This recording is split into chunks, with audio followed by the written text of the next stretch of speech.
Another day over here at BluSky TV. I am Justin, and I am here with Coach Becky. How are you doing this morning? I'm so good, thank you. I'm just happy to be here. I love waking up to the charts and seeing what we can see. Sounds great. Sounds great. So I'm going to do a little bit of NQ analysis, and then Becky will kind of give me her levels for ES, just in case anybody's following along that. They are incredibly out of sync right now. ES is dropping. NQ is holding. So I think this is the third morning, at least, that I've seen in a row that they're completely out of sync. Yesterday, ES was weaker, and then it totally flip-flopped about, 15, 30 minutes in the market and became the leader. So if you're using them for confluence, good luck. But we're going to try to navigate this, and I'm going to do NQ, like I said. She's going to do ES. So let's kind of get it going. So NQ is just smack dab in the middle of, I call this pre-market, but it's basically London range. So my smart bet would be to just basically draw a line at kind of resistance for London and then support for London. So we're looking at about 711 and 767 would be my kind of established range. And whichever side breaks, that's the direction we're going to kind of take a play in. It's hard not to be bullish. Every pullback is kind of met with a bounce. So for me, I'm going to let market open in 2 minutes, see what happens. If I had to pick a direction, I'd assume pullback into push. But I'm going to wait for probably the first 5-minute candle to close. And then we'll kind of get our established levels going and hop in a play. So Becky, you want to kind of just tell us what you're looking at ES so I can mark it on my chart? Yes, I was looking at ES in terms of yesterday's value area and the predominant focus of where the price transacted yesterday. Overnight was less strong in ES. We did not break the high of yesterday. Instead, we kind of drifted downward and never made a push up. And so ES is looking weaker on the open, but it is still within yesterday's range. However, it's in lower bands, which I don't hate because that can be a good support area to get in for the long position.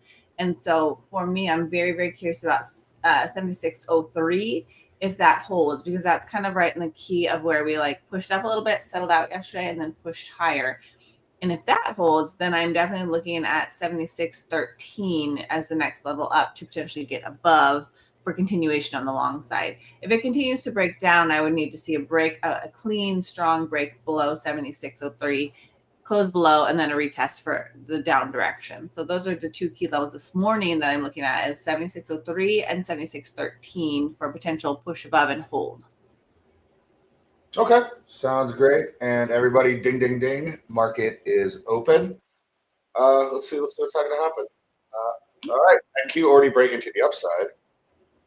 Didn't take long. Yes, kind of chilling. All right, I think it's going to be one of those mornings for the two indices. Huh. So like I said, if you use them for confluence, kind of just keep that in mind. They're kind of out of whack right now. I'm curious if NQ will do like an early fake out like it's been doing, and then a push down to retest that support for a hold. Mm-hmm. And the 711 area, guys, lines up with VWAP. So that would be a perfect bounce area. Now, we already had it about 30 minutes before market opened. So not sure if we'll get the opportunity again. I'm starting to kind of see a little V-shaped recovery. See if we can get some consolidation over the breakout level and maybe hopping along for continuation. Just knowing that 800 is going to be a tough area to crack. Yeah, the high overnight. I don't know, Becky, did you trade Globex last night at all? Nah. That movement was so clean, the drop into the pop. Yeah, I was loving it. I caught some of the downside, and then I caught the majority of the upside, and I just closed my computer and went and watched a movie. It was amazing. that was good. When I looked on my phone, I was not available to trade, but I'm like, okay, we're getting some movement. That was like some momentum. ES is pushing. They're both pushing. This is good. So ES is holding my key level and is now already at my secondary level. So if it breaks that, then it's like all go. Okay, so they're kind of getting back in sync. That's good. Mm-hmm. All right. Well, NQ is at my resistance level right now. Haven't gotten a pullback to get in yet. We will. Just be patient, guys. This is just the morning volatility. I'm looking for an entry around the 767 level. Yeah, there's the bull target initially 800. Did well in Globex last night, so not trading today. Hey, Right, great work. I love hitting a trade during like Sydney or Asia and just not having to worry about the next day. It's so stress free. Yeah, like I did the work. We're good. Mm-hmm. Can watch everybody stress about New York Open while you're just chilling.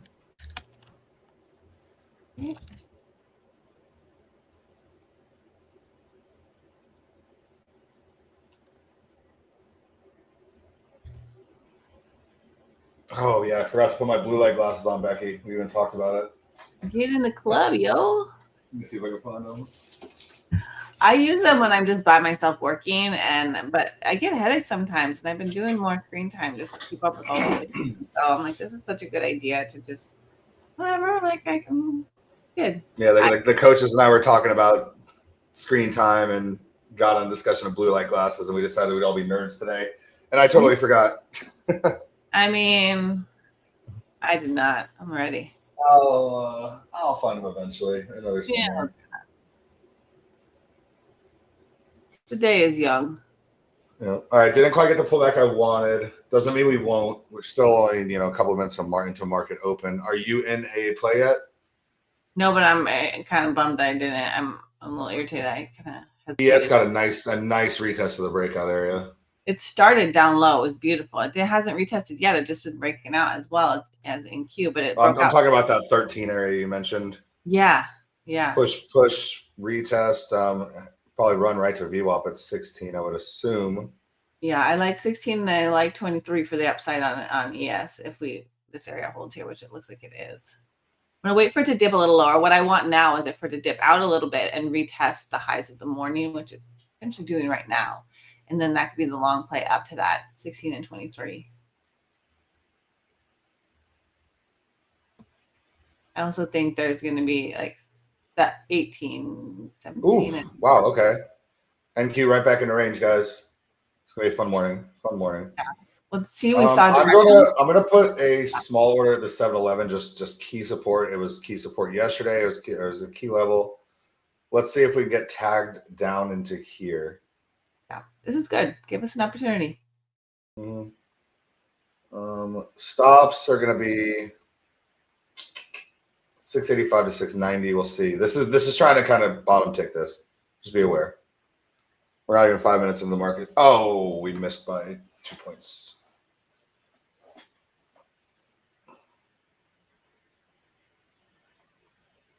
All right, we are tapped in right now.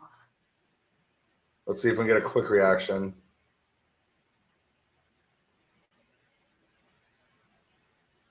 ES is rejecting my 13, so I'm going to see what she does here. She keeps this is questionable. We'll see if we get a quick wick up. If not, it's worth the risk. Yeah, a lot of bearish momentum. I think I might.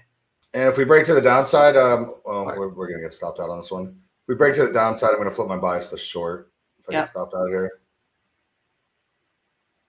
Always risky on these first 5 minute plays. Yeah, we're going to get out. All right, we're out of here. I am looking for shorts now. Yeah. This is basically the same setup as the last night dump now.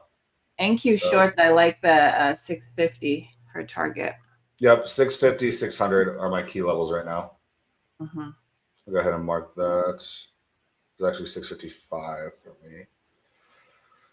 Now, last night, same exact play. We didn't get pullbacks. It was just a straight up momentum play. So we might just rip to the downside. I don't want to mark it in this close to open. So I want to see if we head back to the 700 level.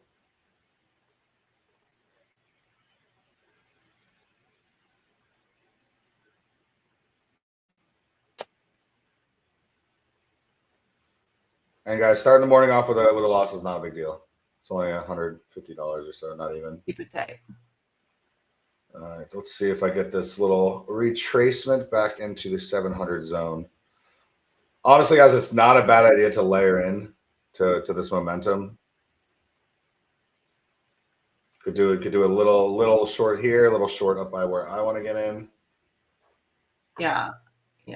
I'm team bears right now. This downward momentum broke my breaking some levels here. RQ, I saw you hit Globex. You hit like $2,000, didn't you?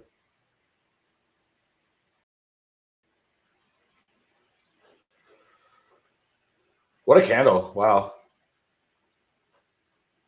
Yeah, you're getting some All energy. right, we're going to be tapped in here. Bit short, right? Yeah. What? How did I not? I swear that touched the line. One tick away. You guys got it. Well, that's what I get for putting my entry at 725.25. And it's gone. Damn it, Becky. Give it a minute. Give her a minute. Give her a minute. There you go. There you go. I typically don't like a double tap when it goes back up. Majority of the time, if I don't get my first entry and then it goes back to it, it ends up being a stop loss. But I don't think this is coming back. You like the first move. I did get in short NQ. Nice. One tick, guys. I hope you guys took the 700. If so, you are tapped in. I got 685 is where I got filled at, and I'm going for 650 here as the target. Yep, I like that 650-ish area. I'm gonna keep my entry. See if heading right back to it. I probably will get tucked in. Hey, if he breaks 650, she's 11. Right?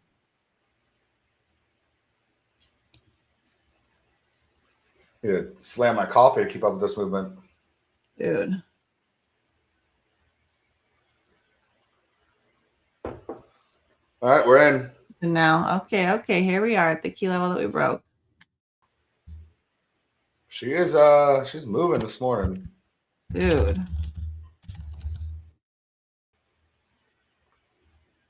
Oh wow, double stop out. All right. Yeah, that's two fake outs on NQ so far this morning. Why is she being so whippy? We got wicks on both sides of our consolidation zone. Yeah, she is whipping. This is gonna be interesting. I know. I thought it would hold here. I thought that was a lot of good momentum, but she's like, I mean, it got back down to 700. It could. Yeah, I'm the liquidity this morning. That is 100% true. 100% true so far. Yeah, well, I joined you on the second one. It was a good setup. I mean, it was. The first go around worked out. The second, like I said, the second tap usually doesn't work as well. Not as consistent, yeah.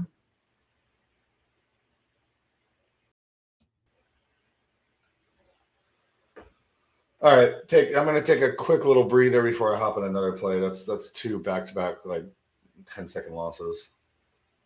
That's a good call. Deep breath, let it settle out, see what she's gonna print here. Give it a little time. In 5 minutes, we'll see the 15-minute candle, which looks right now like real wicky. So here's our 5-minute orb. Pretty large. Yeah. I'm probably just gonna wait for the 15, which is gonna be a massive range. Be rushing these. I mean, they're good setups. I'd do it again. Yeah, we're seeing what happens at the levels. Chips finding support. Yeah, I mean, we swept both sides. I mean, it is what it is. Yeah, the Bears asserted some control after that first push up. They were really quite aggressive on that downward momentum. So I'm still slightly bear side on this because I think that that's the stronger force right now so far. On the daily, it's hard to be like any long-term bullish. Yeah. 4 hour until we break, I'd say the 650 hit level, really the 600 level. 600 is where I really turn my bear glasses on. We do have 10 a.m. news. That's a good point. Hourly is just straight up chop between, let's call it 600 and 750. 30-minute is some crazy consolidation, although it does look like a downside setup. Yeah. I got to see what happens here. If the 700 holds or not on NQ is so important right now. I think.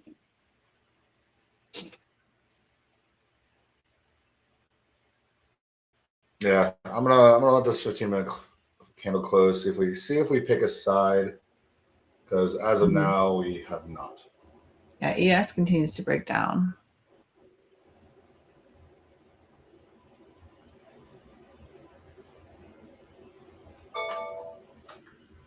ES breaks here. 95 is the next stop on the short. ES.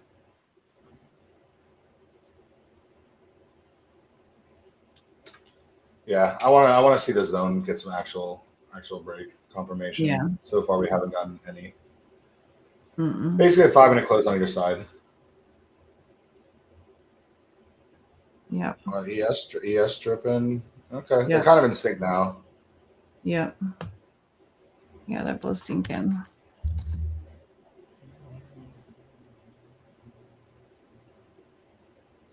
What are the big boys doing? Nvidia down, Microsoft down. Microsoft's been sliding last few days since that news. Yeah, I see Filled that. the gap and now broke support, heading for that other gap, that runaway gap. I think it loses 432. It's going to slide. Yeah, it looks really strong for a bit. Nvidia had support too. Oof, this might be something to be the downside move, guys. The big boys are sliding. NQ should follow.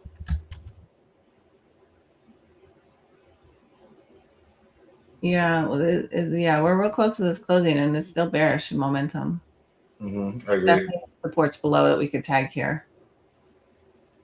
650 on NQ, and then 611 is where I'm looking, and then ES down to 96, 596. Breezy, I agree. It is tough to believe in downside. It is when we've been able to just slap longs on any pullback recently. It doesn't have to be all day downside, right? The dip and rip. So we're still dipping. We're just yeah, no, that my bear plays are like 4 minutes. It's a little more dip, That's all right. Yeah, I got swept out and went right to where I wanted to. Oh well, this is what it is. Definitely leaning downside. If we can break this 650, that'll be some nice confirmation. Let's let this candle close.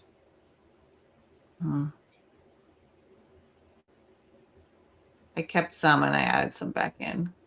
Almost my target. All right, there's my downside target. Yep. Let's see if she's going to continue. Ooh, hit my ES target too. Yep, there you go.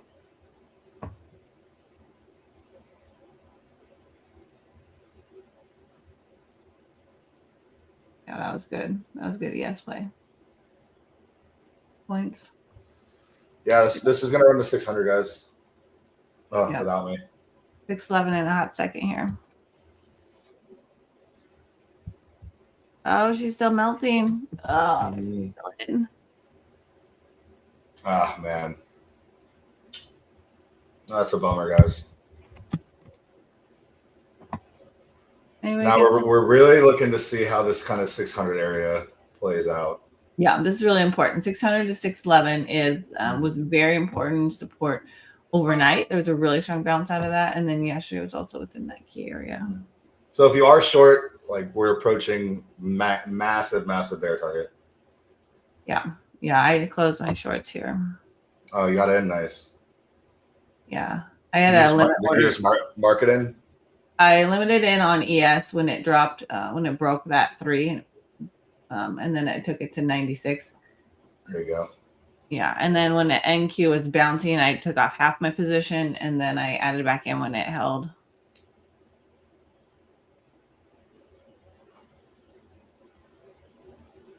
But now I'm all out because these errors are so key, and I think in the morning we can often see a lot of flipping around. So I'm curious if we start to reverse here. Me too. Oh my gosh, look at this. Holy moly. This is where I do like my targeting strategy where I have key targets and then I close my trades out. But then when it keeps sinking past them, it makes me feel some kind of way. Yeah, I mean, but it's bounced quite a few times off this level. Yeah, 540 purple's asking. I like 574 right here where we're at, but then 536 to 540 is key as well. Nice work, Vodka. Good grab. Some pretty strong momentum.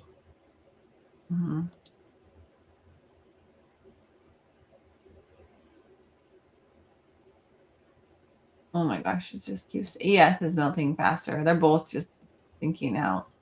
Yep. We need another retracement here to see if we can even join, or what happens when we get. They're all at levels that could hold too. I can't just hop into this after it dumped. No, this is like 225 points. Yeah. 530 is flip area for Breezy on the Bulls. Yeah, I have 536. Mm-hmm. Makes sense. 387 for Drew. Okay. Oh man, this stinks. Can catch them all. We're gonna see what's up here. We'll see what happens. The low of yesterday on NQ is what? 422 for New York session. Yeah, so right around there. Pretty low. Yeah, we'll see what happens in this 540, 530 area. Holy bearish engulfing. Yeah, this thing looks like it's just gonna run to 520. 530. Yeah. There. Is there any news, guys, or is this just finally a bear day?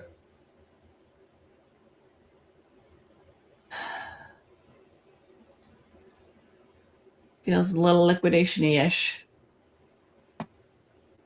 But we need to see follow through for a liquidation day. Could be a sink down to retest as well. The news is I shorted. Yeah, there you go. Thanks, IQ. Steve threw it around a little bit. All right. Okay, here's that 36 there. You just got tagged. This is important on the larger time frames as well. It's the area that's been played through a lot on NQ. Interestingly, though, ES is below that key level on the larger time frame. The 5. This is just gonna dump, guys. This is crazy. Yeah. I'm trying to even find a spot to get in. It would be a total momentum play. You would just have to just purely momentum play.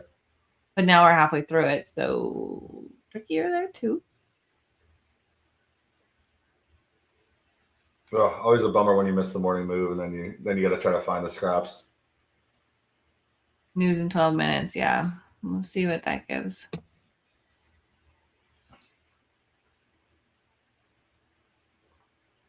Sometimes that's how it goes. Like this market can do a lot of like fake outs early, and then let's see if she gives another option here. I like ES hit a very key level as well just now. Yeah, this is a reversal area for me, or it's just gonna completely knife. Yeah. It slid through a lot of areas on the chart for me. If we start reclaiming 550, I'm gonna look for longs. But it's hard to fight this right now. Yeah, you have to definitely have a stop loss on that because of the momentum. However, it's momentum into a key area. So yeah, exactly. But there's another rejection. I think this is just gonna go. I think so too. It's not stopping.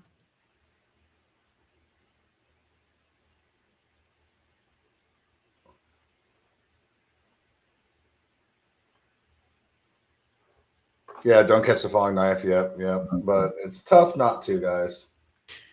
This is an F round and find out area, guys. If you're gonna, this would be a great area to do like a lot of long. Yeah, but I would not short into a massive level.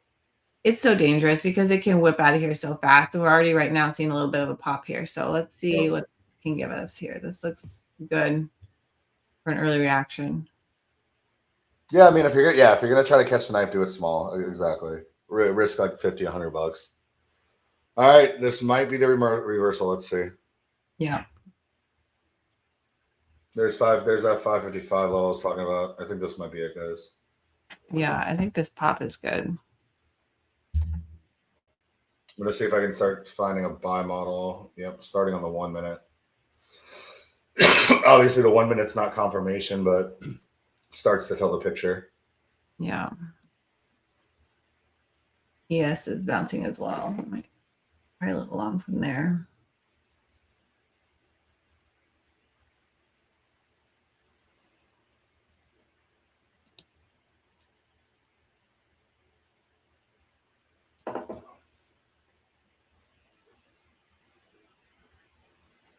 See if I can get some kind of confirmation. I'd like to see a push past 600 and then try to get them longs on a pullback. Yeah. Did it with 3 MNQ. There you go, Breezy. It was a good area. Yeah, I'm going to try an ES here. I would have tried it if I'm only down like 300, but if I wasn't 0 for 2, I would have probably tried it, but I'm not in the business of taking risky plays when I'm not green. Yeah, it's a little more preservation mode because you don't want to deepen it. I will try to hop into this though at 555, 561. I think that's the exact same play I took yesterday, honestly. Or was it 601 I took yesterday? So if we break out of here with some volume, I'll bump it up, but not until then. But yeah, this is playing out. Yeah, I'm in little ES long here. I'm trying to see if it'll get back up to the 95. This quick pop. 400, 200, $2. There you go. Nice. All right, there's 600. Let's see if we can hold this or not. Now, keep in mind, like I'm saying, the 1 minute and the 3 minute are starting to get buy signals. The 5 minute, this might just be a healthy retracement to 600. Yeah, agreed. It could just be a healthy retracement because there's the bearish momentum. However, sunk into value, so both could hold. So now we can see if we can get a candle pattern on the smaller time frame that shows that hold. Exactly. Agreed.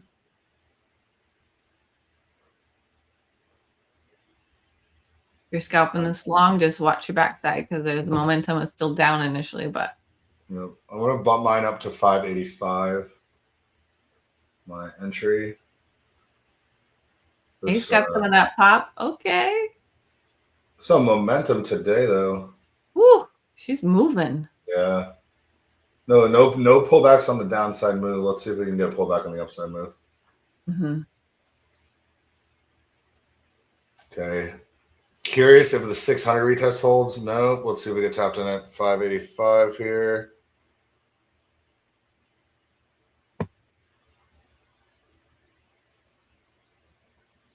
Man, I'm not getting my fills today.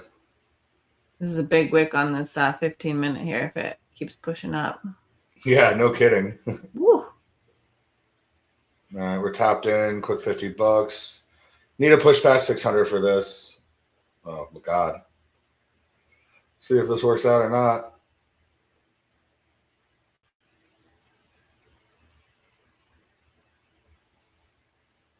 We've seen some bulls here show up, so. Yeah, but that 600 couldn't hold. I'm just kind of worrisome. No, this retracement could be the move for the next play down here as well. Okay, there we go. Push out over 600, please. Oh, God. It wants to try and hold that level we talked about, 73-ish. Be a great hold. Okay, we're up 10. I need more. Come on. Yeah, I mean, target is 0. Take a pump.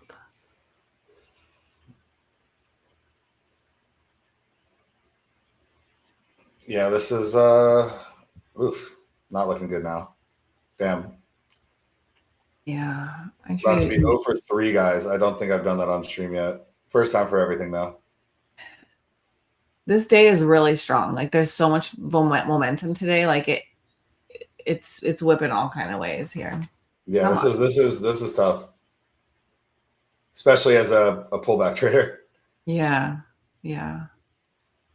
Well, there's and no pullbacks. It's just directional moves so far. Mm-hmm.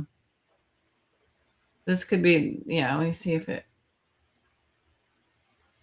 wants to be a more bearish day. We haven't seen bearish days. That's the thing. It's like when it happens, we throw everyone off because we haven't seen that in a long time.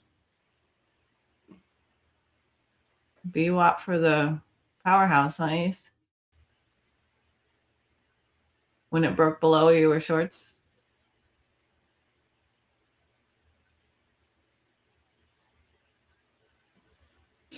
ES is hesitating here. We'll see. They're both kind of hesitating here. Yeah, they're both stalling. Level. Mm-hmm. I'm not too confident in this play anymore. I got the initial pop I wanted, and then it failed. Yeah.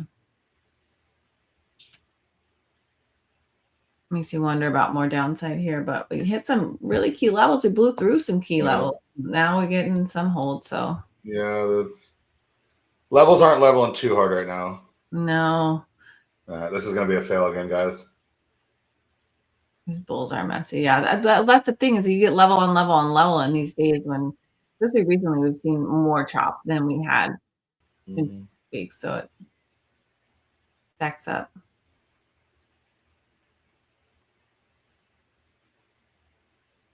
Come on, bulls. What are you doing?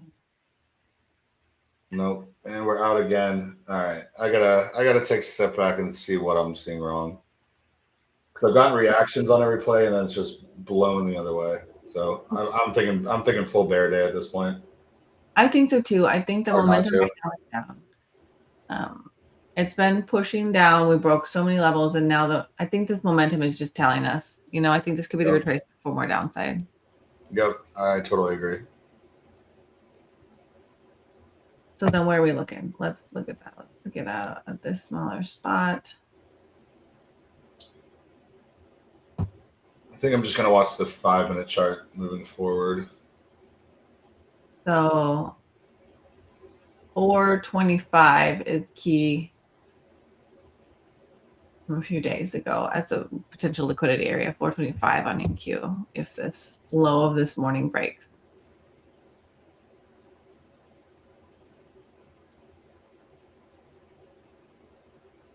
I think it's just the market letting everyone get in lower for average, yeah. Oh, they have earnings today?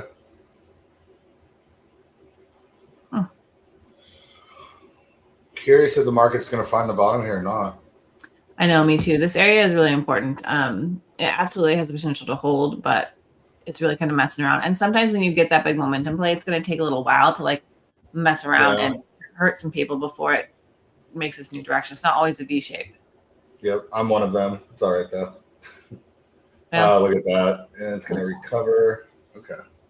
It could here. It could hold. This could be the lower high on the might be a day for a little bit wider stops for me. Yeah. Because we are sweeping my zones pretty hard. Yeah, the levels are legit. Like our levels are having reactions, and so it's just how to hold. The bodies of the candles are respecting the levels. The wicks aren't. No.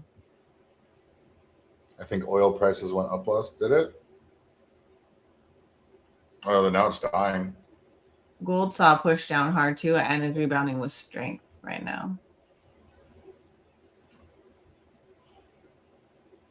Although she does a little different dance than the others. Here we go. Here's the bears. Oh, jeez. Oh.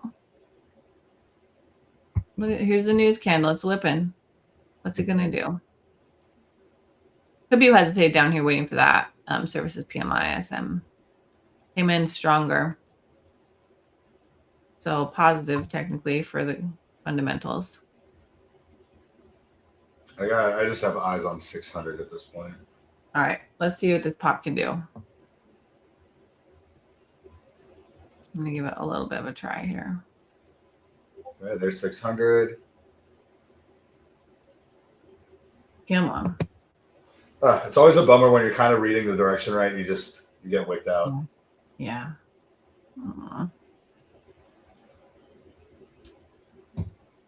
We'll see. We'll see now if now is the hold here on this bounce here. Mm-hmm.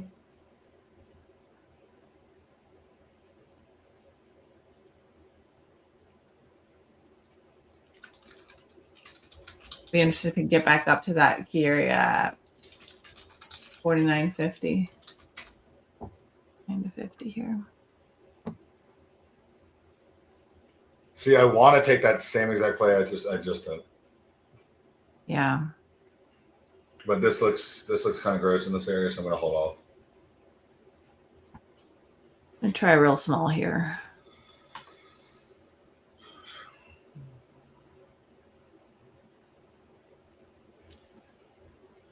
It's hard to go against the bearish momentum, but this looks like a good setup. Yeah. I think they just had a try here in the last 15 minutes and they did not break lower. Mm-hmm. but I'm a little uncomfortable. I just got 3 micros in, and yeah, I'm gonna stay with 5 just to keep it yeah. uniform.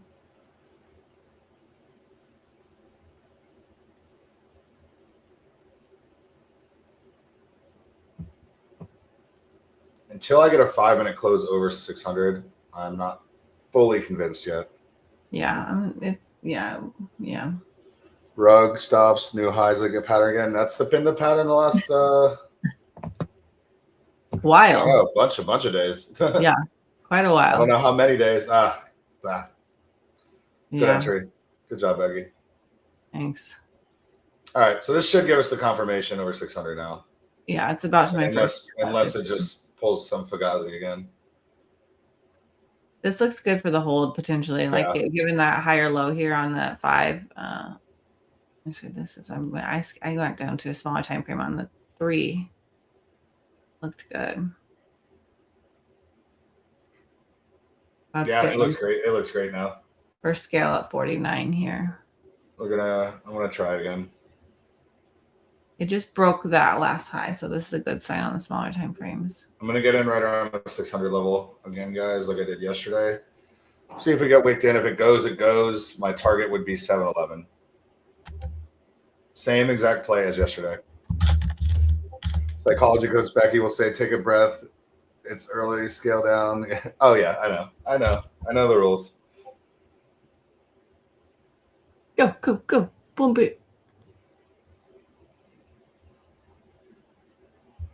But you're staying level. What I hear you say is you're talking about the price action. You're seeing what the levels are doing. You're open to it. You're like accepting the reasonable losses. So it's different when you're like alone and feel real tilty. Oh, it just yeah. Well, if you know what, if I would have done no stop losses today, I would have killed it.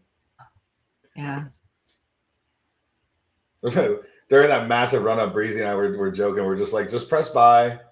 Stop losses blowing the account, or you're gonna make a ton of money.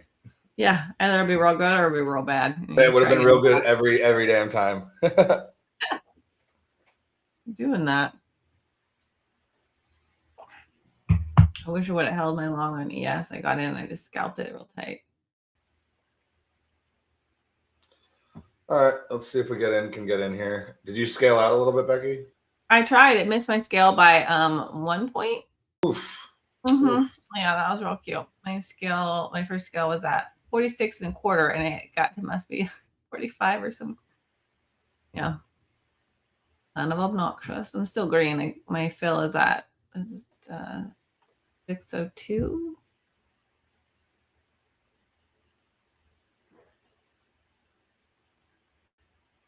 Must see. I think I'm gonna move to break even because the bears have had some dominance today. I want this to hold or not. Which is a little bit of squeezing. I don't love that, but also I want it to work here.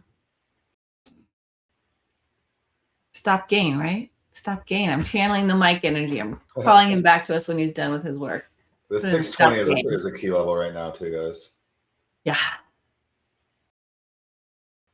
I'm being pretty conservative right now. Yeah, it's dancing right here, and it's trying to hold the bullish momentum. So this is an important minutes here. I do like that they're both trying to hold bulls, yes, and NQ. NQ is stronger even on that, so.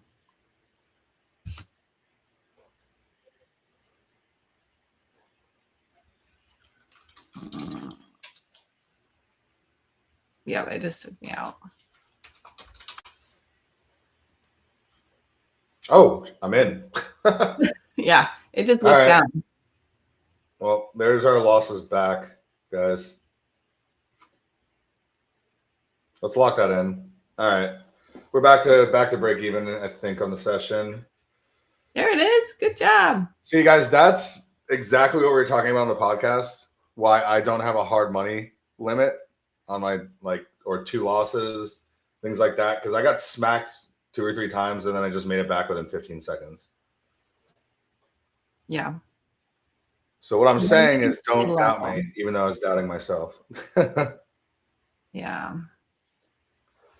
That was a great entry. And normally, guys, I would have held that, but I just wanted to get back to break even on the session, which is not the way to really trade, if I'm being honest. But It's capital preservation and yeah, exactly. Yeah. Especially when it's dancing like this. But we have a great pattern right now. This is a W pattern, the Wu-Tang pattern, guys. It's a great W pattern. If we hold above this neckline, we're solid. Maybe it's a sit out kind of PA. I mean, I think it's a take your money and run kind of PA until we develop something. I think it's a secondary pattern kind of day for holds. And I'm glad I took my money because I'd be red now. Yeah. I like this username. Up 800 on 2 accounts on my first day of funded. Let's go. Hey, woo! Nice work. We're gonna call you friend. We're gonna refer to you as nice work, friend. Thanks, Ace. Yeah, I mean, I would take all the trades I took again today. Yeah. Just sometimes it doesn't work out. Like we were saying, I have a 60% win rate. I just happen to be on fire in the streams for the last few weeks. This is how it goes sometimes in the morning. Like it's gonna mess around a bit and like. I mean, you see Mike trade. He'll take like 3-4 losses in a row and then hit 10 grand. Yep. 100%. It's just it is what it is. It doesn't even flinch. This is your boss. Lost my funded on this mega dump. Oh, sorry to hear that. Yeah. What do you do when you blow a funded, Becky? Do you have some ritual? Do you buy another eval right away? How do you do it? And then I'll tell you how I do it. Oh, it depends on the day. I mean, I was hoping you'd say that. Because I'm a human, you know what I mean? Yeah. Occasionally, if I have time in the morning and it is some kind of malarkey where I felt like I read the market well and there was like wiki action, like what you experienced only on a larger scale and to the degree it would have blown my account, I could feel some kind of way and I could enter an eval and have a moment with it, but contain it within like one new eval or something. But in general, when I try to make strong choices for my mental health, I try to just shut it down for the day and do something else that like makes me feel good about what I'm doing and then come back stronger the next day. So, I agree. If I blow a funded, I lock all my other fundeds first of all, because something I'm doing is wrong. Yeah. And then it depends. Is there a sale going on? If there's not, I'm done for the day. If there is a really good sale going on, I might buy an eval and go full size on it. Try to take my anger out on the market. I know. I would like to say as the psychology coach that I never do that, but I'm not really big on fibs. So, I mean, I've done that for sure, but I also back off on funded if I have others that are sitting, like that's not the day to do it. But if I saw the trade and I'm irritated about like wick outs, but I still feel present with the market, that's when I will entertain, another eval or something to just be able to catch the move, but risk down. Absolutely agree with that. All right, so we back to that 50. Or another good idea is going paper trading and just tilting on paper trading. I know I do feel better faster when I just shut it down and get the screens out of my view. And 100%. I'm glad I have a dog because I usually just grab my dog and say we're going for a long walk right now. Oh yeah. All right, so this long does look like it's going to work out. 655 and then 655, 680, 711 are targets if you are in the long. I wasn't willing to watch $450 go red. Yeah, 65 is the next target on the upside here. I see. But we are back to break even at least, so that's good. There's TP1. Go. I want 65 here. I'm eyeing 620 as a re-entry. I don't think it's going to come back though. Come on. Yeah, VWAP at 680, so that's TP2 is a major area to watch. Lock it all out, no bit of middle ground with one funded blows. Yeah, I mean, typically if you blow a funded that wasn't in okay, this is the caveat. Was the funded in drawdown already? Did you only have $500 to work with? Okay. That doesn't count. That doesn't count as blowing a funded. In my mind, that's just you were trying to get out of drawdown. It was almost dead. Did I blow a funded that had $2,000 on it?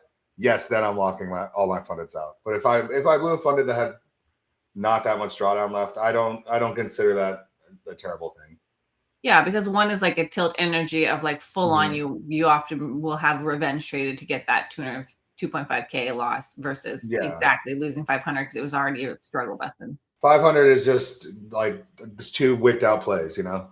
Yeah. All right, TP at 65 tagged. Now we're pushing that VWAP right now. Oh, that one just got tagged as well. You're going long to 676. Okay, I like 680, so you're on the same page. I've blown so many accounts, I feel ridiculous. We've all been there, Rock. Don't you worry. Yeah. It is a very common experience when you're like working through all of this because it's so easy to do and the market is so strong with momentum sometimes. Like this money really moves. Well, okay, Vodka, that's a great point. If you are in 500 funded, why did you trade so big to blow it? If I'm 500 in drawdown, I am not trading one micro to try to bring it back. I'd rather try to get it back with 3 to 5 micros in a couple plays, and then it is what it is. Once I'm down to 500, I kind of treat the account as dead. I don't know. It's one way to look at it. Or you could take it as a challenge. And I've done that before too.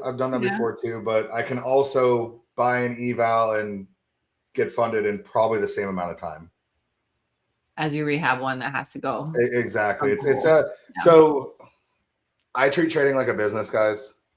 Blowing accounts is the cost of doing business. Yeah. Like there's expenses in every business. Accounts are some of them. Some of them you crush it and you make $2,000 quickly. Some of them you blow. But the good thing is one payout pays for a ton of evaluations.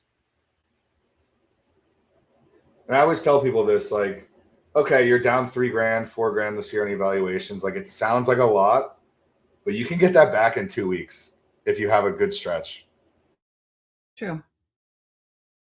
Cold water on face and neck for bagel reset. That's absolutely a strong, such a good idea. I love that. I like to walk outside. Similarly, cold water on the face for a reset.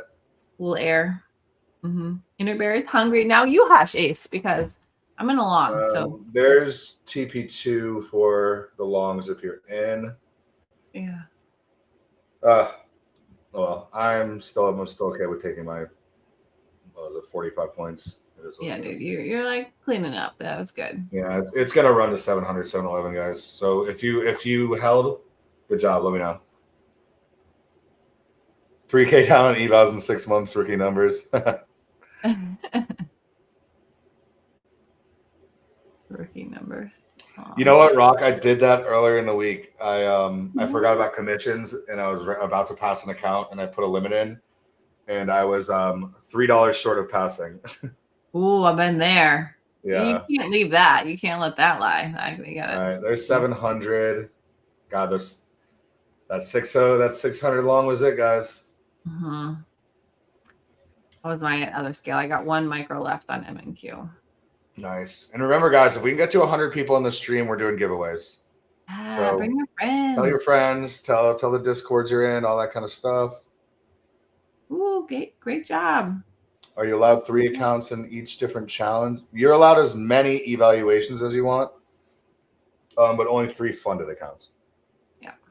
I've blown a whole house. Don't worry. Yeah, I'm right.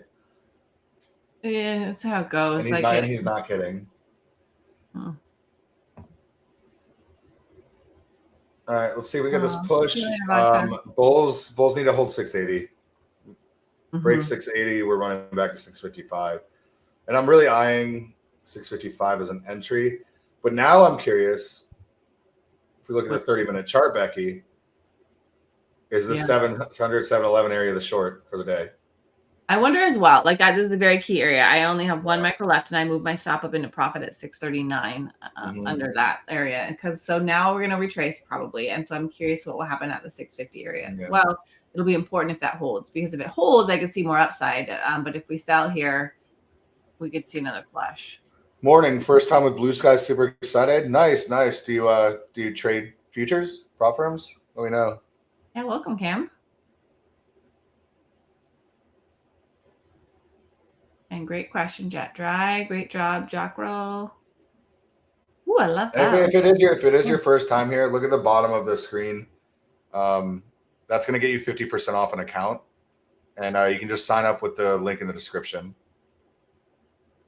Heck yeah, friend. Great job. Sick. Yeah, take the day, man. You lock that in, business handled, have a wonderful. Oh, max your consistency on day one of the funded. There you go. Oh, no, with that. There you go. Futures problem. Okay, cool. Yeah. If you have any questions about BluSky, let us know. I think you'll like it here. Yeah, it's good.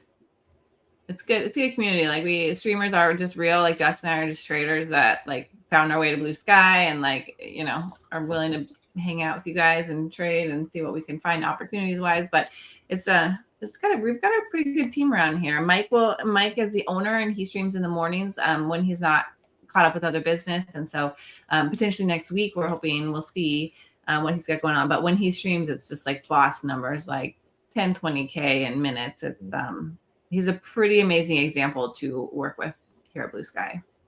Mm-hmm. Okay, bulls are holding. Let's go. Let's go. Yeah, I mean, we break over 7-11. I'll play the ride. Yeah, you know what's interesting though. This movement has been it's been tough unless you're a momentum trader. I will say because no pullback on the downside, slight pullbacks on the upside, but just all green. Mm-hmm. All those looking for a trade buddy, join live. Yeah. Trade with people. It's more fun. And make comments. That way you can start to feel out other people's vibes, see what people are seeing, see who's in which direction and what the general consensus is. Because we can all make our hypothesis, but none of us actually know the outcome that's going to present in front of us. And so talking it out, honestly, is really valuable because then it keeps you more present with the data. It keeps you more focused on being objective to all sides of this thing. And I think you can find better trades as a team. Yeah, and I promise we don't bite, guys. Ask us whatever you want. Yeah, totally. We're not one of those like immature streams. Nah.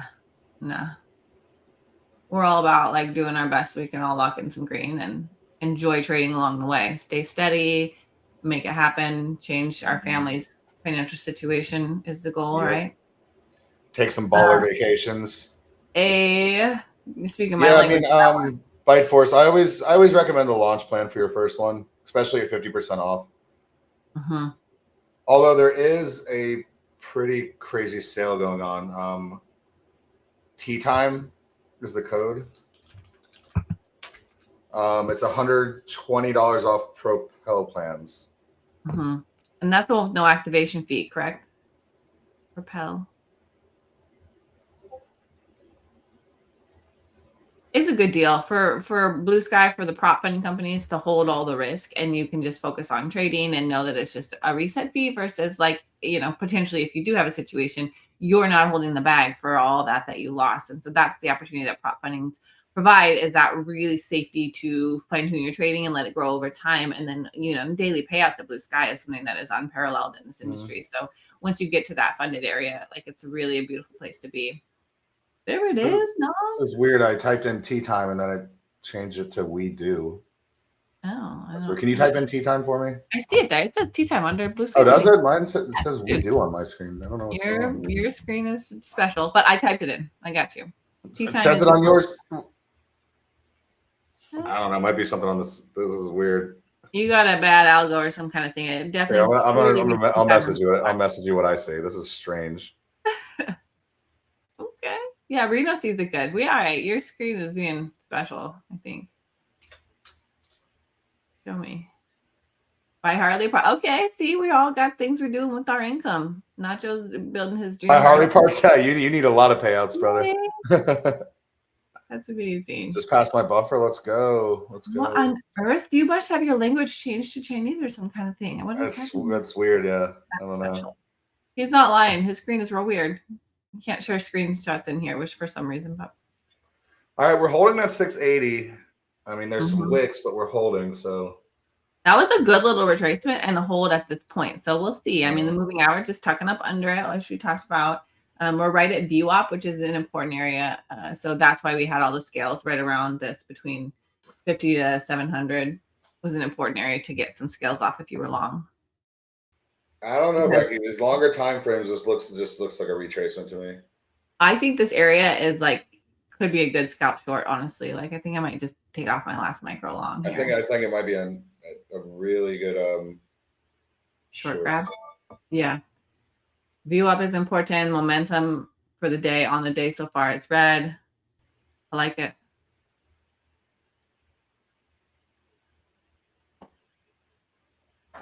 I'm glad I hit that last play. I was probably gonna just shut it down, but if I lost that one as well.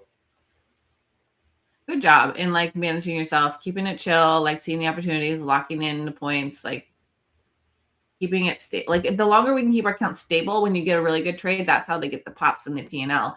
And then just holding it steady is really a key to longevity in this game.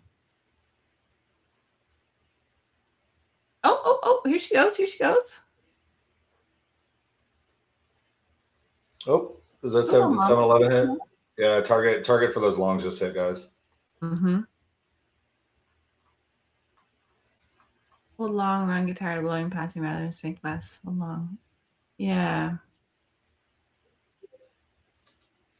Sometimes it takes a while to get in sync with it, but like Justin said, I mean, if you can get a fresh account and then just like aim to like lock in the green and stay steady throughout it, it does build sometimes faster than we think. Sometimes it seems like 3 weeks, it's like forever to like do it slow and carefully, but time passes. And so making really good trades, prioritizing, holding steady in your psychology and making the best trades that you can does get that momentum in the right direction. This price is stalling. Yeah.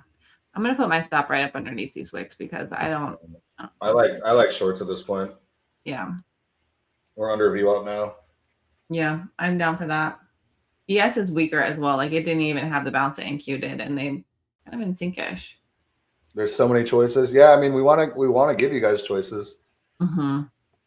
Read through the rules and think about like how you tend to trade so far. And if you're early in your journey, just think about like what your style tends to be, and then you can see. Well, if you really want to get into it, use ChatGPT.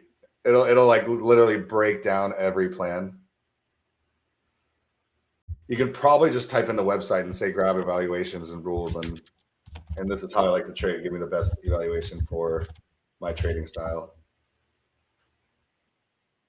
I know I have done that before. Uh-huh. Well, we'll see what happens here. I'm gonna try and hold this long, but I'm not gonna mess around and give back these profits. This is just like the bottom we were talking about earlier. Like it should reverse here, but is it?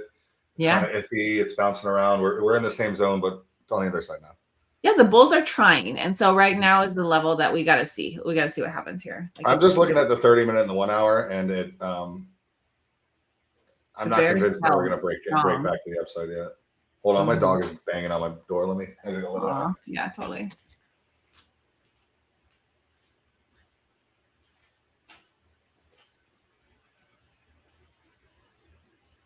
You gotta. Failure is a part of trading, though. By like, it sucks. Like no one wants to fail. No one wants to accept defeat. But embracing failure while actually taking longer. I'm nerd out in psychology for like a hot second because like when you know that a 60% win rate is profitable over time and you get payouts with that, you have to know that inside that 60% win rate is 40% loss. And so we have to kind of like with parameters say like I'm expecting to fail a decent little portion of my trading career because I have to take the stops. And so the part of that we can rationalize and make it okay is that if I just keep them small and reasonable within the instrument that I'm trading, then they don't sting so bad. And I know probabilities wise, that's just a part of winning.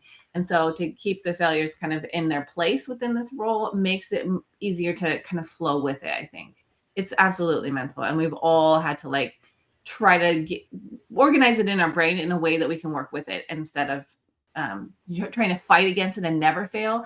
That's a recipe for tilting more often because little losses will sting really hard. Yeah, I mean, and like I said, I treat trading like a business. So like I know I'm going to blow accounts. I know I'm going to fail evals. It's just part of the process. Yeah. Yeah, and if you know that is just part of the process, then you have to grow into it. But then that's a good point. Like I'm there now. I wasn't there before. Yeah, no. Before it was just I was just not keeping track of anything and just buying stuff randomly. Yeah. I would get emails telling me to chill out some days. Yeah. Like you're cut off on emails, friend. Yeah, like, right. Yeah. I feed the website documents in the cloud. Yeah, see, exactly. Like put them into AI and it'll literally make charts for you, graphs, like spreadsheets. It'll do all this stuff. Okay. You can tell it what you're like. I think a good idea too is to put a budget on things. Yeah. Because then you just need to chill because you spent like your weekly allotment on attempts this time. So yeah, and then AI can help you do all this. I mean, it's come so far in the last year. Like you couldn't have done that before.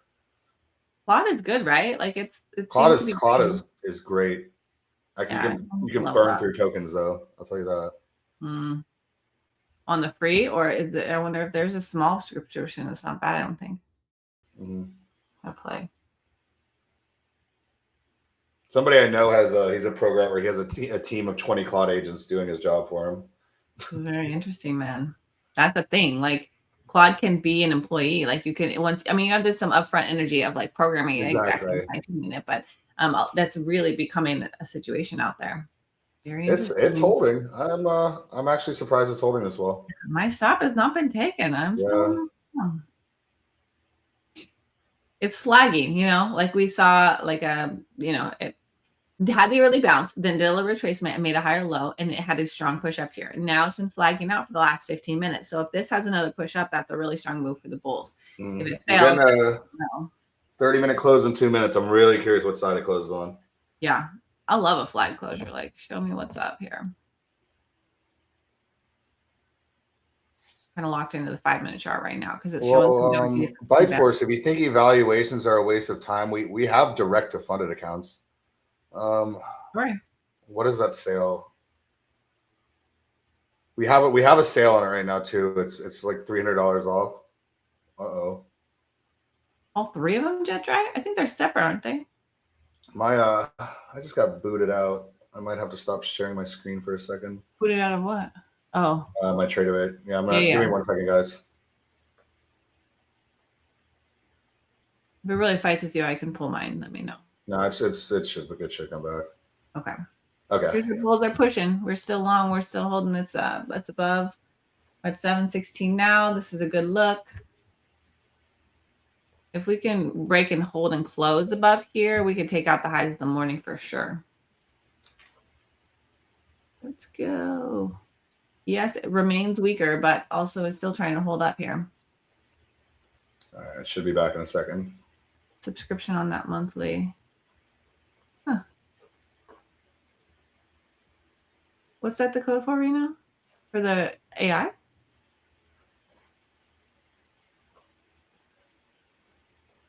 You guys are hooking me up with some good information. I got to streamline my work in the office, man. I don't know who all is parents in here, but it's a thing trying to balance office work when you also are a parent. It's there you go. ISF 300 instant funded for $299. So if you don't want to do the eval, there you go. There you go. That was an insanely bullish close for me over a key level. So Dude, I think we're going to push back up. Yeah. Next target is like 750. Yeah. Anybody holding those 600 long still? Let me know. I want to hang out with you. I have one. Come on, guys. I almost got taken out on those wicks. We'll see. I've never used Gemini. I need to try that one out. I heard Gemini is really good for images.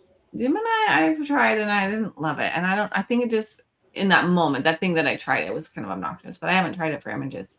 So, curious.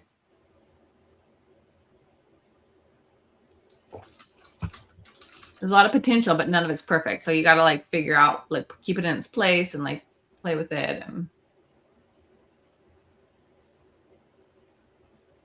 are we going to hold outside 700? She's doing a retest now. All right. Well, I want to see if 700 holds. Yeah. Not a bad area to get into, but I'm curious if this is going to create a little fake out there. Yeah. On the 5, it closed confidently above. However, now we're doing the retracement. So we'll see what this candle right now will do. If it will hold here around 700 or break it. Oh, Joko from 513. What a legend. Woo! Great job. I love I that. run 5 to 10 agents. Are you who I think you are? If so, I was just talking about you. Using programming on the side, Lock. So the thing about the instant funded is there is a consistency rule. So just like it's for consistent traders. Okay, yeah, that's who I was talking about, Becky. Yeah, His ears are burning. Yo, we need to talk. No, I'm just kidding. Hit me up. Help me out. That's pretty cool. Way to use the resources. Free money. All right, Yeah, come Claude on. code is agreed. Claude is the best for coding for sure. All right. I mean they're holding. They're holding. I think this might be another opportunity to get in. Yeah. Yeah, this looks good. There you go, Becky. Said he'd help you. Mm-hmm. I'm available for that.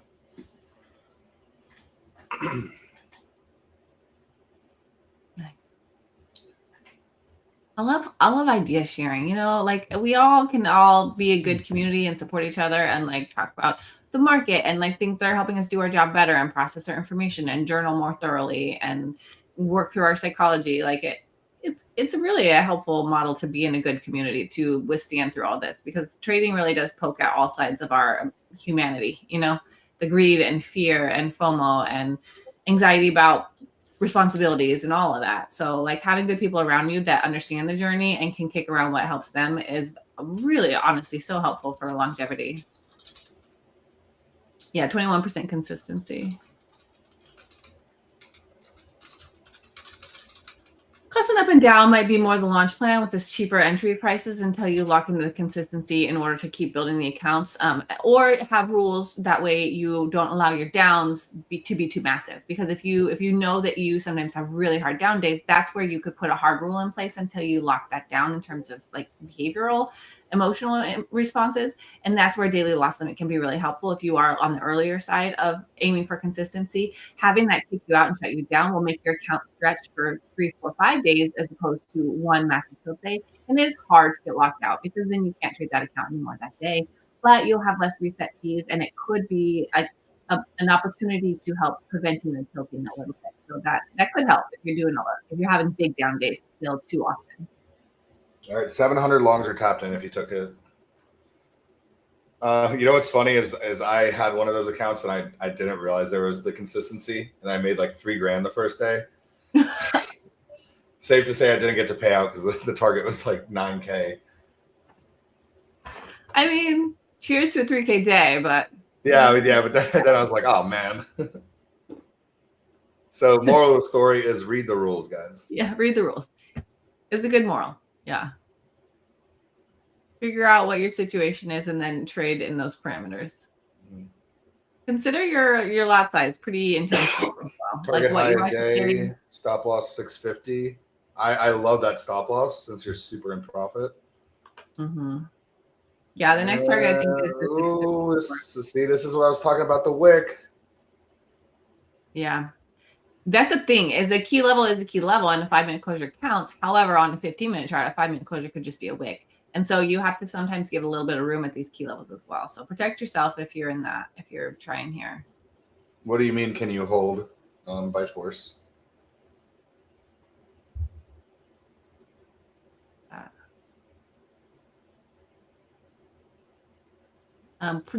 When you have a prop funded account, the payouts is how you take money out of your prop funded account and put it in your bank, and then you have that money. But you can keep building. You can keep building it, and then you determine when you want to take your payouts. Yeah, and then when you do well enough, we'll put you in a live account. Yeah, that's the goal. Payouts are cool, but the goal is to go live. Yeah, there is some rejection here, Nas. I see that too. Like we'll see what happens at this. This is important, as we talked about. It's dancing kind of above VWAP and above. It did push above that, but now it's seeing some sells. So if you're not consistent and keep building, I mean, eventually you'll get to a payout. Mm-hmm. But I mean, the goal with that specific account is to be consistent. All right, there we go. This is looking like a really good sell model now. Oh, yeah. Confirmation would be under the 655. Yeah. Yeah, she's testing right now, this flag area. So this is the bounce area though, so I wouldn't short into this. I'd wait for some kind of pullback if you want to go short. Yeah. Oh, I got like 5 points from my stop. Oof. Let's see. She didn't take me out yet. It's 670 area. Big bounce zone. Yeah, 660 is like right above that 650, and that's where the wicks were 10 minutes ago. Come on, bulls. Let's go. Pattern gets me most times. Get the short and long hard fails and VWAP retest. Mess around always, but bull bias hard to flip. Yeah. Flip-flopping is dangerous because you can get really chopped up in the situation. It depends how you manage your flip-flop and if it's really like intentional and trying to get a good entry for the direction you're going versus just chasing the tips and the bottoms, then that is like an account killer. I think you guys probably know what I mean of that because I've been there. VWAP is very tricky. A lot of times, like we had a VWAP discussion the other day in Power Hour, it can get really messy around there because a lot of people are watching that area. It's highly viewed in terms of indicators on people's charts. And so there can be a lot of like profit taking and then waiting to see what happens in closures around there and then joining. And so it can get really messy in this area for a period when it tags it. And that is interestingly kind of right at the lower end of this flag here. That was a strong retest and hold though. So that's what Justin was saying. When you see a potential sell, like if it's at a bouncy, wicky, messy area, maybe give it a minute because it could bounce within that. Yeah, like this is the short area if you're gonna get in. It's just I don't like getting in when we're bouncing and rejecting in a pretty tight area. Yeah, I don't love the short yet because this flag is holding. And so for me, I want it to break. I want this flag area to break, which would be a lot below what 660 would be a break of this flag. Yeah, Drew, that's what I'm getting at. This is the area where you're trying to catch the top, or you're just gonna get in and then it's gonna pull back and rip you.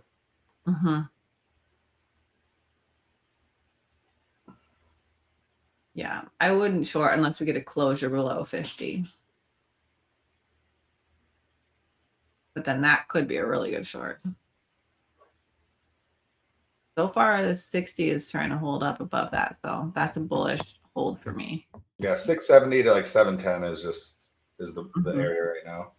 Yeah, right now the bulls are trying to defend it pretty strongly. Which we've seen, like, we've seen the dip and rip. And so if they are holding here, then they're holding.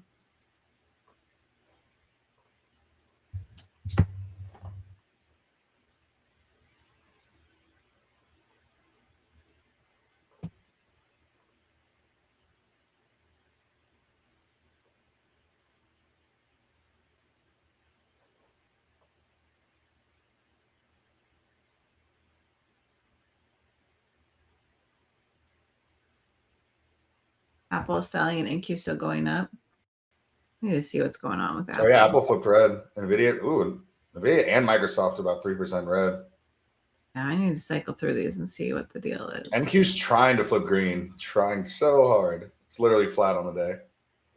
There's so much argument going on right now, which is so interesting to see what the outcome is going to be of this, because I also wonder if we aren't setting up for like the big short, like a short on the daily time frame where we actually get some continuation and a pullback. I mean, we have been talking about it for like a month, but we haven't really seen a notable pullback on the daily. And so I feel like when we start getting these days where there's more dinking around, it could be a changing of the season, it could, like, be flexible with that, We haven't seen it yet. We're still breaking the highs, but it's not, I don't know. There's been some sells trying mixed in there. So I think that there's a little confusion in the market, and that could be a setup for a potential liquidation situation for a bit. But we haven't seen it yet, so I'm not saying we are, and I'm not saying full port the shorts. But it's something to look at.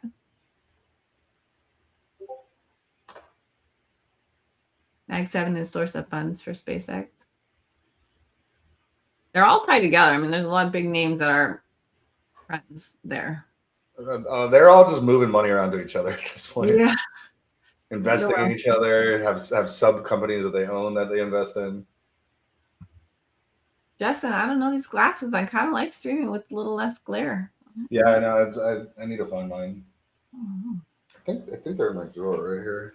I have 2 pairs. I'm not gonna lie, because I need my eyes for a long time, and I notice it when I'm doing more, starting to live stream, and then I have other things I do online, and so it's a factor.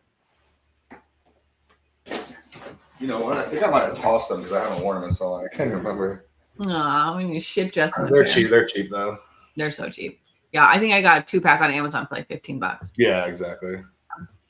I'm sitting on hands, guys, right now. I don't trust this area. I'm not convinced on either side yet. No, I don't think it's giving us a signal on either side yet. I think it's trying to hold, but I think it's trying to hold as well. But it could also flush, and that would not be surprising. Mm-hmm. So, but my side is buy side right now. By a skosh. ES is still decently under VWAP. So I think that there's, if that's real sluggish here, which is not helping. NQ bust up. The Dow is complete bears. They are have never stopped sinking today. So NQ is fighting. The others are lagging. Yeah, Drew Trader. I don't know how people don't use night mode. If I was staring at a white chart all day, that would trip me out. It's funny. I flip back and forth, and I don't know. I don't mind. I don't mind either one, but I do prefer night mode. Yeah, there's the push out, guys. This is where the dump started. Tempted to put a long order in, get back in. I would love it if they tagged 750. Yeah, that's my next target. 750 holds, then we're taking out the high of New York. That's my read, but today's my long streaming day, so maybe we get a bull day and I can just hold this micro until the afternoon session. There you go. It'll be fun. Worked last week. It did. It did. I don't know. There's a lot of bearish on the charts. I don't know that it's gonna hold. We'll see. That was so much bear momentum at the start today. Mm-hmm. I don't know. Right, we've dipped and reclaimed. So I mean. Yeah, this is. I'd say upside. Yeah, but right now the bears are trying to hold. This is a liquidation area this morning, and there's some bearish energy here. Yeah, if we flush, that's gonna honestly make sense as well. So real careful in this area. It absolutely could be a risk off and see who's gonna hold the force situation as well. I'm gonna try this 680 area for long. Mm-hmm. Worth a stab. Yep. You guys, if you haven't, hit that like button, and then the bell will give you notifications when we're on live. That way you know when someone is on. You can come hang out. That's a helpful notification. You guys like hanging out and talking trading while you're at your charts. We're here for it. Okay, last time, yeah. Yeah, it did. I think the bulls are really trying. They're not falling here yet.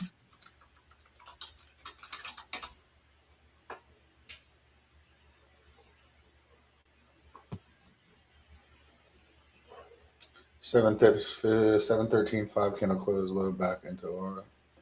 Yeah, 680 last time worked. Yeah, I'm looking at the 15-minute structure now, and that's what I'm basing my play off of. Or it's 700, but I want to get the extreme value low. So we'll see.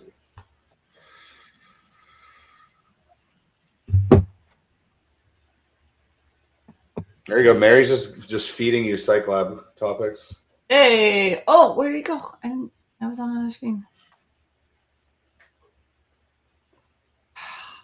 I think I need to do that topic for both of us, because that is my biggest area too of holding my wins, because I draw my targets out and my reasonable levels where I think there'll be an expectation, and I nearly always scale at those, and then I end up with like nothing or like 1 micro or something. So I'm so excited about you, Mary. Can you please always stay here at BluSky, because you're helping me out. You know what the best way to hold is? To not look at the chart. Walk away. Literally. Stop loss PT, alerts on your phone. That is when I have done the best. Also, and leverage down with it so it doesn't make you so anxious. It's not like you go from 5K in profit to 3K in loss. Like that's too heavy for an early person trying to learn to hold. Mm-hmm. But I mean, you can put multiple take profits too, take partials. But yeah, if you're scared of holding your trade, that means your size too heavy. Yeah, agreed. Because you're too anxious about what it's going to be and how detrimental it could be if it doesn't work, and how you really need it to work. That's too much psychological pressure on the trade when you got to build up to that. And so, start with micros in that situation, have a position that you can scale, and then hold runners. That has been what has helped me push, because this is something I'm actively working on myself. You're back, Green. Good job. Good job. Some of my best trades, I call it the sleep strategy, is you get in during Asia and then go pass out and wake up and see what happens. I mean, I love the concept of walking away. I think that because when we monkey with the trades, then you can take yourself out and be like, that trade worked if I wasn't clicking on my buttons. Yeah, but then I have a dream about trading. Dude, I check it. When I'm holding overnight, I do not sleep well. All right, let's see if I get tapped in here. But like I said, questionable area. Now we got shorter time frames fighting longer time frames. It happens. Sometimes you get in an accidental trade and then. All right, I'm assuming this is going to get tapped in right now. Yeah, are you going for the short? Yeah, and then 555 should be my stop loss, but it's a little wide. Yeah.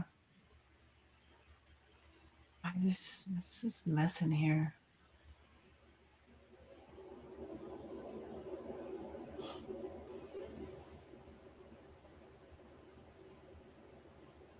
That's why you do good on the demo accounts, fail live ones. No matter how much you try, you don't care about the demo ones, and you trade when they're. Yeah, the pressure is different. Yeah, great point. You got it. All right, I'm in. I expect a little bit of drawdown in this play before it pops. So that 670 area is where we really want to see a bounce. Okay, on the 5-minute topside wicks.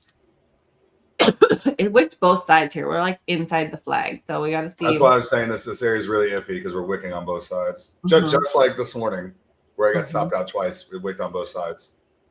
It'll give us good information if we can really see a push out of this. A close below 680. Yeah, I agree. It definitely changes the momentum. Yeah. Worth a shot.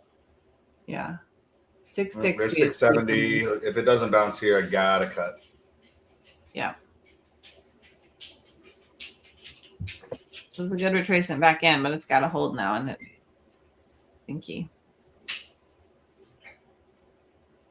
Looks like we kind of just broke structure on the 5-minute too. This. Yeah. We'll see. Seems like it's trying to tank. Yeah, it's probably last chance now. Come on. It's right on my stop too. I think I'm going to stop for the day after this one's hit. Yeah. I'm out. All right. We're going to get taken out. All right. We're the stab. Yeah. We've broken structure on the 5 and the 15 now. 30 minutes looking like that continuation I was talking about, creating a wick on the top. This should continue to the downside, unless we're just going to chop into power hour, London power hour. Yeah, unless we wick here and. Now I'm curious if 680 becomes resistance. If it does, we flush. Yeah. It could be it wicked out the stops, but that was a break of structure for me as well on the smaller time frames. So I'm in favor of the shorts at now.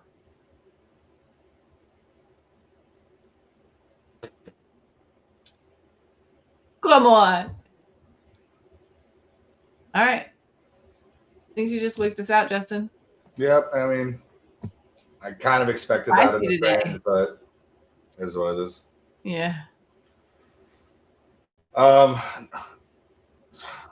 This is tough. This is tough right here. I'm leaning short now, but I'm kind of over it. I'm not gonna lie. I need a strong, like, I don't know. This is really messed around in this area.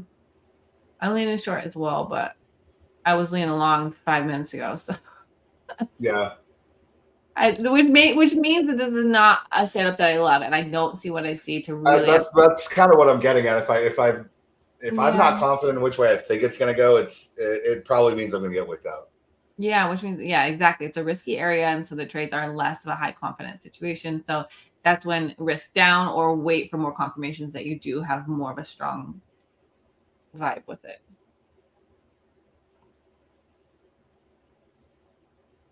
ES is also a very key large time frame weekly monthly level right now, so it is in demand on those levels, but hesitating. I just hate shorting off this. Just looking at the daily chart, it's like, why would I short?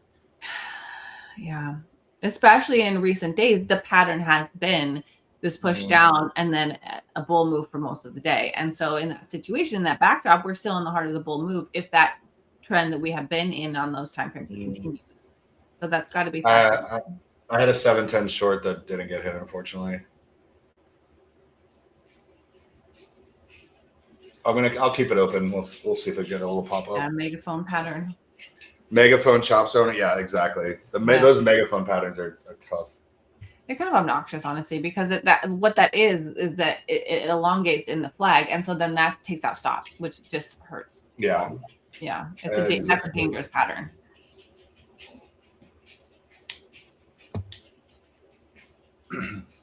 Oh, Locke, you missed your long by like 3 points, didn't you? Already tagged it. Okay. Short makes sense, but long. Yeah, that's what my brain's saying that too. Short but long. Yep, 100%. Same boat, same read. Tricky. Especially with some confusion in the Max 7 as well. Like that is contributing to this like situation where the sentiment is bullish, but there is big important companies that are a major that are big red, and they both just broke support too. Yeah, dude, that's a sign that's concerning, especially seeing as the other indices are weak and the components of NQ are also weak. It makes me uncomfortable with the longs. This is what I call eval trading price action. Yeah. Yeah, manage your risk in a way that like that stops are getting taken here.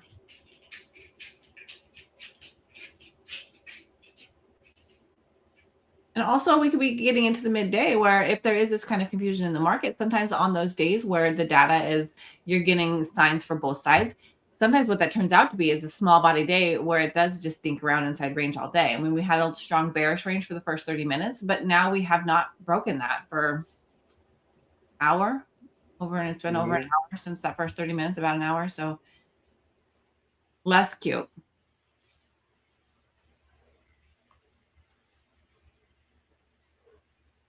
Yeah, we're with you by it. Let's see.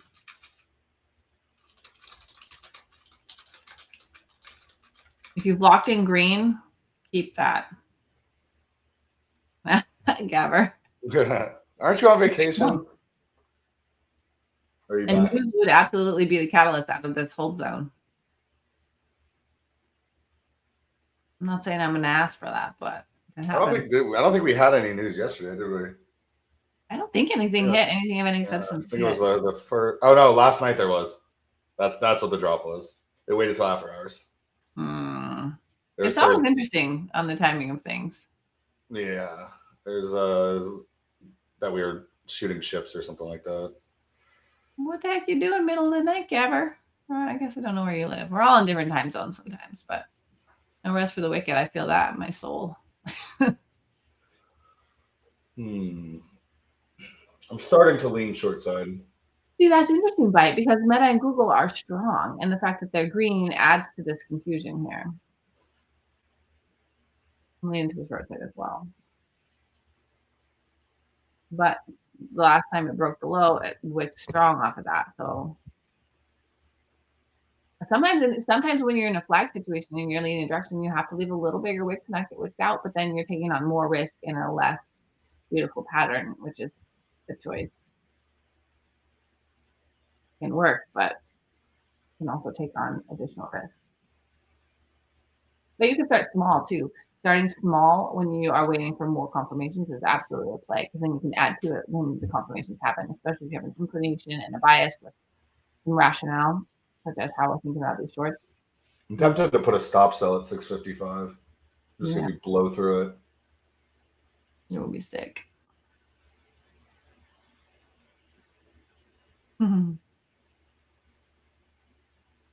But yeah, like we said, just wiki on both sides of this little flag. Dan is on point. Think it. Yeah, I am. Let's see if we just dump here. I have a feeling we will. I have a feeling it will as well. I'm gonna pump my entry up to 670, down to 675, and I don't think I'm gonna get it. This looks like momentum now. We're finally losing it. Yeah.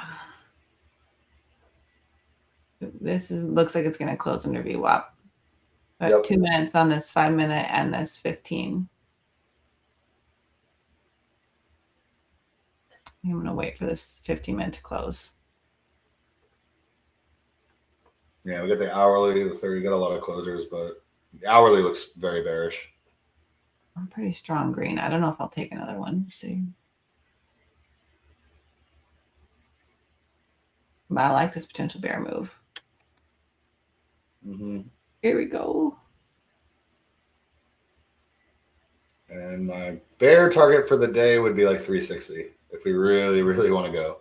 Yeah, I mean, because if this is the next leg, then in theory we're breaking the low. You know, a good amount of distance here. But as we know, the bears have not hit full bear target, but maybe once in the last couple months. Yeah, they've been the losing team. They get the moves, but they're just recovered. Yeah. So yeah, the bulls are defensive. So, and it's a strong defense we're getting right now. So just because if it does break here, it doesn't necessarily mean it has to just sink it for the day. It could just be the next little come back to retest the lows of today, and it could hold. Like if we break this, we could sink down to 575, but that area also could hold there.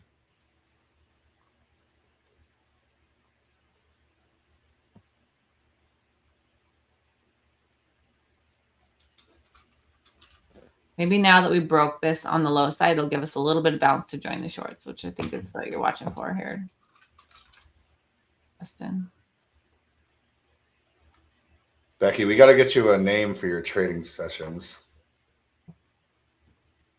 We did the markets with Coach Becky for a minute. Okay. What was it? That was it?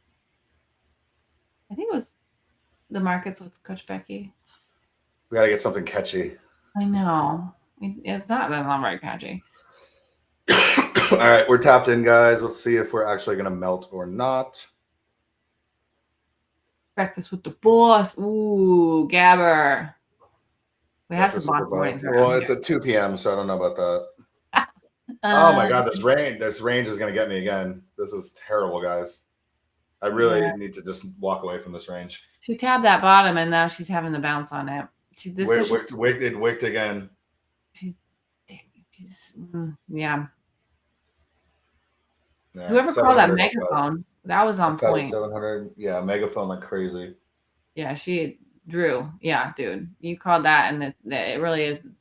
Honestly, if I had to pick a pattern that I hated the most, it would be the megaphone. Oh, by 1,000%. She's a real solid, unfriendly pattern. There's a lot of cute ones. She is not it. Becky's bets. Ooh, okay.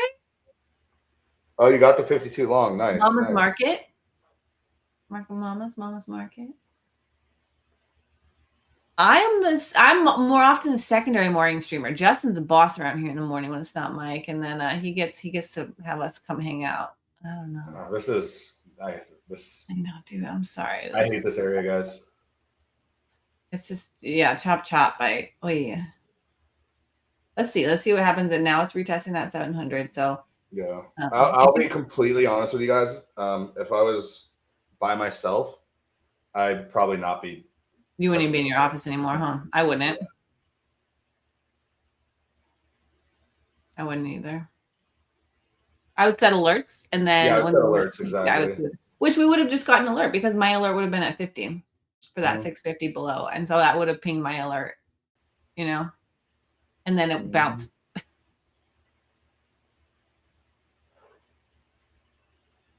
Made 1,500 on micros with y'all. Thanks. Awesome. Yeah. Good job. That's beautiful. Factory of Sadness. Yeah, I took one. Oh, let me look now. I think I made it to actually took 2 trades on ES this morning. I think I took the short and then a bite of the long. Yeah. But that was it. I just Locke, she is a nurse by trade. Let's see. Yeah, I've been a nurse a long time. I've been at 20 years, and when you're an acute care nurse, there is a large psychology element to people being hospitalized because there's a lot of situations that people go through, and I've done oncology and surgery and ICU, and so that really kind of like I treat humans, you know. And so then when I started trading 5 years ago, I just gravitated to the psychology element earlier in it, and then I recognized when I was losing that my issue was my psychology I'd never dealt with. So then I got way deeper into that. To finally find consistency and some profitability for myself. So that's kind of why I really am nerd out on all the psychology elements that we can master. But right now I'm a recovery room nurse. And so I wake people up from surgery when the breathing tube comes out and they're first coming back. So most of my career was in emergency room nursing. His wife is also a nurse. Okay. PACU ICU, psych. Yeah. There's a lot of psych nursing in emergency room nursing. I never worked on a psych floor, but I did ER nursing for 8 years within that 20-year career. Okay, stop me out. We're done. This is what I call blow your account territory, guys. It's real risky in here. This pattern is unfriendly. I still want to short it though. I still I'm short side as well, but it's hard to have the risk management parameters, like those hard stops. Bollinger Bands are probably working great today or in this area. Yeah, Justin's going to connect us, Locke. I have some questions for you on this trading. And you got a wife nurse. I mean, the guys who choose wife nurses are we need therapy. See, I'm thinking you're smart and you're like, nah. No, I just get trauma dumped every day when she gets home. That's true. So guess what happened? I'm like, oh my God. Oh, now I gotta go trade. Now I gotta go trade after listening to you talk about your night. My husband was really happy when I left ER because mine's about to go to ER. Dude, I did ER in Portland, Oregon. That's rough. Downtown, yeah. I'm gonna get back into shorts, guys. Just I'm on a buffer account with a solid buffer, so just keep that in mind. Yeah, you trade at your own risk. Make sure you're comfortable with your situation and your risk management. The 700 is looking weak. Yeah, that's exactly where I cut.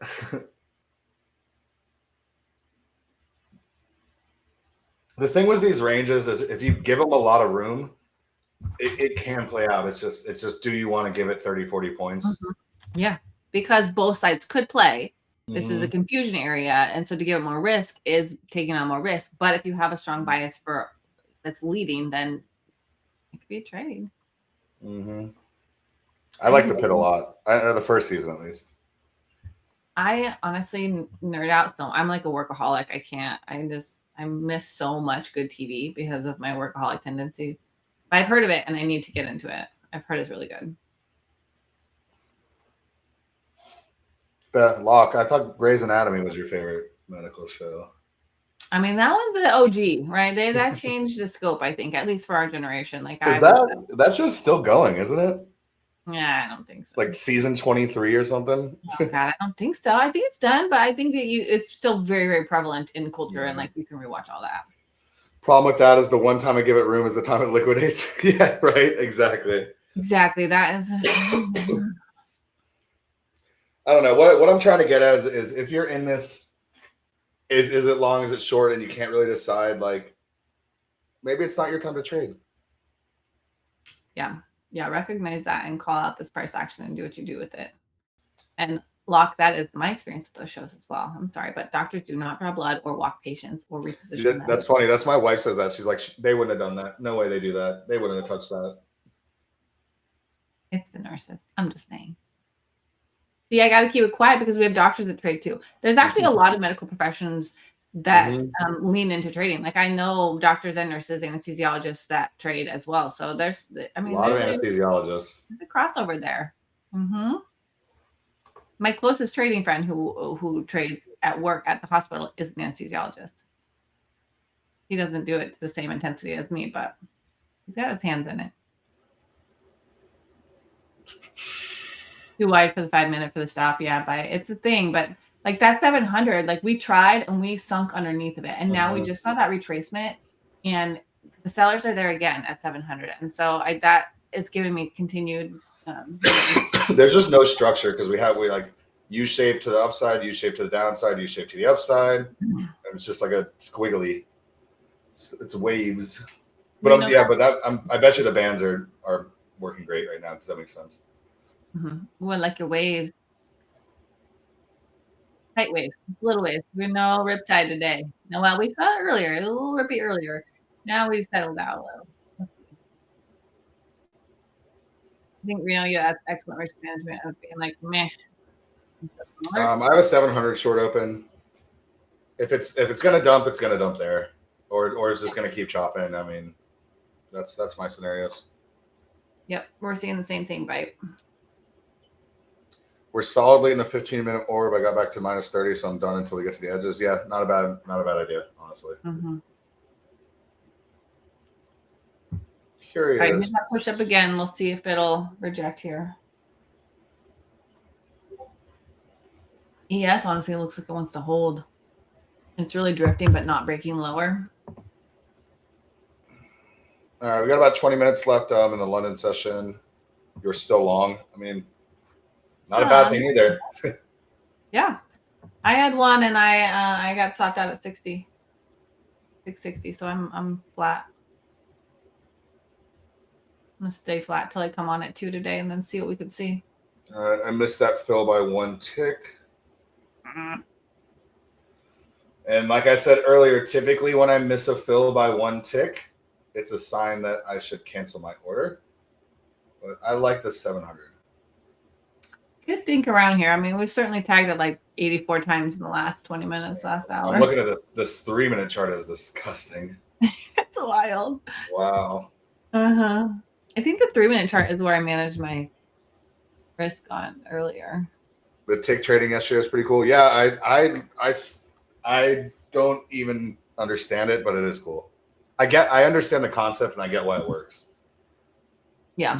It's just a little different vibe. If you stare at it long enough, it's going to speak to you as if anything. It's like people who are really, really in love with Heikin-Ashi or Renko or really see the moves. And those honestly are the best for holding. If you want to talk about holding, Mary, it's going to be in my presentation. But a candle pattern such as Heikin-Ashi or Renko can be really helpful in that as well. If you think you're in a trending day and you want to hold steady, those candle patterns on certain time frames can be really helpful. Yeah, this is just chopping me to pieces, guys. I don't think there's very many entries in here. Just chopping people. Yep. Just $100 here, $100 there. Yeah. Yes, I thought would break, but she's trying to hold too, which adds confusion to this. Like she's weak, but she's not thinking.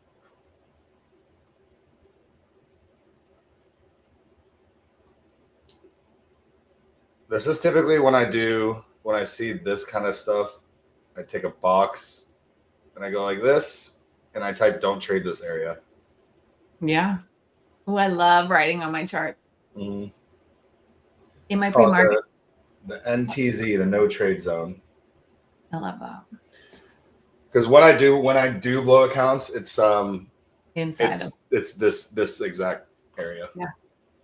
This is the death by 1,000 paper cuts that we talked about in psychology, like that. Exactly. And this is when I get stopped out, watch it go, and then watch the play go green. Yeah. Almost every time. And that's real irritating. Mm-hmm. Got expensive. Oh, Reno. Dang. When's the last time I blew an account? It's been a while. I trade my cash account most of the time. Good job. And when I do blow it, I know I'm gonna blow it. If that makes sense. Yeah. It's typically after I've gotten a few payouts and I'm like, okay, this account's got me enough. Start pushing it. Yeah, then I start trading fast and loose because I already made my ROI on the account. Yeah, that's okay, Reno. That's and then here's the 700 playing out. This is just the try to reverse work. Yeah, right. Yeah, right. They should take that reverse button away. You can actually take it away, but it's a special option. I would never recommend taking hit and reverse. Yeah. But have you? Who has? Who's ever hit the reverse button? Yeah. Been a while. 1963 off the little short, cut my lungs a while ago. Let's go. My man's trading with size. All right. Yeah, it never leads to a good situation. I don't think we're gonna get a good setup during the rest of the session. I don't think so either. I think this is a sign that maybe we take the midday and let her do her thing and see your alerts and keep kind of side eye the market and see if we can get some development in a bit. Yeah, I know. If we could only recode it to be if you hit the reverse button, you should actually be locked out just for an hour. I'm sure you could code that. Yeah. You have hit the reverse button. You are locked out for an hour. Please walk away. It would be a shame if somebody drops some low quality news, right? Jaja, good morning.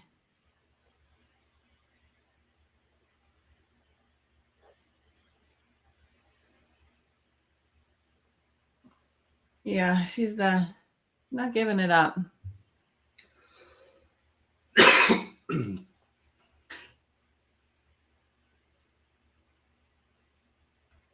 The war is over again, right? I mean, actually coded a whole checklist when he's about to enter a trade. It says, is there confirmation? Is this? And if you don't check them all, it won't let you trade. Ooh, that's boss. I'll probably get, yeah. Okay, that's great. Literally answer this question and face it. Yeah, that's smart. What a world. We're come on, presidential. Can we get a little volatility? Which is real terrible, right? It's so funny because a couple years ago there wasn't this volatility. No, these tweet pumps were not a thing. McCarm was talking about it. The candles or the days were only 200 points, not 600 points. Yeah, average daily range is not the same as it used to be. This era is the situation. Yeah, it is more barcoding without news because the market, I think, knows it's going to hesitate because something will happen. And so we get these hesitation periods where it's real ugly. I'm tapped in longs now. Okay, let's do it. Right. Need to get back over 690, 695 would be nice. This election period is going to be hecka interesting. Market just stealing lunch money at this point. She's stealing. She's just slicing. Bring back Biden. I loved the Biden trading. Dude, I feel I didn't know what I had when I had it because that was where I started. It was so chill. This is a different era. Just put your trade in, walk away, ride the trend, call it a day. Yeah. It's wicked these days. I mean, when you're in the right side, it's There's good. $100 if you just want to take it. It's probably the move. Yeah. All right, there's TP1. Yeah. It'd be great if we could get out of this dang range. That's what I'm saying. And this is why it's tough, guys. Like when you're in a range, how are you going to time when it's going to break out? Like you can get the same entry a million times just to get smacked back down. Yeah. So it's like there's a lot of luck involved in catching the next leg up, unless you're just willing to hold forever and watch your P&L go green to red, like Becky did the other day. Yeah. Just to take $30. Yeah. It's like 130. Come on. Oh, was it? But it was not fancy. And then you watch it pump to PT as soon as you sell. Yeah. That's like, but to grow and expand your muscles and work on building certain skills, do it with less leverage, because then it causes less anxiety and you can really experience it more. So be like, that worked. It worked. So if I made 130 and that worked and I'm pushing myself to this new strategy, like maybe in a year it makes, 1,030, so it's good. It's part of the growth model. So you guys look at that TP1 right back to entry, all within one candle. That's what we're working with. Yeah. Multiple punches to the face is causes some hesitation, which sometimes means like meh.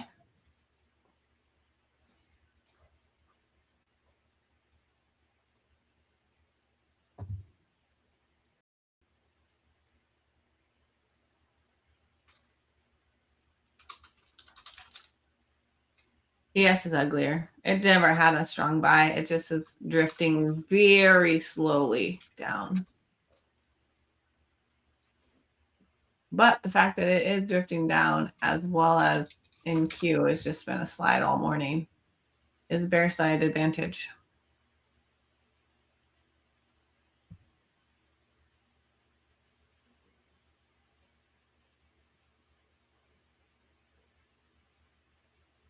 Been punched so many times that when you do get the move, I'm trigger shy. Yeah, I mean this is, it's hard to like be confident in a move right now. Mm-hmm. Like you saw I hit PT1. I said I probably should have taken the money, and I'm being punished for not taking it.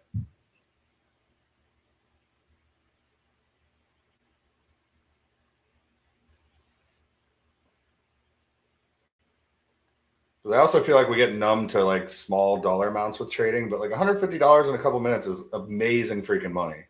Yeah, I know. Like amazing. If somebody knocked on my door and said, "Hey, if you do this for 3 minutes, I'll give you $150," like done. That's great money. Yeah, that's the thing. When you start getting home runs, you're like, "This is I got more in me." Yep. Yeah.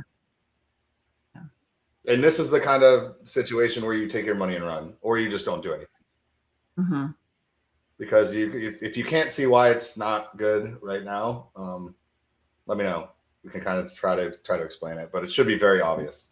Yeah, it's just sideways. But on the 5-minute charts, which is where a lot of people will manage their risk because futures are leveraged, it's wicking at both sides. So that stops getting popped and then reversals.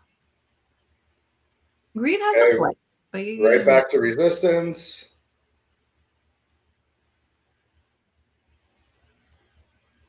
Let's see if it's going to get smacked right back down for the 15th time.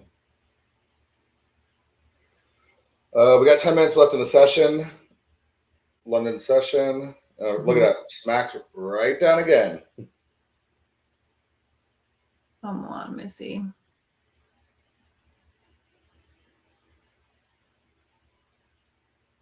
She's tricky. This is sometimes what happens power hour, Justin. Like sometimes Matt and I are like, well, whatever. I've been in power hour with Matt and I held a play for 50 minutes just to close the break even. This was out.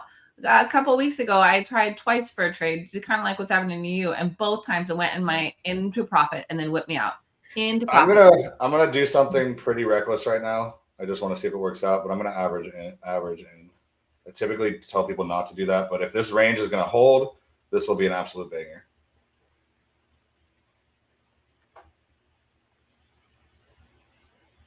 Price range for resistance. Yeah. We see what she's got. You're making a play, and he's making a choice based on his account, his risk size, his parameters. Like, yeah, guys, this is always it's my account. I'm not trading your accounts, so keep that in mind. Yeah, do what feels right. But it is terrible. Like I'll be very honest, this is trash. Yeah, not cute. I just feel like trapping longs to go lower. Contracts are being exchanged, and we haven't seen the break yet. So when we do, it could be strong.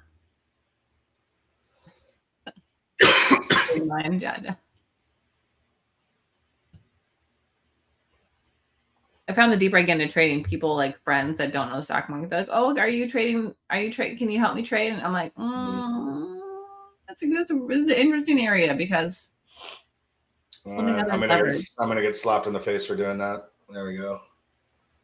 Nice donation to the market. That's probably going to be it for me. I mean, at this point, I'm just trading to trade. Yeah. Although we did just break structure.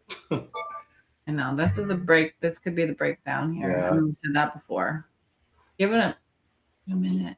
No, I'm not done.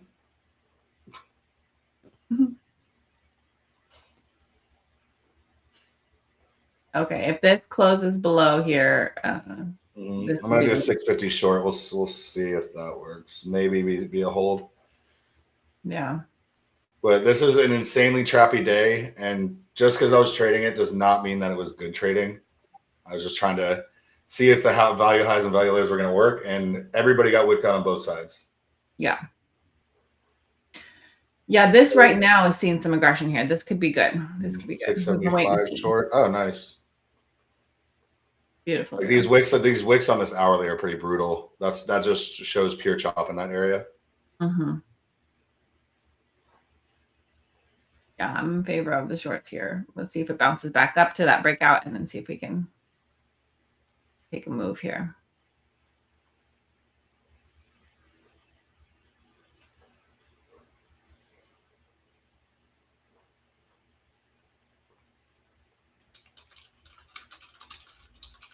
Now that we're below 50, and see if it'll retrace and let anyone join if they want. Next stop down is 610, then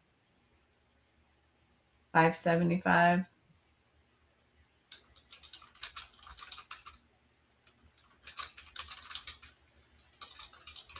But she's going to bounce here a little bit after breaking that. Since she just popped another bunch of stops. So,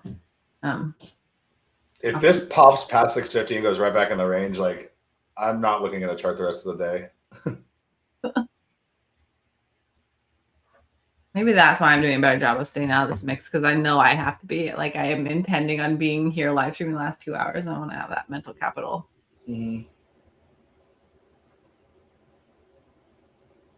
Preserving mental capital is oftentimes just as important as literal capital, because they kind of go hand in hand. I don't know if you guys have experienced that, but when you're like trading on fumes and emotions, the capital doesn't usually go up, in my experience. All right, I didn't tap you in debt. It's still. I got about 5 minutes left, guys. Some bearish energy here. Might not come back to the taps now. I might have done all of it. If you got in, you got in. If you didn't, you missed the train.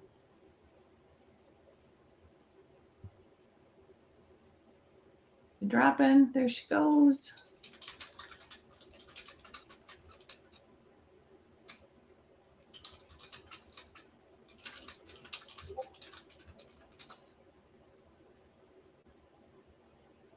Take profit 536. Yeah. That 536 is the key level on my chart too, public. Okay. I like that level a lot. I do want to see it break below 575. 387? Yeah. I would love to get down to 360. Something like that. Yeah, 700 short was the play. Yeah, well, we finally broke structure. So did. Missed my fill by 4 points.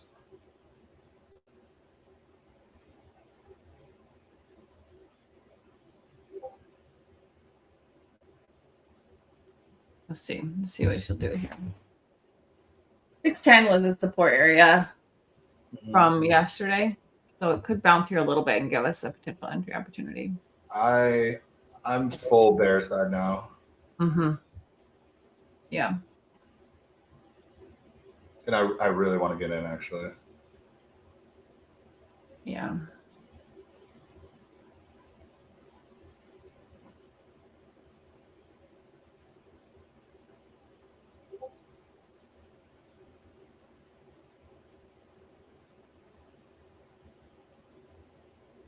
I think there was a lot of like building to that with the Mag 7 sinking, and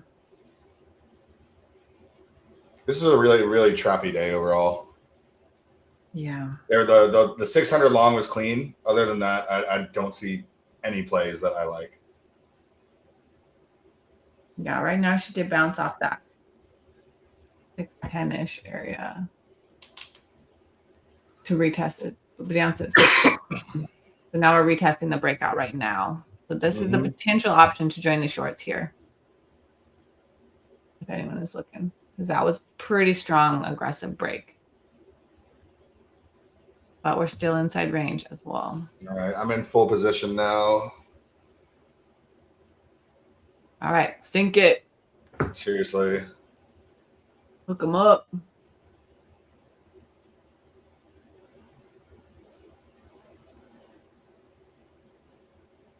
Let's end this on a good note, guys. Seriously.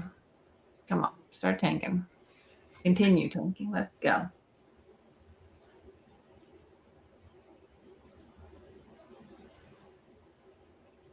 Some days are harder than others, you guys. And so sometimes that's when Mike will say, even when he's streaming, he's like, if I lock in a really good trade, like he's done for the day too. And that's a strong energy when you get like a good. Oh my God. This was a walk away day as soon as we couldn't break over 700 and we got stuck in this range. Yeah. Yeah, we're going right back into this stuff. All right, we got 2 minutes. Yeah, that was strong. 1 minute. Give it a minute here and see. 1 minute. No. I think we ought to get some follow through here. To the downside. Both ES and NQ got a wick on the bottom there, but they also broke.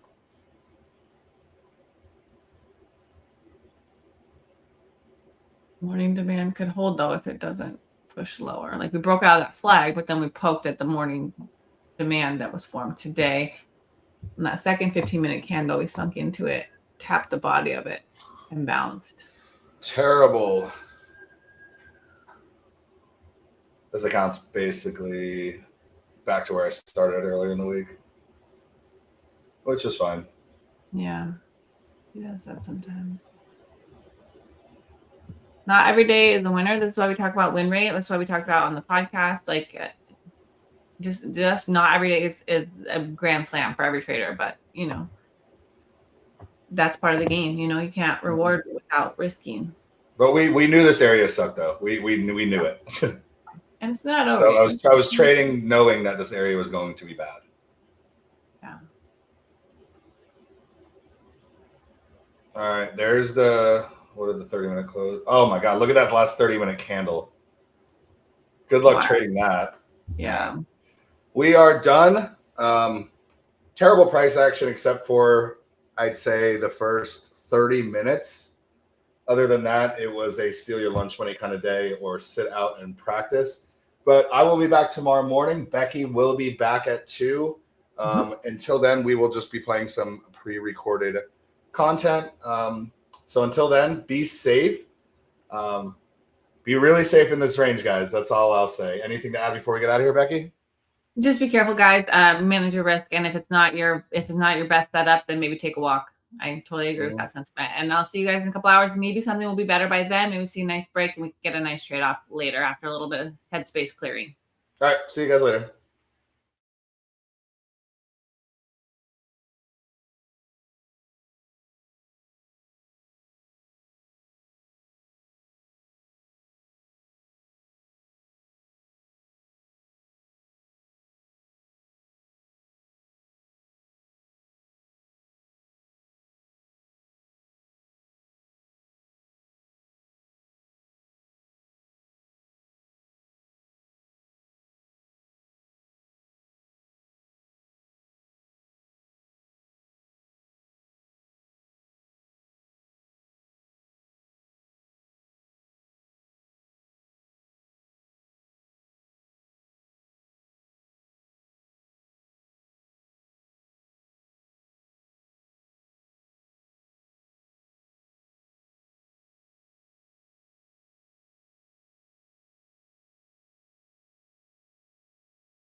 welcome to Psychology Lab. It's Becky here. I'm happy to be here with you guys.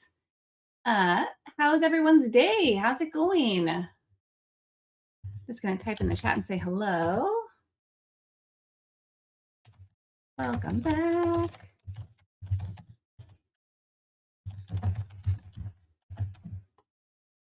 How's everyone? Guys, got some good trades this morning. It was a very interesting morning with the little pullback and then some longs. The market is bullish, remains bullish. There's a little pullback. Anyway, always interesting, right? Okay, well, let's talk psychology, huh? Because that's a key part of our growth as traders. I have experienced, and I know that's true for a lot of the traders. Nearly all that I have encountered and worked with have been, everyone learns a technical skill, and then they have to figure out kind of the deeper layers of what consistency and success looks like after you get a fundamental lockdown. And so that's kind of where we're at, and how I kind of approach these psychology labs is what topic can we discuss that really will help us all be more productive and more, lock in that green on the charts. And so that's so important. And so today was actually a suggestion from one of our traders, Mary. She is in the live streams regularly. She's in the Discord here at BluSky.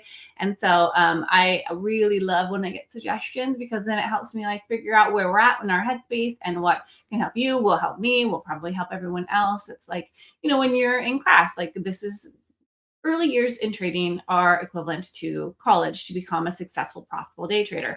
And so when you're in the early phases of that, it's strongly encouraged to ask questions and kick things around and say what's on your mind, because, that old adage is true that if you're thinking it, probably a lot of people are thinking it and working through it on their own. And I am very grateful to be in the position to be able to have these conversations with you guys and just talk about what is happening in our experiences as growing day traders and how we might be able to lock in.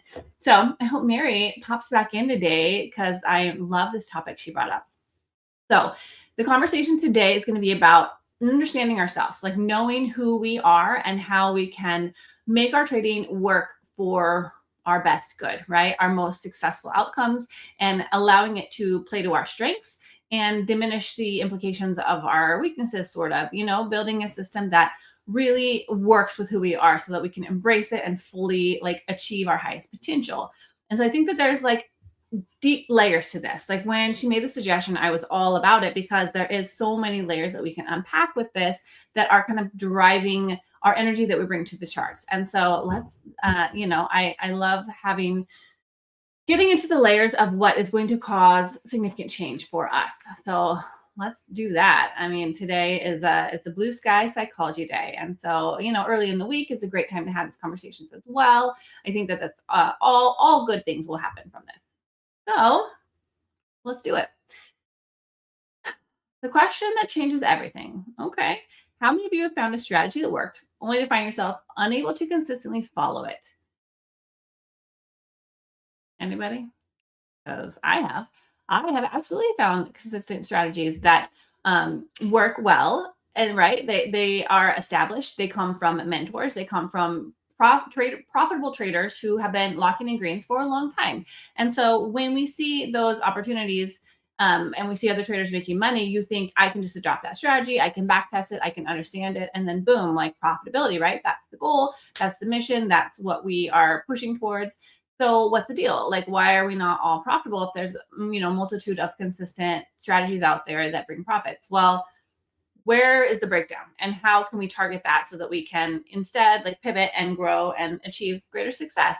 And so I think that the common assumption, which is certainly how I approach trading in my early, years, is that when my strategy was really fine-tuned, when I really understood view up and moving averages and supply and demand, that's when the money would flow freely and endlessly and with multiple zeros on the end. But that's not always how it goes down. Okay. That's why we have the psychology lab. That's why these conversations exist in the trading world, because it's not exactly how it always goes down. There is a deeper truth underneath of that. And that a lot of times a strategy is only as good as the person executing it. And if it feels out of sync with who you are and how you behave, how you see things, how you're trying to use risk, put risk on, take risk off, if that is misaligned, then it's always going to be swimming uphill, paddling uphill. It's going against your grain. And so it's not going to be as fluid as it could be to have like beautifully growing profits, right? That makes sense. So you can have a profitable strategy and good risk management, which is a part of that strategy, right? It has to be. You can have a strong understanding of market context and how it moves and how value migrates and what it looks like to be in a trend. But then the sabotage comes in. That's where everyone kind of can fall on their face, right? If you don't always act consistently in alignment with that plan. So, what's the problem? Our psychology is fighting the system can absolutely be a situation where who you are is countering what you're trying to do. And so then it gets very, very messy. And so, what I want to talk about today is basically this: how can we adjust everything, understand ourselves at the deepest levels, and then make it all cohesive so that we can lock in?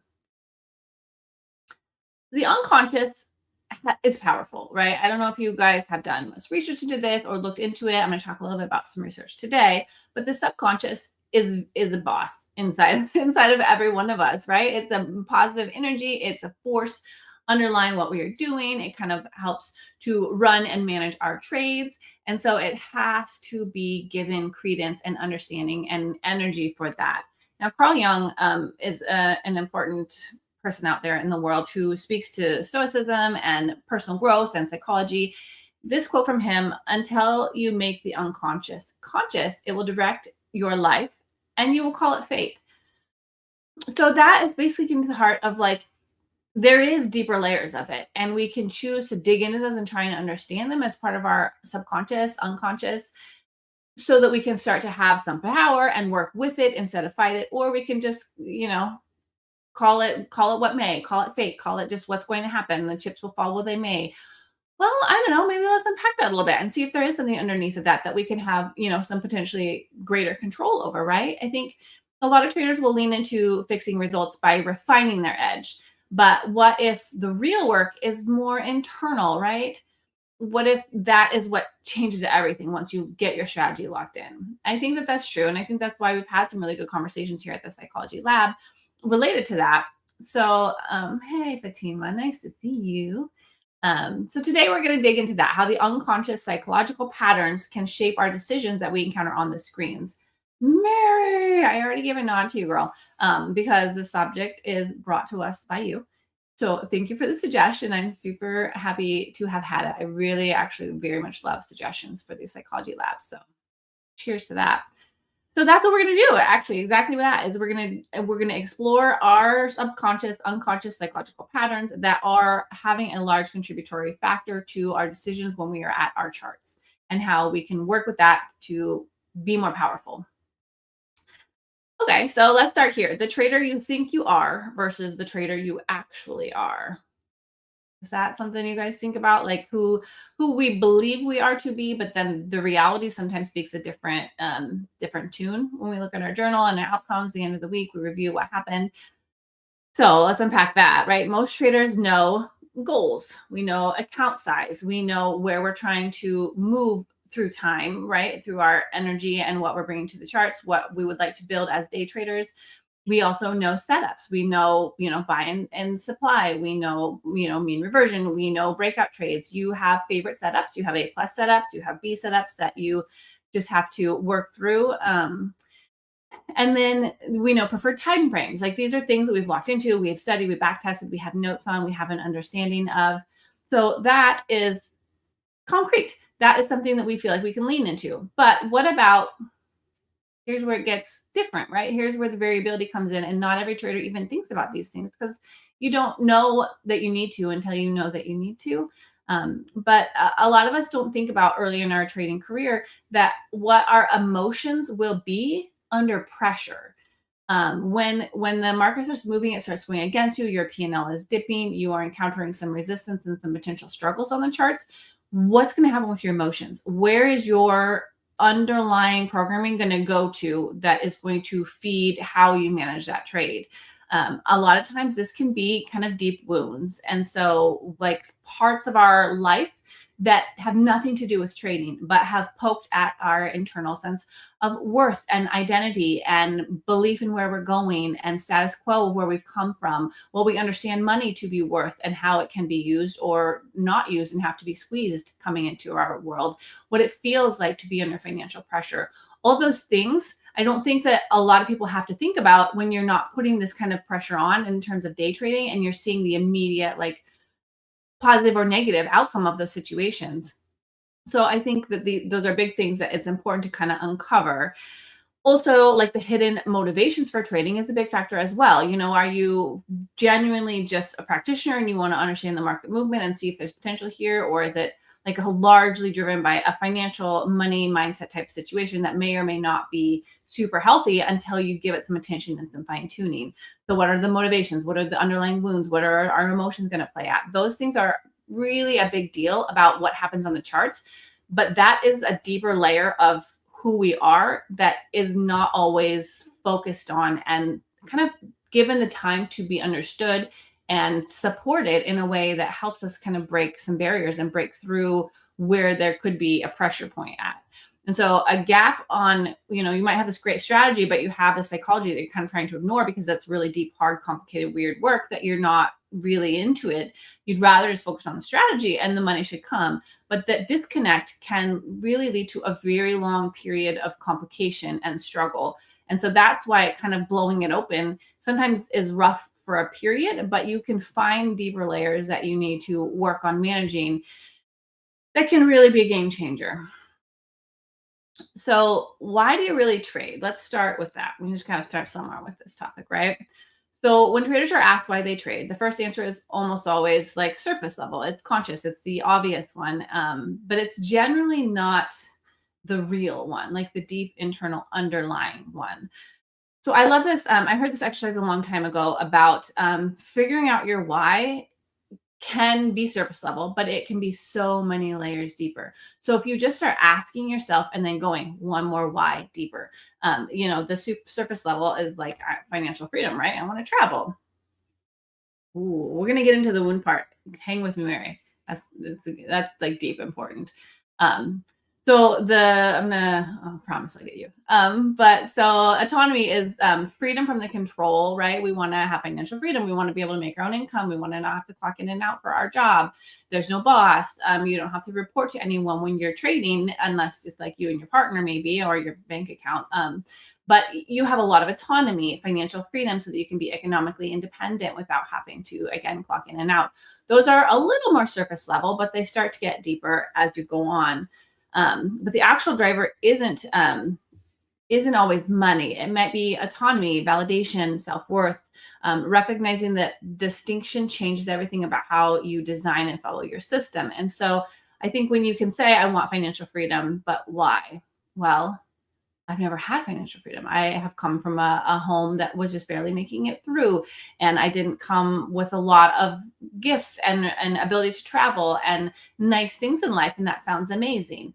But why does that sound amazing? What do you think you need? Well, maybe I've always felt like I was less than others. And I never felt great about the fact that I didn't have what some other families had. And I was always jealous of that. Well, what do you want to do with trading that would bring you out of that? Like, how does that make you feel? Well, I want to feel like I'm worthy of all the good things too. Like, I want to feel like I have more in me. I'm worth more. I can create a bigger world that the other people maybe had more easily. I want to build it for myself.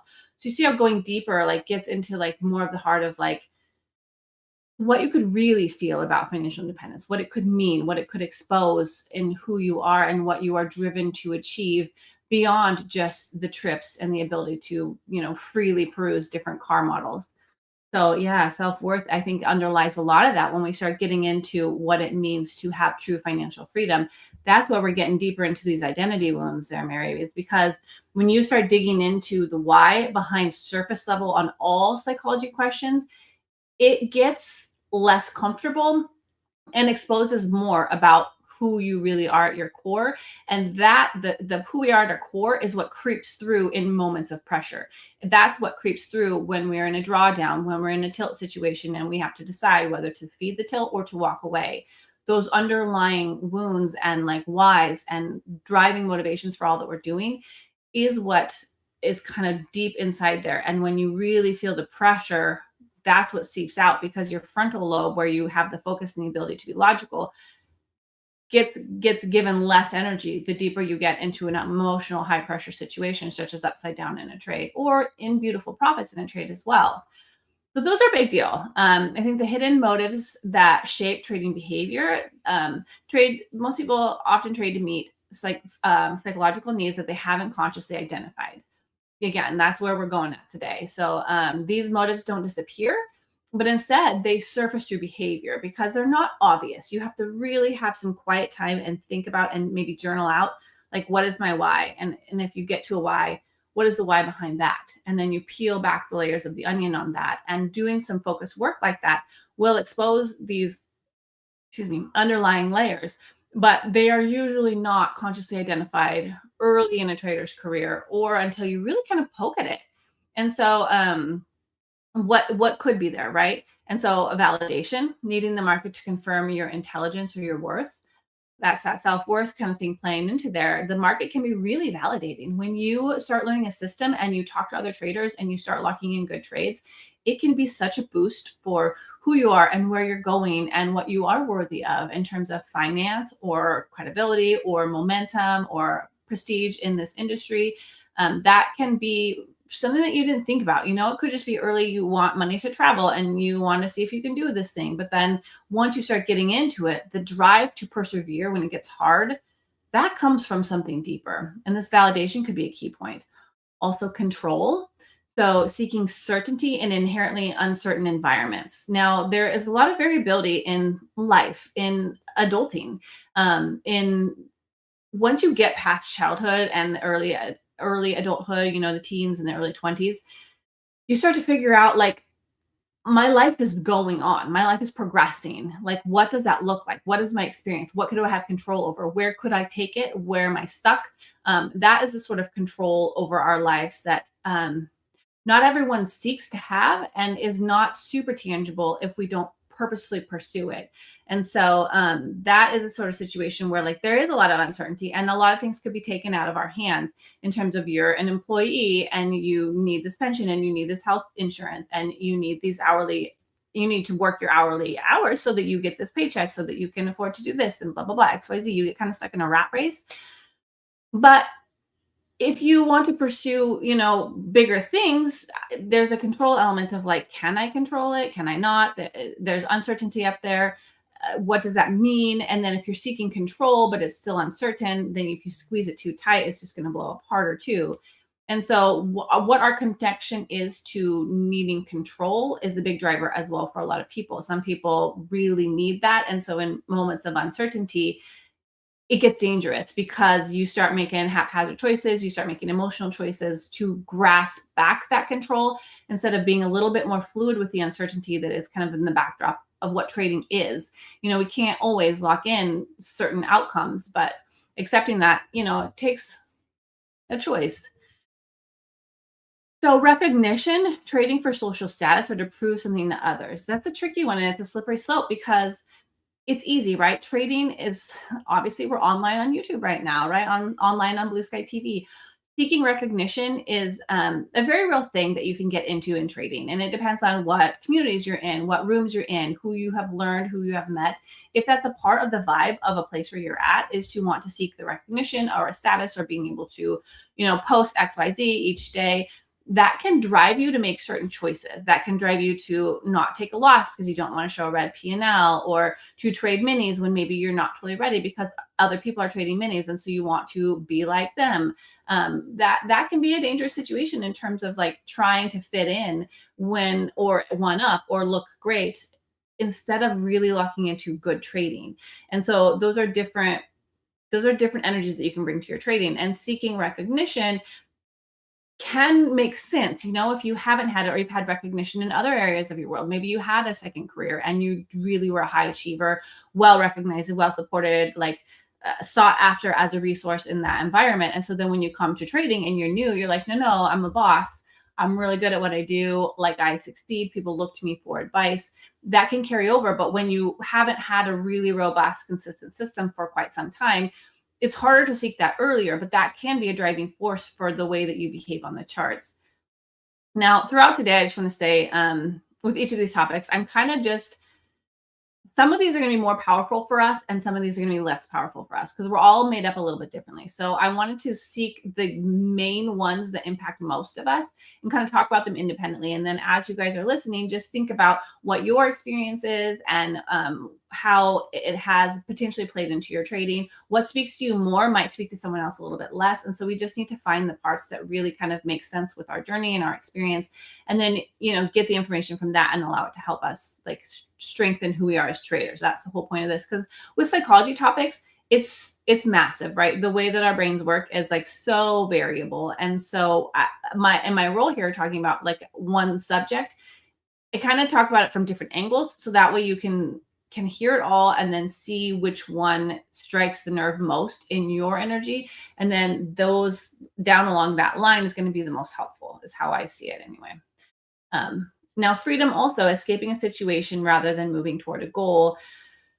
So sometimes we seek the charts to feel some kind of way, whether it's freedom from your job, you have the autonomy here and you're irritated by an obnoxious boss over there. And so this is a freedom for you to just do you and to like potentially build something impressive that is on you. A retail day trader, like we hold the responsibility of our outcomes. And so that gives you the space to like do you, like believe in what you are trying to achieve and lean into that freedom that trading can provide. Instead of just like, if I make $400 a day, then it can do this. And it's like a really business model strategy, just seeking kind of almost an escape into that freedom can be good and bad. Like there's deeper layers of freedom, I guess is what I'm saying is, it can be used for a positive energy for the freedom that you're trying to create for your family. And then have that be a factor behind a business model and a strong strategy that you adhere to versus just seeking almost the privacy to just do what you want to do. And I think that part of that underlines a lot of us retail traders approaches, but it has to be contained within its place, understood, given the, respect that it deserves as part of our situation. But the priority has to be strong executions in order to make money because there's just too much leverage in the world of trading. There's too much ability to lose money. You know what I'm saying? Carl Jung again, the privilege of a lifetime is to become who you truly are. And that's why I think these conversations are so valuable because trading is a beautiful opportunity, like really incredible, massive, like overwhelmingly positive opportunity for us. And it can help us give an avenue of becoming who we really are. It can expose our deepest like wounds and identity layers. And then we can work with them, grow with them. If we find something deep within us that feels like an unstable wound, something that is hurting and that expresses itself on the charts in and potentially a negative way usually, then if you approach that and you try and heal that and then adjust it and make sure you're giving it credence as a part of who you are that made you and brought you to this point and working with it as you move forward, it's so powerful. So I love that quote. Okay, so the drivers behind this, right? Let's keep knocking through this. Many behaviors that look irrational from the outside are psychologically logical from the inside. So they're not mistakes necessarily. They're a response to unmet needs. And that's where I'm talking about like the deep needs within us that we don't always recognize. If our executions, our outcomes are kind of trying to meet that need without asking us permission first, it can play out on the charts. And so we want to recognize those. Now, this is a different way of looking at similar things that we just covered. So I'm just going to cover it in a slightly different way because maybe it will like help just kind of experience it and understand it. So one of these is definitely the need for certainty. So over analyzing, freezing on entries, waiting for one more confirmation. The market threatens uncertainty and the brain seeks safety. And so these situations, this is where you kind of have more of the like hesitant profile on your charts, where you see your setup and you just wait. You're just not sure. You're not sure if it's quite there. One more confirmation would make you feel better. And then all of a sudden it starts flying. And that's really frustrating. So that need for certainty could be a part of deeply underneath of like, you want to feel safe and you want to make sure that you're making the best choice. And this has to be super logical and smart, and it has to be a good investment for your money. And so then you kind of hesitate with that. And so that seeking that safety is something you kind of want to recognize and give support to and space to. And allow that to be a part of who you are, but then work with it in terms of targeting. Then in that situation, you want to target decreasing hesitancy in those sort of behaviors with active choices. A need for significance is another one. So oversizing positions, chasing home runs, the losses can become identity threats. So this is where you're like less comfortable in taking the hits, and you give it more room. You will average into a loser because you don't want to take that loss, because you want to feel really positive with who you are and what you have going on. And so the losses can become threatening, not just financially, but also to your worth and your core. And so that can create these type of like more aggressive sort of behaviors on the charts. The need for control. So that would be like moving stops, interfering with trades, kind of monkeying trades, squeezing trades, overriding your system. That's where if the uncertainty feels intolerable. You want to be in charge. You want to make this work or not work, and it has to look like this. And so if that uncertainty really bothers you and you need to have control over your situation, it's going to play over in these certain ways on the charts, interfering with your trades and overriding your system that you have defined. If it says you get in here, then you get out there, but instead you get out here because you just don't like XYZ and you want to. So over managing could be a sense of an underlying need for more control, which is something to kind of know and give respect to in your life. Similarly, the need for achievement, which sounds really positive, right? Like achievement, high achieving, like making that great P&L, making those outcomes, that's the goal, which it still should be. But if you lean too heavily and the winning is expected and it needs to happen, then you can also not take the losses and not let it happen over time, but instead you can put pressure on doing it faster so you get the rewards. Your standards keep rising. You're not satisfied with the $300 that got you to a payout by making $300 consistently. Instead, you are more so forcing bigger outcomes to make sure that you are achieving higher metrics instead of staying stagnant or whatever, even though it's just allowing your system to catch up with you, which that can lead to burnout because you're constantly increasing the pressure that you're carrying on yourself, and it makes it harder and harder and harder. And that is definitely a recipe for tilting. So realizing if you can kind of dig into any of these behaviors that are in the starting of each of these boxes, the oversizing or moving stops, if that is a behavior you see on your trading, then the title of this could be kind of an underlying subconscious need and driver for you, which is a part of all of us, right? These are the psychological energies for all of us. And so what drives people is not what they know, but what they need. And I love that quote by David McClellan, because driving forces are not always understood. It's not always logical. It's not always mathematical and scientific, especially when you're doing something as day trading. It's the psychological element is very, very real.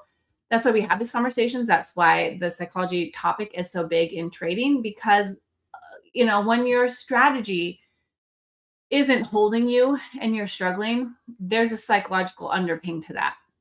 And so figuring out what that need is that is coming through your trading and out in your executions, identifying that and working with it is such a powerful choice in terms of targeting the need versus the way it plays out on the charts, which is why I love this conversation so much, that we can dig into this.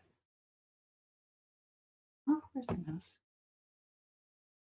Self-awareness is a performance multiplier. You guys heard the term self-awareness? You guys are kind of sleepy in the chat. Hope you're just enjoying listening to me keep carrying on. But self-awareness is a really powerful tool.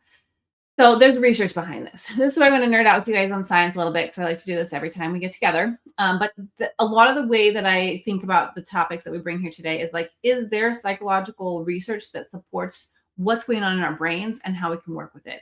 And there is such psychological research behind this topic. So this one research study found that while most people believe they are self-aware, only a very small minority actually demonstrate when it's objectively measured. So they figured out like objective tests to figure out what your self-awareness level actually is. And for people who thought they were really self-aware, it was actually a very small number that played across and made it through that test, showing true self-awareness, which is so interesting, right? I think we oftentimes say, of course I'm aware. Like I know who I am. I know how I show up. I know my strategy. But the layers beneath that, I think, is where the real money is at, so to say. Self-confidence in self-knowledge is in itself a blind spot, So in trading, blind spots can be really expensive, right? If we don't know, we don't know, or we don't know the underlying issue that is holding us back, there's so much risk there, because you're basically not really exposing and really dealing with the biggest thing at hand. And so studies in emotional intelligence consistently do confirm that self-awareness is the foundation for self-regulation. And self-regulation, you guys, that's where we want to live. That's where we need to lock into being able to recognize what our minds and our emotions and our psychology need, so that way we can regulate and make the right choices in the moment. Self-awareness is the foundation for self-regulation. So that's where I want to talk about. Self-awareness is super, super a powerhouse for us. You can't manage emotions if you don't recognize them, if you don't call them out of the shadows, if you don't name them and say, I am feeling XYZ, probably that means this is the risk and I maybe should walk away. I'm feeling really stressed and anxious and I'm very uncomfortable in this position. Probably that means you should close it because you're no longer operating super focused and like front brain mode. So before asking, how do I stop revenge trading? This is where I want us all to think of, what is revenge trading trying to satisfy within me? Am I trying to regain control or restore self-worth after having a bender on the charts, reducing discomfort? What underneath of what I am experiencing am I trying to like fix right now by getting back in this trade, by forcing my P&L to go green because I don't want this red day? What else is there? Are you having some concerns at home? Are you worried about money? Are you worried about making it so that your status stays up or what have you, depending on where you put your energy when you're not on the actual charts? James Clear is one of my favorite authors because the book Atomic Habits is fire. One of his quotes is, awareness precedes control. So if we are aware of what's going on, that's how we get the control that we desire. By understanding all the aspects of especially our psychology on trading, understanding that what we are experiencing makes it less vague, makes it a real thing, makes it like, data on the charts. It's data in our brains. So then with that, we can build the control out of that because we have shined our lights brightly on our emotions. And so then we know, then we can create a strategy anyways that says, if I am heavily in this emotion, this is what I ought to do. And that puts it into your strategy book, in your playbook, as example of how you're trading a breakout trade. Well, how do you manage sadness and sleep deprivation? Probably should be taking a day off, right? Going for a walk outside instead. Thanks, Fatima. Okay, so let's discover our trading operating systems. Okay, so this is where every trader has a psychological operating system running beneath the surface. The goal isn't to become someone else, especially you see someone out there in the charts, you see how they're executing, you see how they're living, you see what they're putting forth in their energy for their trading outcomes. The goal shouldn't be to become them. Instead, I think what is the most powerful is coming into alignment with who we already are. Who is Becky? What drives me? What do I really want? What scares me? What makes me want to squeeze my trade? What makes me want to go all in and throw caution to the wind? Like, what parts of me come out in those moments? And then what do those parts need? How can I manage them? How can I settle them so that I can really treat trading as a business? So for each of us, I think that we can do some things with that. These are questions that will help us get deeper into knowing thyself, understanding who you are, who I am bringing to my charts, who it is that sits down with access to the mouse to click the buttons. So what emotion do I struggle with most? Is it fear, frustration, boredom, greed, impatience? And if you guys want to screenshot this and just take it for part of your journaling exercises tonight or tomorrow, or when you have peace and quiet and you want to really spend an hour thinking about your psychology and how you want to like really lock it in, because hello, we want fat payouts. And if you want a fat payout, spending an hour on psychology once a week is a really strong choice. I'm just saying, I'm not saying because I'm a psychology coach. I'm just saying because I like the payouts also. So screenshot this and then use this as an exercise. But what emotion do I struggle with most? These are some suggestions. It could be anything. Just kind of go inward and like let that question sit in your mind for a moment and think about what is the strongest force for you that gets you into trouble. Another question to ask to get kind of into the heart of your core is, what emotion am I actively avoiding? So failure, rejection, powerlessness, embarrassment. By asking ourselves these questions when no one is there, when you're not in psychology lab, when you are by yourself with a pen and paper, it pokes at a part of ourselves that it's less comfortable. It's not super fun to poke at this part of ourselves and to expose what maybe our red days look like underlying our hearts and our experiences and our energy at our core. Maybe something from our childhood kind of fed into this situation that is deep inside of each of us. But if you can say, I am avoiding failure and rejection because at some point in my life, like I had massive experiences with failure and I had to dig my way out and it was terrible and I hate that time of my life and I'm not going back there. So maybe in your charts, you're avoiding taking a stop out, you're avoiding a small red day or not averaging to a loser because that loser would feel like failure. You see how it kind of can be like, oh, shoot, like that does really sting. That certain experience really stings for me. And it's because it has stung before and I don't want that anymore. If that's the case, we'll talk about what we can do with that, right? But I think first digging into your own psychology, your own experience in this life to figure out where your soft spots are is a big deal. Another question, what does winning mean to me? So money, proof, validation, freedom, safety. The meaning shapes the motivation. So what a positive outcome on the charts means, what it will provide to me that I need, that kind of creates an awareness also in your situation of I need money. So like you need to make sure you're backing off and you're position sizing for longevity and to be able to get your accounts to hold through a period and get to the payouts phase. If it's validation, maybe if it's for a good way and it's like in a safe, inviting, supportive community, such as our great one at BluSky, then you can continue on. But if you find yourself in rooms where it's constantly trying to like one up each other and like people are talking smack about someone who gets a red trade or whatever, don't do that. Like you need to tune out anything that is putting more pressure on these things that are dangerous for you, such as constantly seeking to be the best in a validating situation. Another question to put into your potential journaling opportunity on this is, what does losing mean to me?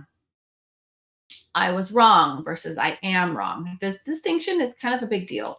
So when you are in a losing trade, do you think I was wrong on that trade? It's not going to work out. That support didn't hold. I need to take this hit and see what else is going on. Maybe I'll look at this. If ES is being obnoxious, let me look at NQ or gold. That trade just didn't work. My long opportunity was wrong. Versus I'm wrong. Like I can't get this trading. Like I don't understand why I show up every day and I'm trying to win and I'm just wrong on the charts. Like if it's about you versus about the trade idea and the data that's printed, those are different energies and they can really kind of hurt a little bit if you make it so personal in terms of your worth and your experience and your ability to be a trader versus let each trade stand alone. We all come to the charts. We make an analysis on the market. We make a thesis on what it might happen. We have a plan for what our best trade would be, and then we execute. And so if that trade doesn't work out, that's the natural variance of being a trader. Like there is no 90, 100% traders. That's a lie. And so if our trade is wrong, that just needs to be that trade was invalidated. I can't wait for another opportunity that maybe will be better and then I can make it up. And it's not a big deal because the loss was mitigated. It was kept small and within reason for my account. So that containment, I guess, of the risk is like really, really helpful for our mental stability, right? Yeah, thanks for being here, friend. All right. So what about this statement for yourself too, guys? This is the journaling page, right? And so have this as part of this experience for you as well. When I lose money, the story I tell myself is. Now, this really plays into this last question I just covered as too. What does losing mean to me? So when I lose money in trading, what does that mean? I don't want to tell my spouse. I'm worried about paying my rent. I can never make this. It's been 2 years in and I'm still not making a damn profit. So I guess I just suck. Like if that is what it tells you, there is psychological work to work on. These questions need to be explored every week until you really kind of get to the raw heart of them. And then you can start to heal those and think about what you could do differently in your daily actions, in your approach to the markets that contains that emotion while you maybe work through it in other ways that we can talk about as well. But if instead, when I lose money in trading, the story I tell myself is, that trade didn't work out because support didn't hold. So maybe we're actually having a bearish day. Let's see what my larger time frames show. Let me pull back. Let me, phone a friend, see what Waji is thinking on the charts right now, see what Fatima is thinking on the charts. Like it looks like it might have rolled over. No wonder my long didn't work.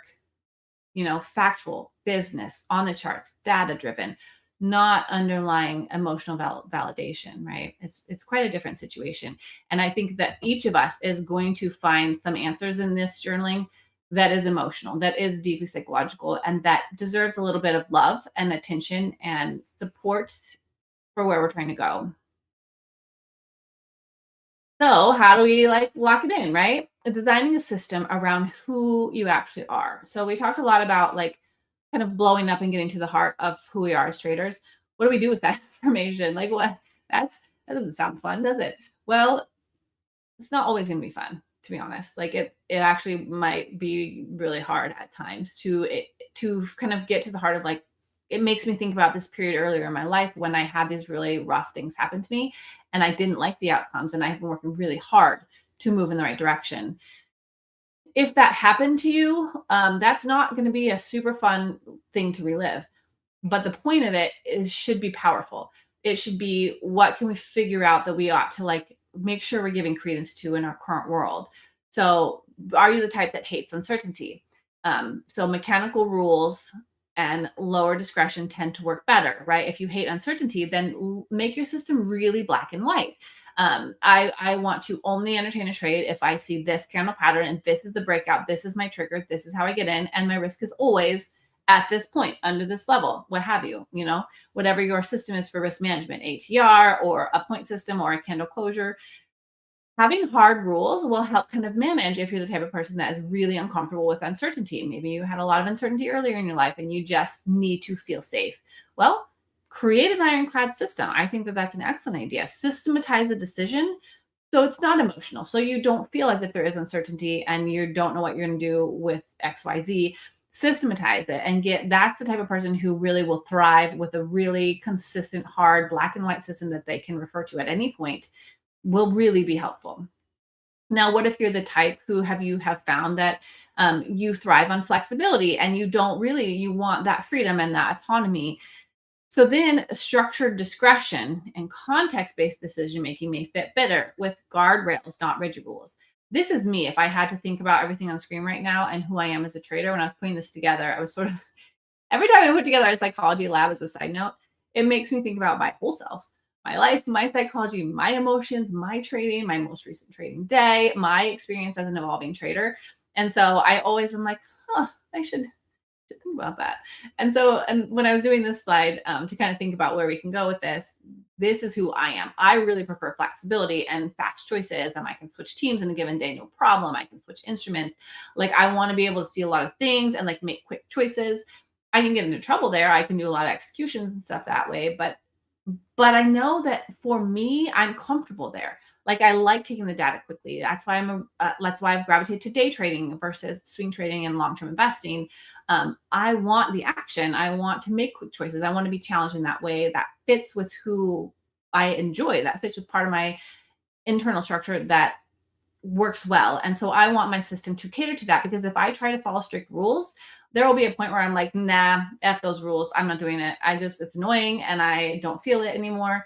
But if my system instead is has structure and has a basis and has a clearly delineated A+ strategy and setups, and then I have a little bit of discretion around those. When I see a certain level acting as resistance and I'm starting to get some energy there and I'm starting to get some closures, I need to have some discretion and some context behind my choices. And then I can take a trade without it being a perfect setup. In some ways that probably feels terrible to other people. So traders that really need some certainty in their life, they're like, you're just a gambler. I think it's gray. And I think we each have to know who we bring to the charts and how we thrive, because it's different for us. And so if you really like that flexibility, I do best when I have a structure and a system that I'm working on trading, but I give myself a little bit of wiggle room, because then I'm not fighting myself with it. I'm instead saying, you really need to see XYZ. And if you're going to trade before you get more confirmations, you have to start with a small position. And then as the confirmations come in, then you can add. That is one way that I directly manage as part of myself, and something that I had to learn over time of going full size at the beginning. Will sometimes take me out full size very fast and my trade could work, but not before I'm not stopped out first. So allowing myself that flexibility looks like leveraging down in the beginning until more confirmations come in. This is an example of knowing thyself and adjusting your trading entry criteria to fit with that. Does that make sense? No rigid rules for this personality, because that can make them fight the system harder and just really just throw it all out the window and go rogue. Done that. A couple people in this room know me quite well, and so you know that. Okay, so what about flooded by frequency? Fewer trades. If you're like, you just trade, like you put a lot of trades on the chart. My girl Kendra, many years ago, one time we were learning to trade, and she called it confetti party, basically, when you overtrade the crap out of your day, and there's longs and shorts and stops and hits and targets and stuff. And if you have your fills on, it's a confetti party. So that is very frequent trading, and not always for a good thing. Some people are scalpers and they just lock in 20 points, 10 points, 20 points, 50 points. That can be their system. But if you trade high frequency and you're getting a lot of mixed results, maybe you got to back that off a little bit. Fewer trades, but higher quality setups. And so in that situation, if that's your tendency, don't say I can only trade once a day, because you're not going to do it. But to kind of delineate, I need to slow it down a little bit and really say I can take a couple of trades, but I have to prioritize at least these parts of it so that they're really high quality. And that will help you, allow you to take your frequent trades, but to specify that they have to be a certain quality and have a certain number of confirmations at least. And so you want to be able to slow down the amount of money you're throwing around and lock it in specifically. And it makes your trades a little bit more effective, but still allows you some freedom to trade. So understand what you're trying to do when you're unregulated, and then create a system around allowing that to come through, but regulating it to a certain extent, if that makes sense. A good trading system is profitable. A great trading system is profitable and psychologically sustainable, which is what I'm talking about today, which is what a lot of my psychology labs talk about, is making a good system better, making it great. So that way, when you do have a strong strategy, you have good mentors, you have a good read of the market, you have an ability to make good trades. If you get your psychology stable around that, that's where the magic happens. That's where the consistency and the ability to leverage up and the ability to compound your gains over time, that's where it gets incredible. That's where the doors open and the ceilings just float away, and you can keep pushing yourself. Because if you can get your psychology super rock solid and in support of your strategy in terms of your hard system and your trading approach, then it all works together and creates like this beautiful finished product type situation. I mean, we're never done learning, but it sets the stage so much more stably for that bigger growth. All right, so the ultimate goal isn't just better trading. The deeper purpose of self-awareness isn't really just profits. Because, I mean, of course it's profits, right? Of course, we're day traders. Like, you wouldn't be here if you weren't trying to make a lot of money from the market. Same. But if we can get to a coherent level with our trading and our approach and who we are as day traders, that alignment between who we are and what we do is where you get that sweet spot that I'm talking about, of like, it just flows. Like we can really just lock in and see our great setups and go for them and get those beautiful outcomes that result from that. And so your decisions improve, right? Your clarity replaces a reactive kind of background noise. I love that, because we need to be able to make good decisions, but it's so much easier to make really strong decisions when it fits with the whole picture of what we have going on. So it replaces that reactivity. And then stress decreases, right? Like being able to trade and not be super stressed about it is so important, to be able to not fight your system. When I trade against who I am, it's not better. It's like, it puts pressure on me. I'm like, I'm trying to do what he said because he says this is how I win. That is higher stress. You're like trying to do all these other things that you're told to do versus like flowing with it. And I don't know if you guys have ever heard me talk about the market as a lady, but Miss Market, she's in charge. She runs the show. She is creating a dance with buys and sells and movements across the chart. And our job is to flow with her, to pick up the cues and to get in sync. And if she's like climbing, then you need to find a pullback to like get in that party and then ride that train. Like you need to get in alignment and flow with Miss Market. And so if you can do that with Miss Market and yourself, like that's so much less stressful. It's so much like smoother, and It feels good. You can make bigger profits. You can scale in and out, and you don't have to ride as much drawdown because you're not fighting it of like, I'm supposed to be long if I see this and then. So that decreased stress when you're not fighting anything, the market or your system or your soul, it's so much smoother. So confidence grows, right? This is rooted in self-knowledge, not in outcomes. And so if this is making sense and you've spent some time to like figure out, like I am oftentimes trading, if I get into a revenge trade, it's because of, this tendency to be afraid of failure and abandonment and loss that stems from something earlier in my life that was really hard. If you say like, this is just the market, this is a financial choice, I'm a business person here, I know that my strategy holds, and if I take a small stop, that's how I make it to the profitability. If you can say like, I have this emotional need, but that's not this. When I'm at my charts, I am in business mode, I am trading my system. If this happens, then I go long, etc. So you will get more confidence by having that self-knowledge and self-awareness of all the aspects of the things that you're going to encounter when you get to the charts and the pressure starts coming on. And so that's how you get more confident through this, not just the outcomes, not just having green days, but instead having an understanding of who you're bringing to the charts and what you're going to do when it starts to get weird, when it goes against you, when it goes really in profit, what you might do. When you're presented with a loser, do you let it hit or do you add to it and move your stop? Having an awareness and understanding and a knowledge of how to work with yourself in those moments makes you so much stronger, like so much stronger to be able to handle whatever comes at you, which I love for all of us. Anything that makes us more confident. Like there's a thing of like, you can't have an ego to be a consistently profitable trader. Well, anyone who tries to be tradable, who tries to be a successful trader has an ego. Like in order to think you can be a winning day trader, you have a little bit of ego in there. The difference is managing that in a healthy way, recognizing that you want the confident parts of an ego without the over leveraging, overconfidence, tuning out noise, being ridiculous part of an ego. But instead, like a healthy confidence is required to reach the higher goals and to compound your profits and to eventually start leveraging up and maybe trade copying at some point. So the goal should be seeking that knowledge and awareness so that we can get in this flow state. Thanks, guys, for the comments and the support. Okay. So consistency also, you guys, like consistency increases, which consistency is the core of the compoundability and the long-term profits. And so when you are in alignment with your process and who you are, who your emotions are, your awareness on what comes out when you get in these trades and the leverage is on the line, when those are in alignment and you have all eyes on what might come out of me and what I'm going to do in that situation, if I start to get really pressured and I start to revenge trading, that's a sign that I have to just close the position and go for a walk. And maybe later there will be a better trade, but my account will live. If I am trading from this really aggressive, unfortunate spot where I'm mismanaging my trades, just stop, phone a friend, like reach out to your accountability partner, my girl, and take a break and come back, because you can have that consistency when you're in alignment, and having that awareness to not engage when you're not in alignment, it will really help you have the long-term profitability from that. And so we all want that consistency.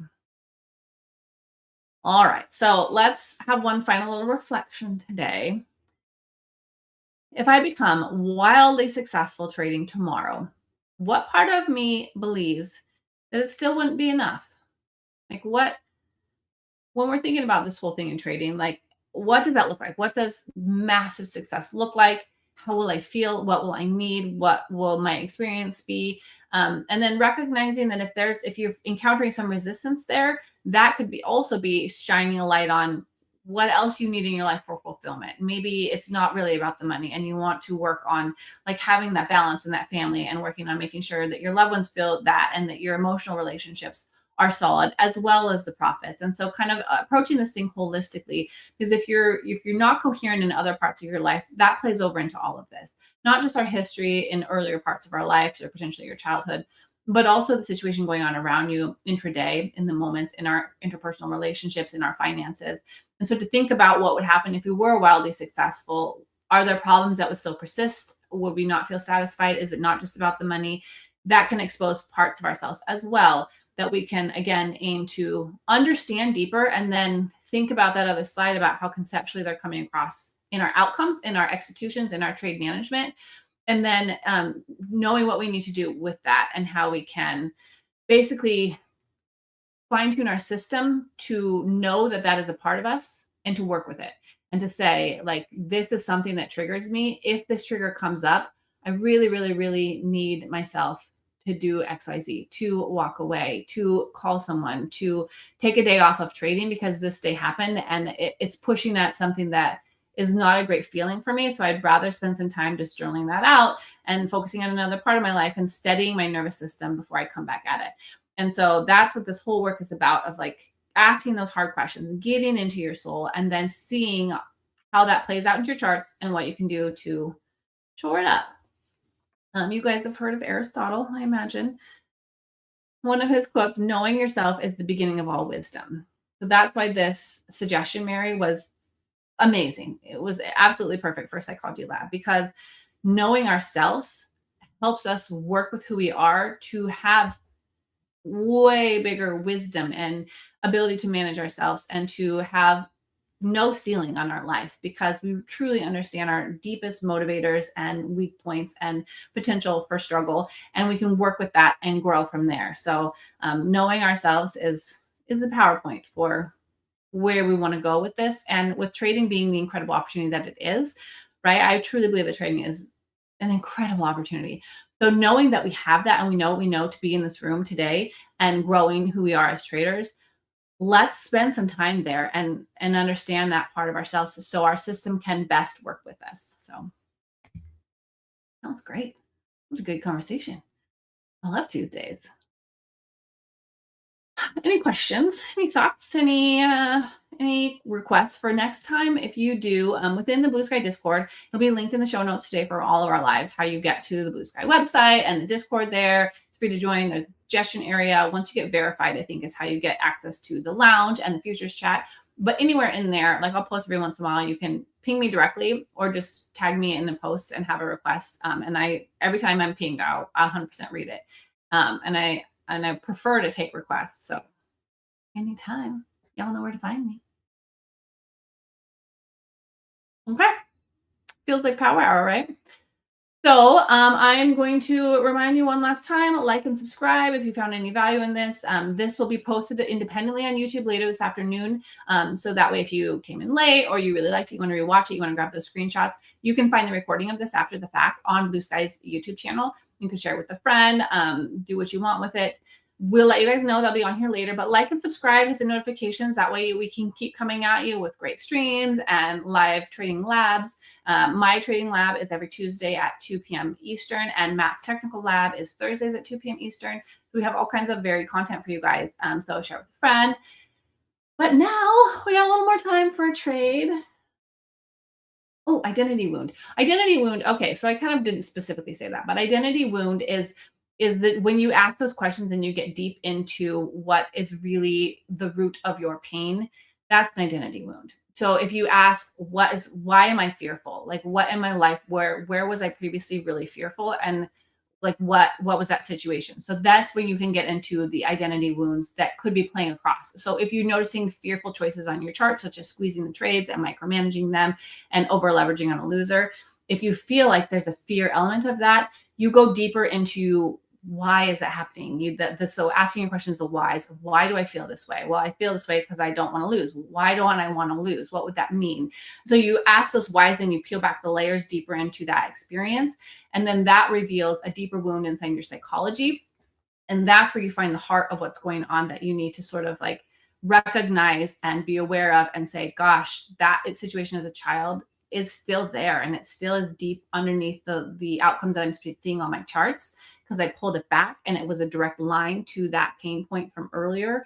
So that is still coming up sometimes, I think. And so then giving some awareness to that, if it's really deep, you can potentially seek some therapy around that, which is really supportive for a lot of people. But at least you saying, if I'm feeling this way, that could have this outcome. So I need to recognize this emotion and act differently on my charts if I start to feel this way. So that's kind of how you get into the identity wound point. And that's a great question. I do too. Mary, there's a reason why I'm a psychology coach around here, is because I have done a lot of this work because I needed to, which some of my previous episodes, the early ones especially, I kind of was more open. So maybe I'll need to do a little backstory on one of these too. But I think we all can shine light on this in different ways for ourselves. So I really am so glad that we get to have this space to talk about these questions and these conversations. Like, it's really valuable for me as much as I think it is for a lot of traders. Thanks, guys, for being here. Reno, Waji, Mary, Jonathan, Fatima. I'm really thankful that you guys are in this community. So let's know ourselves and master our trading, because there's too many profits out there that we need to be a part of. All right. I am going to hop off here so that we can get into power hour. And so just don't go anywhere. I'm going to literally flip screens and we'll flip the backdrop here and we'll talk charts here in just a minute. So I'll see you guys for power hour. Let's stay profitable.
BluSky TV. This is Coach Matt. We're going to be talking in the technical lab here today over the next hour. We're going to be getting into navigating secondary patterns following key economic reports, as we did get a couple of those key economic reports here today.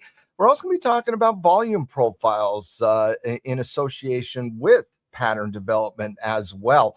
But before we get too deep into the woods on the technical side of the equation here, team, if you are brand new to BluSky, head over to BluSky Trading's website in the description in YouTube there. And we're running a little bit of a discount this week on any eval on that 50K. If you want to start out new, hit that 50K. Coupon code is Blaze for Tick Blaze this week. Definitely enjoyed that. Now, with that out of the way, let's talk a little bit about exactly the conversation here today, team. And what I really want to kind of get into, and let me fix my YouTube so I can see you guys as well. There we go.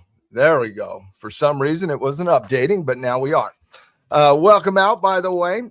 Now, what I want to talk about, and obviously in the technical lab, we look at kind of the technical environment today, and we go through kind of what has occurred here today, and we talk about it from a technical perspective. And obviously, I'll be breaking down the live action as well.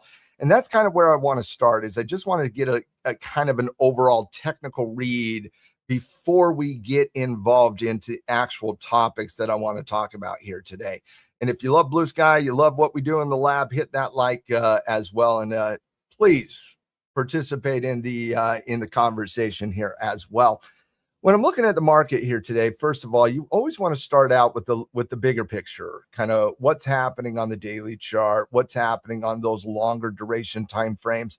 And obviously, we're dancing a hammer candle above the all-time breakout level within the ES. Bulls have control of the pricing. They've had control of the pricing all day long, and specifically after the cash open, when we got to the second economic report here today, and that was the new home sales report that came out at 7 o'clock my time. That was 10 o'clock Eastern. We also had the PCE report here today. But what we're looking at right now is we're looking at a scenario where we got a little bit of base consolidation. We also had a really good pattern right here. I'll talk about that pattern when we talk a little bit about volume here in a second. But what you're looking at right now on that chart right here is you're dialing in another breakout attempt. We haven't really seen a lot of momentum since the early saga in the morning with those key economic reports. A little bit of a fade, break, a little bit of a fade, does it break again? And so real interesting backdrop as we get into the session here right now. As you look at the 15-minute chart, let's go out to the hourly chart. Hourly chart, a little bit overextended, starting to see a little bit of consolidation there. You come into the 30-minute chart, seeing a little bit of a high base against that consolidation. You come into the 15-minute chart, you got a flag going into a breakout. You look at the 5-minute chart, and you got a consolidation, a potential breakout with an increase in support against that backdrop. Every single time frame currently is controlled by the bulls on the intraday side of the equation, all the way down to the 5-minute time frame. So I'm looking obviously at a continuation bull trade. I did get involved for my first trade of the day. I did not trade these economic reports this morning, but I did get involved right here, still ongoing, and I'm looking to add to that trade as we do break out of the 83 level against this little bit of a high base. I love a high base, team. Absolutely love a high base against a neutral situation, because you're basing neutrality here, but you are really trying to dial in this very short pattern right here. This is called a high base against the backdrop of the neutrality. Break and go. That's what I'm looking at as we come into the lab here today. Now, I'm going to be back. I'm going to be tracking that throughout the session here today. I do think just you always want to be prepared for both sides of the ledger here. When you are looking at the 5-minute chart, just love the breakout here. Let's see if we can get a confirmation close. But when you come out to lower time frame or longer time frames on the intraday chart, I also want to look at the level where where is that level that if we start seeing the profit taking environment, if the bears start to take a little bit of control, because I haven't seen a bear necessarily today. I've been looking out. I haven't really seen one today. But if we do see some of those bears come up over the next 2 hours or so, where's that level where you would feel comfortable on some degree of reversal? Because any reversal on the 5 or the 15-minute chart will be seen through a pullback against the longer term chart, meaning the hourly chart. So is there a level where you feel comfortable fading that price action to the downside? I don't love it as of right now, but the only pivot I see that would be fairly interesting to me is right here at the 75 pivot. That's kind of the base of the flag against that 15-minute time frame. If the market doesn't break out but comes back down to that 75 level, you are also underneath that very important 15-minute 9 EMA as well. And so this is one of those situations where this is called a K trade. Now, if you've never heard of that phrase before, K trade, what if you have, type yes in chat. If you haven't, type no in chat. A K trade scenario is where you have a neutral pattern that you are willing to go above or you're willing to go below. That's the K trade. And so, Jaja, you got a K, right? K. Well, think about vodka. Think about what a K trade economy is. The K trade economy is the economy's working really well for one area of the market, right? Up for one area of the market, and the economy is not working for another area of the economy, which means it's going down. So you got the K trade economy where it's going up for one area of the economy and it's going down for another area of the economy. It's very, very similar on the mindset there, where you have it's obviously a technical question, not an economic question, but you have that same thing. You're like, okay, if it goes up, I'm willing to jump on board. But if it breaks that pattern, because the pattern on the 15 is equal on the supply side versus the demand side here. And so where's that level? That level's at 75. So 75 is the base of support. 83 is the base of resistance. You see that right here with the wick at 83. Both of these wicks are at 82, 83.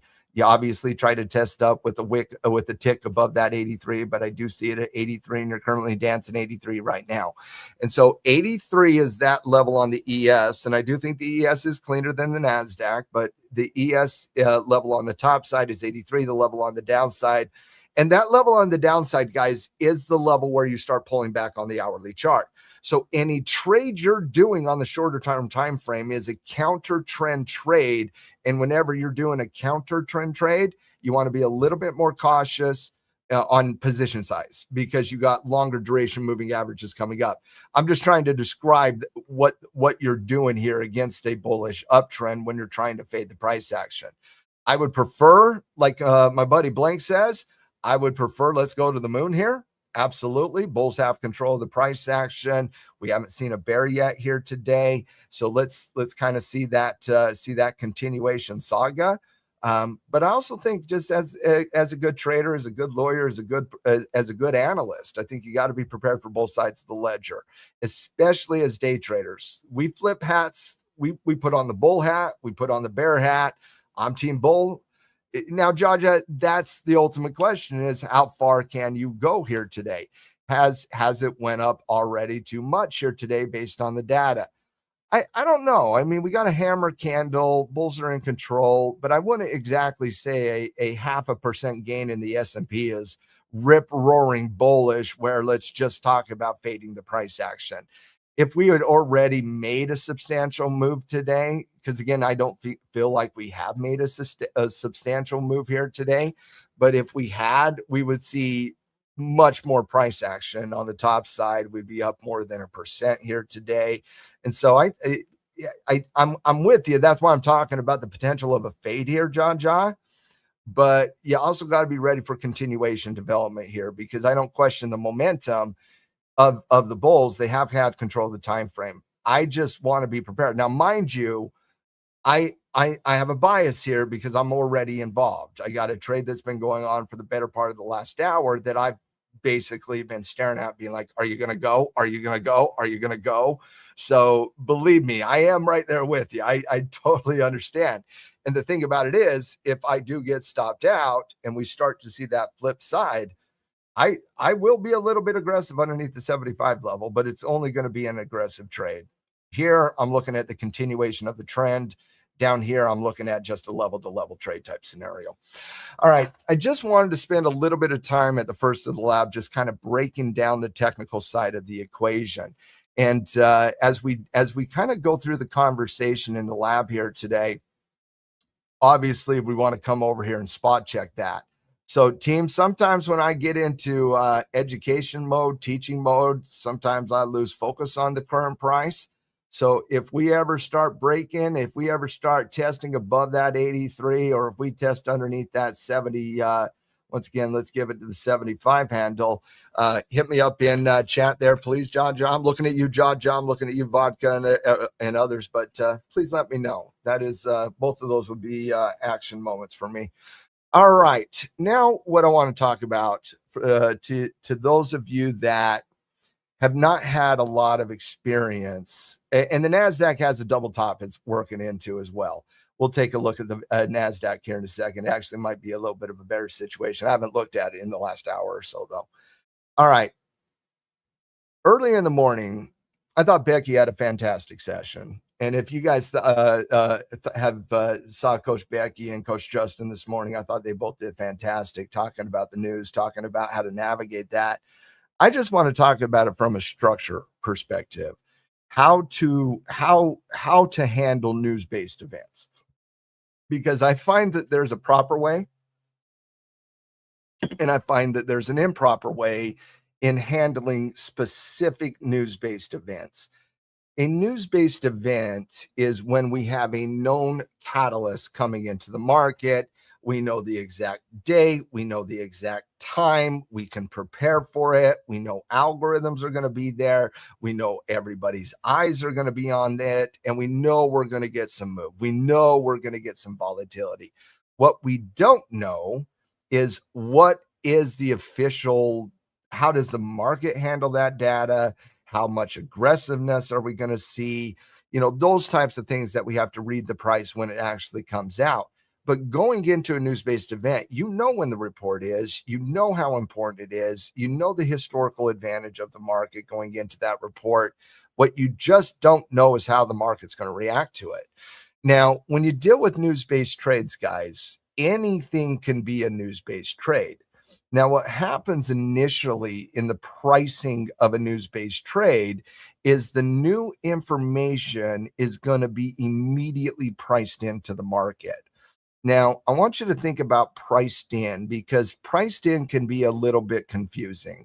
And I think oftentimes the term priced in can be overused, misused, and misunderstood. When you're talking about pricing in data, you're pricing in the new information to the market. And once that's priced in, the market, it puts that in the rear view mirror and they move forward. That at some point, that report has absolutely nothing to do with what the market is doing in the future. But and to understand pricing in, you got to think about how this works over time, because things get priced in very aggressively today. Not so much back in the day. When I was a young trader and the market wasn't driven through very aggressive algorithms, and there was a more of a slow, methodical type environment, I would say, when it came to economic reports, oftentimes you could be very aggressive in how you traded an economic report when I was a young trader. In fact, when I was a young trader, team, before Walter Bloomberg. I think everybody gets Walter Bloomberg's. I get him on Twitter quite a bit. I like Walter Bloomberg. But yeah, I'm right there with you on that one. Let's see. RQ, you have to troll me. I totally get that. No, they did. They absolutely did. But it took the market longer to price in RQ. And so, for example, at first I thought RQ was just calling me ancient. But then I got, oh no, that's a legitimate question. That's a really good question, actually, RQ, not just trolling me. So I want to give a shout out to RQ because that's actually a fantastic question. Because when I was a young trader, it took hours to sometimes even a day for things to get priced in. Okay. And the reason it did that is we didn't live in the information era nearly as much as we did now, which means as the information comes out to the market, it took a little bit of time to price that information in because it took a little bit of time to get that information around the market. Pricing in is not just what you think it is. It's when the market is done with the report and it's no longer part of the conversation. And so to give you an example of that, because I think that's such a good question on priced in, to give you an example of that, have you ever seen the movie Trading Places? Has anybody ever seen that great Eddie Murphy movie, Trading Places? It's fantastic. It's crude. Probably could not get made in the year of our Lord 26, but back in 1982 and 1983, it was a fantastic movie. I love the movie. Highly recommend it. It is crude, not for the faint of heart. Don't watch it around kids, but it's adult. And by the way, vodka, that story was based on, in loose part, the Richard Dennis story of how Richard Dennis became one of the most famous traders of all time. Self-made man, learned from scratch, came from nowhere, became an overnight success, learning other systems. And if you recall the Richard Dennis story, who was the author of the Turtle Traders back in the late 70s and early 80s, he made a bet with his trading partner. Is learning how to trade a natural thing or is it a learned skill set? Richard Dennis said it was a learned skill set.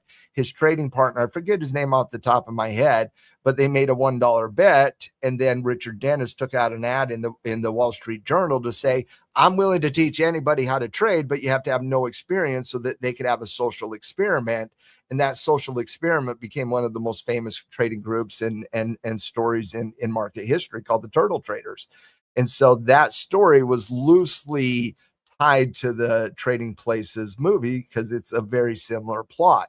Obviously, a lot more funny comedy. And you have Eddie Murphy when he was, let's face it, Eddie Murphy back in the day, raw, uncut, awesome. And so, but back then, if you'll remember back to the movie, there was the crops reports, right?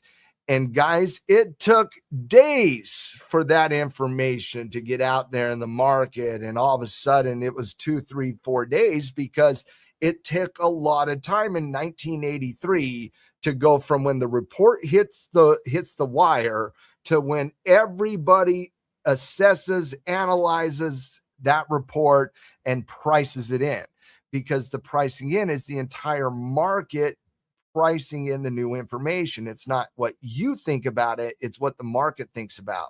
So 40 years ago, it would take hours to days to price in an economic report. When I was a young trader 20 years ago, it would take, hours oftentimes to price in a report. Today, markets price in reports in seconds to minutes because of the way algorithms work. And so when I was a young trader, and the reason I bring this up, team, is because when I was a young trader, what you would do in an economic report is you would actually put your orders in the market before the report was released. And so what you would do is you would assess, and I'll just kind of give you an example based on what we saw here today, but you would be looking at, say, going into the report here on the new home sales data that we got here today. What you would do is you would look at your ranges on the 5 or the 15-minute time frame, and you would say, okay, I got resistance here and I got support right here. I don't know what the report's going to do. I don't know which direction the market's going to price it in, but I know we're going to get volatility. And so I'm going to put an order above resistance to get triggered in if we get an aggressive trade, and I'm going to put a sell order underneath support to get involved if we break down. And that sell order, if we break up, acts as a stop loss and you start adjusting. That is how I approached it back in the day. I don't approach it that way any longer. And I haven't approached it that way in about 10 years. And the reason I no longer approach it that way, team, is because when you're dealing with the initial pricing power, it's all algorithms. It's all things that are pricing in microseconds of data that is very difficult to get a good edge. And what I mean by that is get a good feel, make sure that you're not getting your execution price is the price you get traded into, and you don't get some degree of slippage, which can be significant in trading around a key economic report, especially if we're dealing with major economic reports. I would not describe the economic reports we got today as major, not even in the PCE report. And the reason being is the PCE report, although very important, still is the fourth most important inflationary report, not overall report, inflationary report to the market. I see greater pricing around, and today proved that, by the way, but I see greater pricing around the CPI report on inflation. I see better pricing around the PPI report in inflation. And I absolutely see better pricing over wage growth out of the labor market as well. And so I actually have the PCE report as the fourth most important report in the marketplace from an inflationary perspective. And I would not say it's the top 10 report in the market on a month-over-month basis. Once again, fourth key economic report, important to understand the overall impact of inflation. But by the time we get the PCE report in a month, we've already got the CPI, we've already got labor, we've already got PPI report. We already have a really good understanding of where that inflation is coming from, whereas the PCE report just kind of confirms where that is leading to. And I do think that did that today. And so I don't think we had a major report here today, but when we do get those major reports, volatility expands, bid-ask spreads expand. And when bid-ask spreads expand, slippage occurs where you don't get a great fill.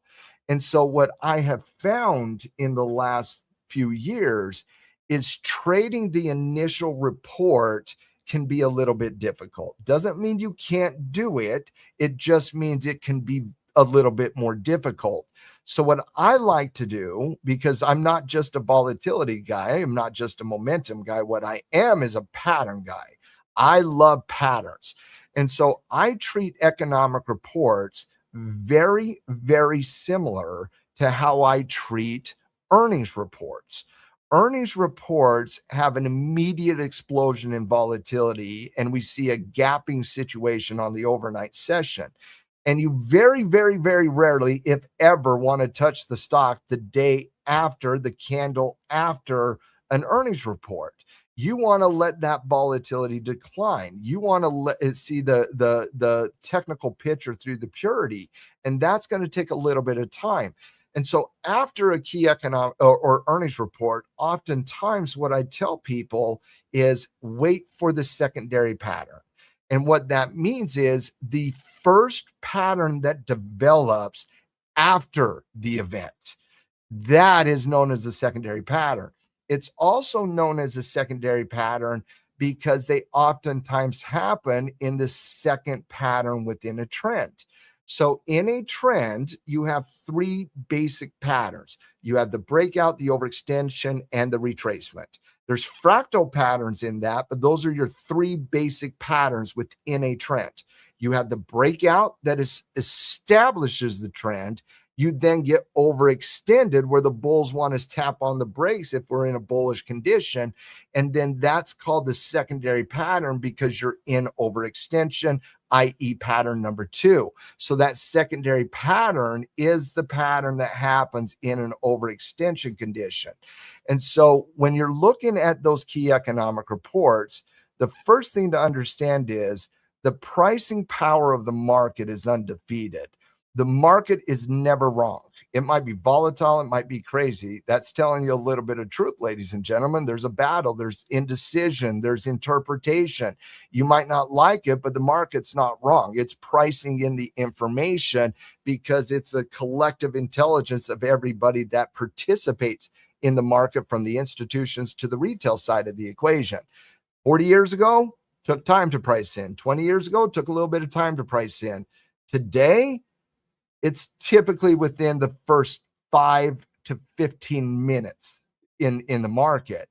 And so what I typically recommend for a lot of traders, especially newer traders, is you want to be a little bit patient immediately following the release of the report, because the only thing you're really seeing is algorithms fight algorithms.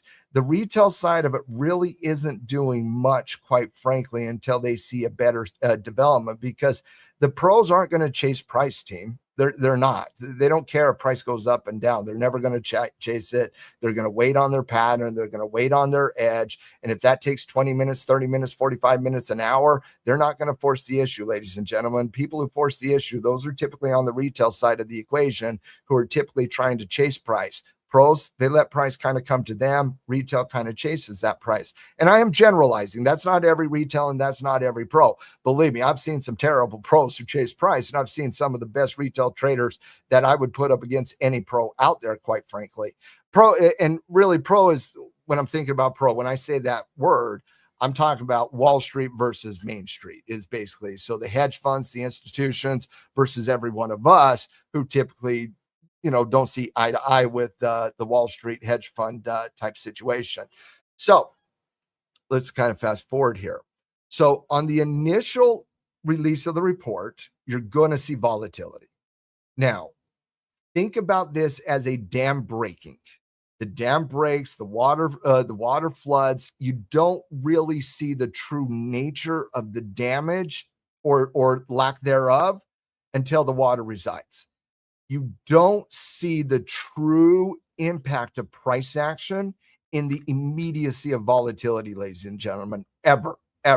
You do not have an edge in the immediacy of volatility. You might have been right, and you might have caught the directional move, but that doesn't mean you had an edge, and that doesn't mean you were trading with the market in the initial moment, because those initial moments are volatility based. There is no directional edge when the volatility is expanding and the market is trying to price it in.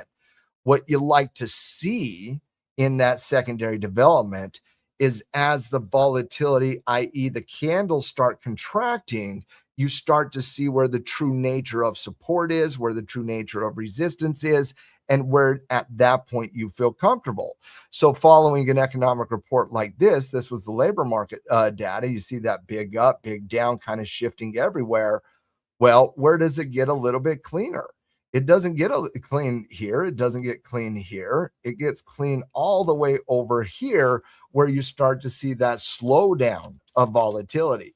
And so after the key economic report, I want to see a reduction in volatility and a secondary pattern develop. And I felt like we had a really, really, really good one here today in that in the market. So let's just kind of look at the two key economic reports and see what we could have done differently in that environment to maximize our edge.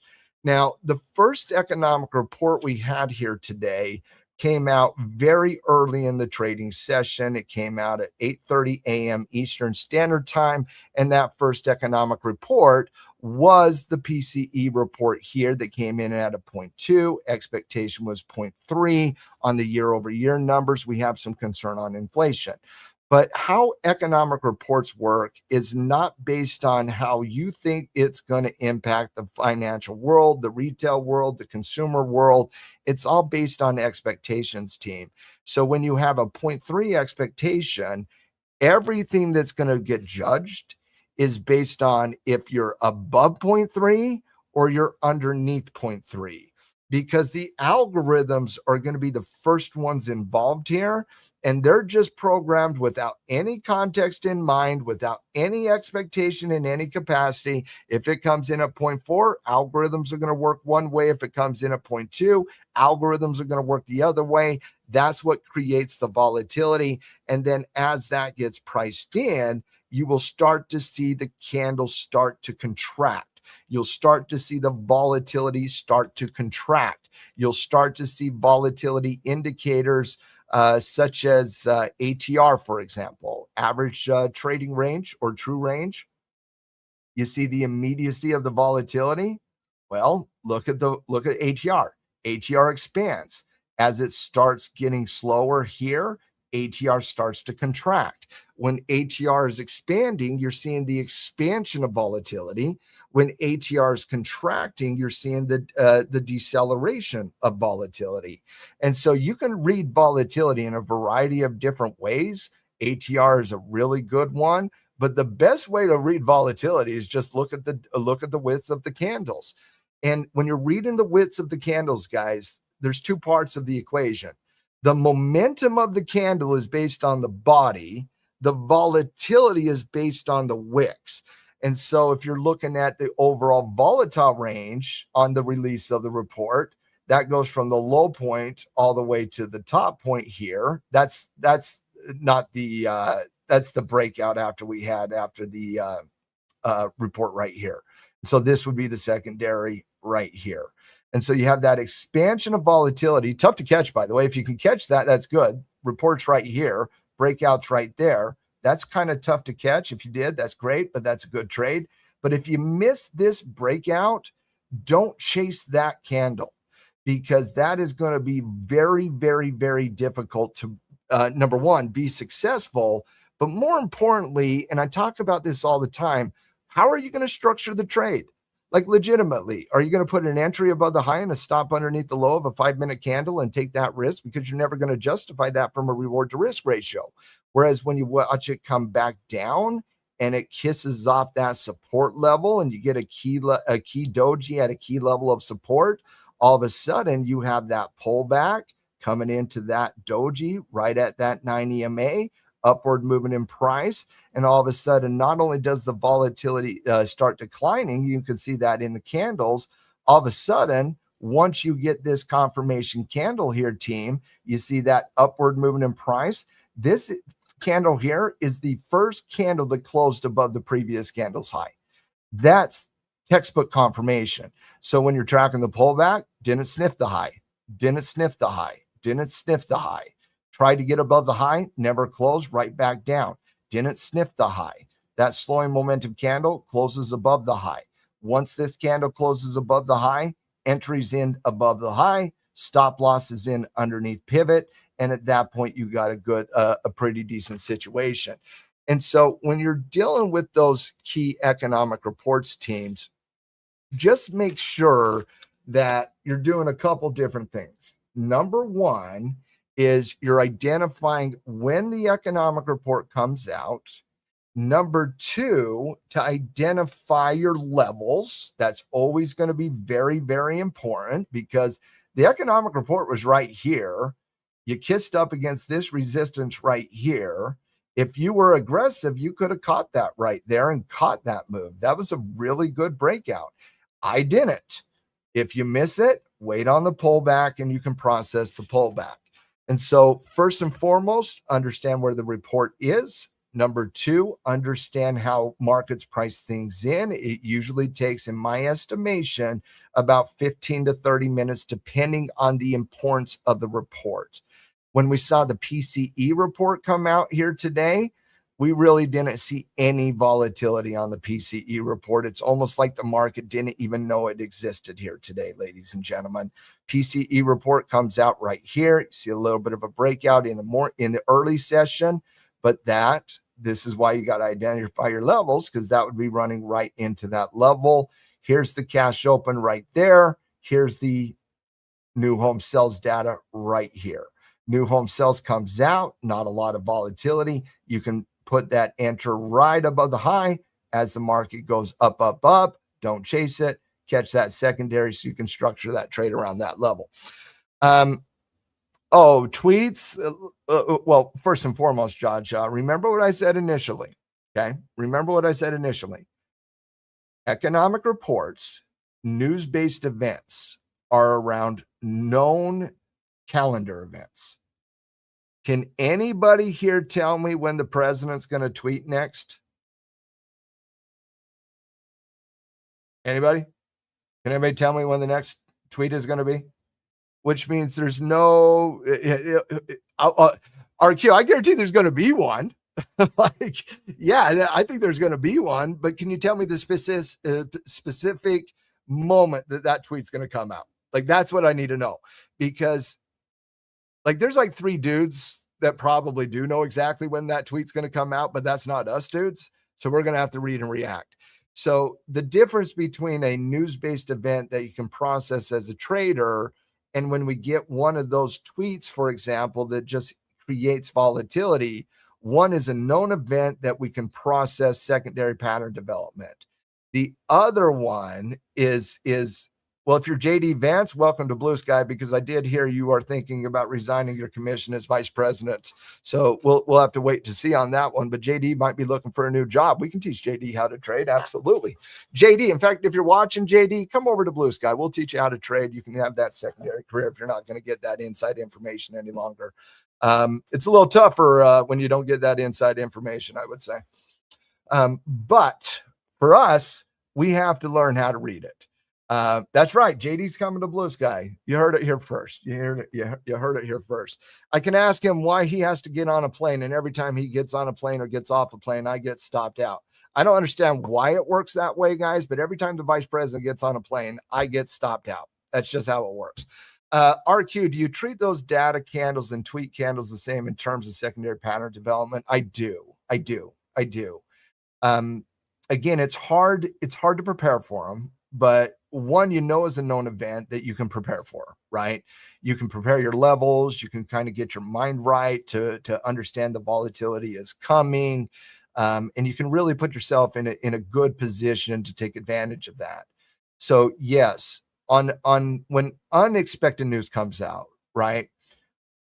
Unexpected news that has a catastrophic impact on the market is known as what's called a black swan event. None of Trump's tweets are black swan events, but they're like a little bit of a micro black swan event where unexpected news comes into the market, impacts the market immediately. You will see that as a pricing event, yes, because anytime you get new information into the market, you're going to see that as a pricing event.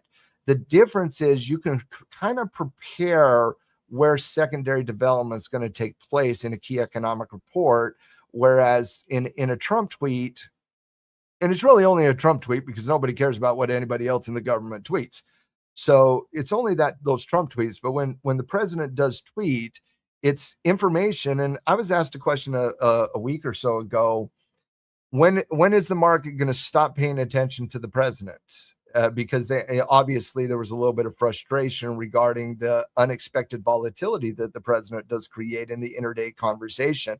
And we don't need to break that down. We all know how that one works. We've all kind of lived that shared experience. And I said, at no point will the market not pay attention to the president. He's the president of the United States of America, arguably the most powerful person in the world. And the U.S. economy moves absolute mountains from an economic perspective. And so I think the information we get out of Iran adds context to it, RQ. But yeah, RQ, you're talking about the headlines we saw in those missile launches from last night.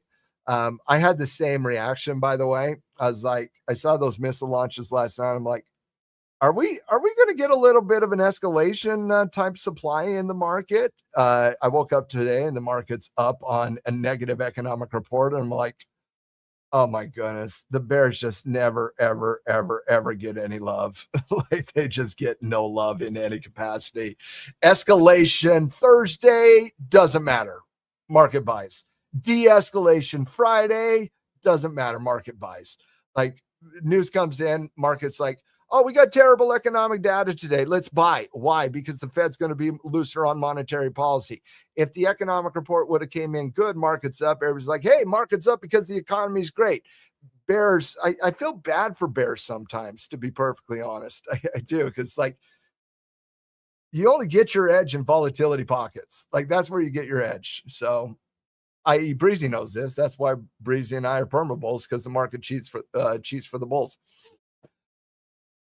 Well, that's exactly right, Vodka. That's exactly right. Because when you get negative economic data, there is this bad news is good news thing that happens in the market where you basically get a bid against negative economic activity. And that's why that's why nobody should look at the market as an economic gauge.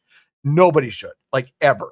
Like, people who use the market as an economic gauge are either trying to fool people politically, or they simply just don't understand how the market evolved in 2008. And the only thing the market really truly cares about is money supply. And so earnings and money supply, EPS and money supply, EPS and money supply. If those two things go up, markets go up, doesn't matter about anything else. And so it's a little bit weird how that works on that side. But does that help you kind of understand how to kind of navigate those key economic reports, team? The bad news is good news is basically this: negative economic data increases the likelihood of the central bank lowering interest rates, increasing the supply of money. So at the end of the day, it is just an increase in the supply of money, basically. Helicopter money. Yeah, they'll get those bond rates down in the short-term vodka, but you can't rain helicopter money and have the bond market not crack eventually. I'm right there with you on that one, though. Good questions, guys. About blank, like when people on social media act like a 2% bearish day on an index is considered. Listen, the bears get what they get. That's what they get. And so, yes, every time we get a 1% down move in the market, I promise you on Twitter, we're going to see 14 billion posts regarding the end of the world, economically, fundamentally, behaviorally. It's over, guys. The aliens are here, and the bears are taking control with the aliens, and the aliens and the bears are going to drive the price down. Yes, every time we get a 1% pullback in the market, we're going to get the boo birds out there. There's no doubt about that. But if that's what they get, that's what they get. It's never going to happen, Justin. It's never going to happen. When you get stopped out twice, and you're the only person in America that gets stopped out twice in a row on JD Vance airplane headlines, it is something you don't forget. It is. And I'm never, ever, ever going to get over it. The second thing I want to talk about here today, guys, is I want to talk a little bit about volume. Woji, one of our awesome members, asked me a question earlier today. She said, how does volume play a role in the pattern? And I felt it was such a good question that I want, if he ever runs into JD, we're gonna have a conversation, Blank. Yeah. Me and JD, we would have a conversation. I don't think he would like my conversation, though. He would be talking to me, and I'd just be nodding my head going, you stopped me out twice, not once, not twice. Thank goodness it wasn't third, or I probably would do an entire lab just complaining about getting stopped out on JD Vance tweets. But I was asked a question earlier today: how does volume play a role in all of this? And I felt it was such a good question that I just wanted to talk a little bit about volume. Because I think volume, there's an interpretation of volume. Volume is simply a measurement of participation, and it really gives us a good secondary read on the price, helps us understand the context of price. Price is one thing, big participation around price is another thing. Wyckoff, who was one of the four great technicians, and when I talk about the four great technicians, guys, and you've heard me say this before in this lab, but when you're talking about the four great technicians, I'm talking about the people who literally set forth the technical laws and principles that all of us technicians today still live by. I might have my interpretation and my way of teaching price. Others might have their way. But at the end of the day, every technician is some degree of built on these principles from a technical perspective that were based on the four great technicians. The four great technicians, one of them was by the name of Richard Wyckoff. All these technicians were technicians 100 years ago, and their principles ring true here today. Because even though price changes, economics change, industries change, everything in our world changes, politics changes, you name it. You know what never changes? Human nature.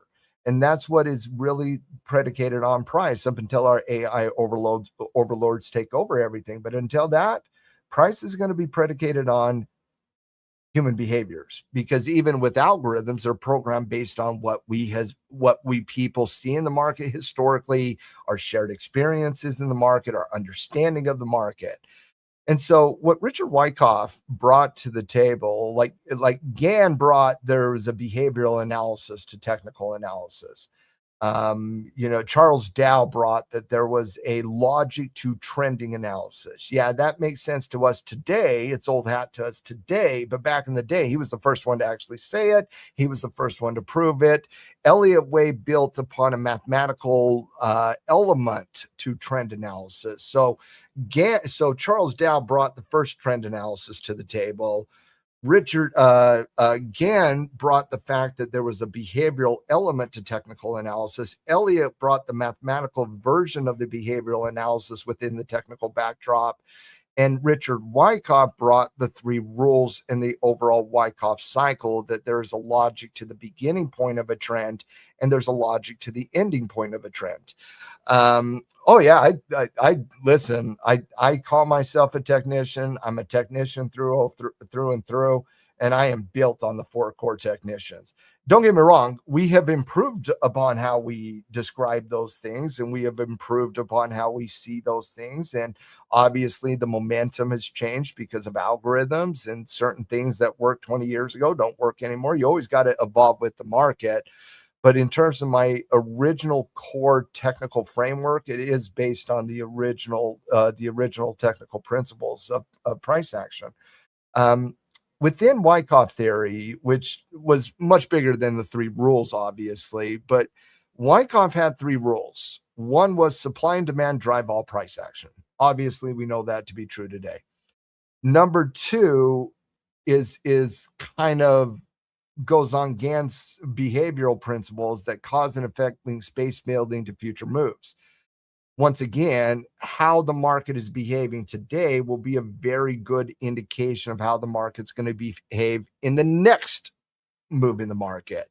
So if the market has a base of, let's say, 20 points, the next move would be an expected move of 20 points.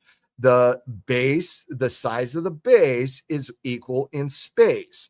That is cause and effect link space building to future moves. That was an original Wyckoff 3 rule, is associating behavioral analysis in the beginning point of trends and the ending point of trends. But where it comes to volume is in effort versus result. Effort versus result. Thank you for that. I just want to spot check it very quickly. If it's making its move, I may be getting stopped out here. Not yet. I have not adjusted stop. My stop loss is the same level that I told you guys that would be the trigger to short. By the way, that looks like a little bit of rounding top there at that point too. Starting to like the short more. I'll give my bull a trance, but it might not just be a stop out. It might be a reverse here, guys. Like that's a quality level there. Now back to the principles here. Effort versus result. This is a very important one because it goes to how you read a candlestick. Big candles represent momentum, but is that momentum going to stick and continue? Small candles represent a loss of momentum, but is it an absorption and a pivot, or is it something else? The size of the candle helps us understand the momentum of the condition.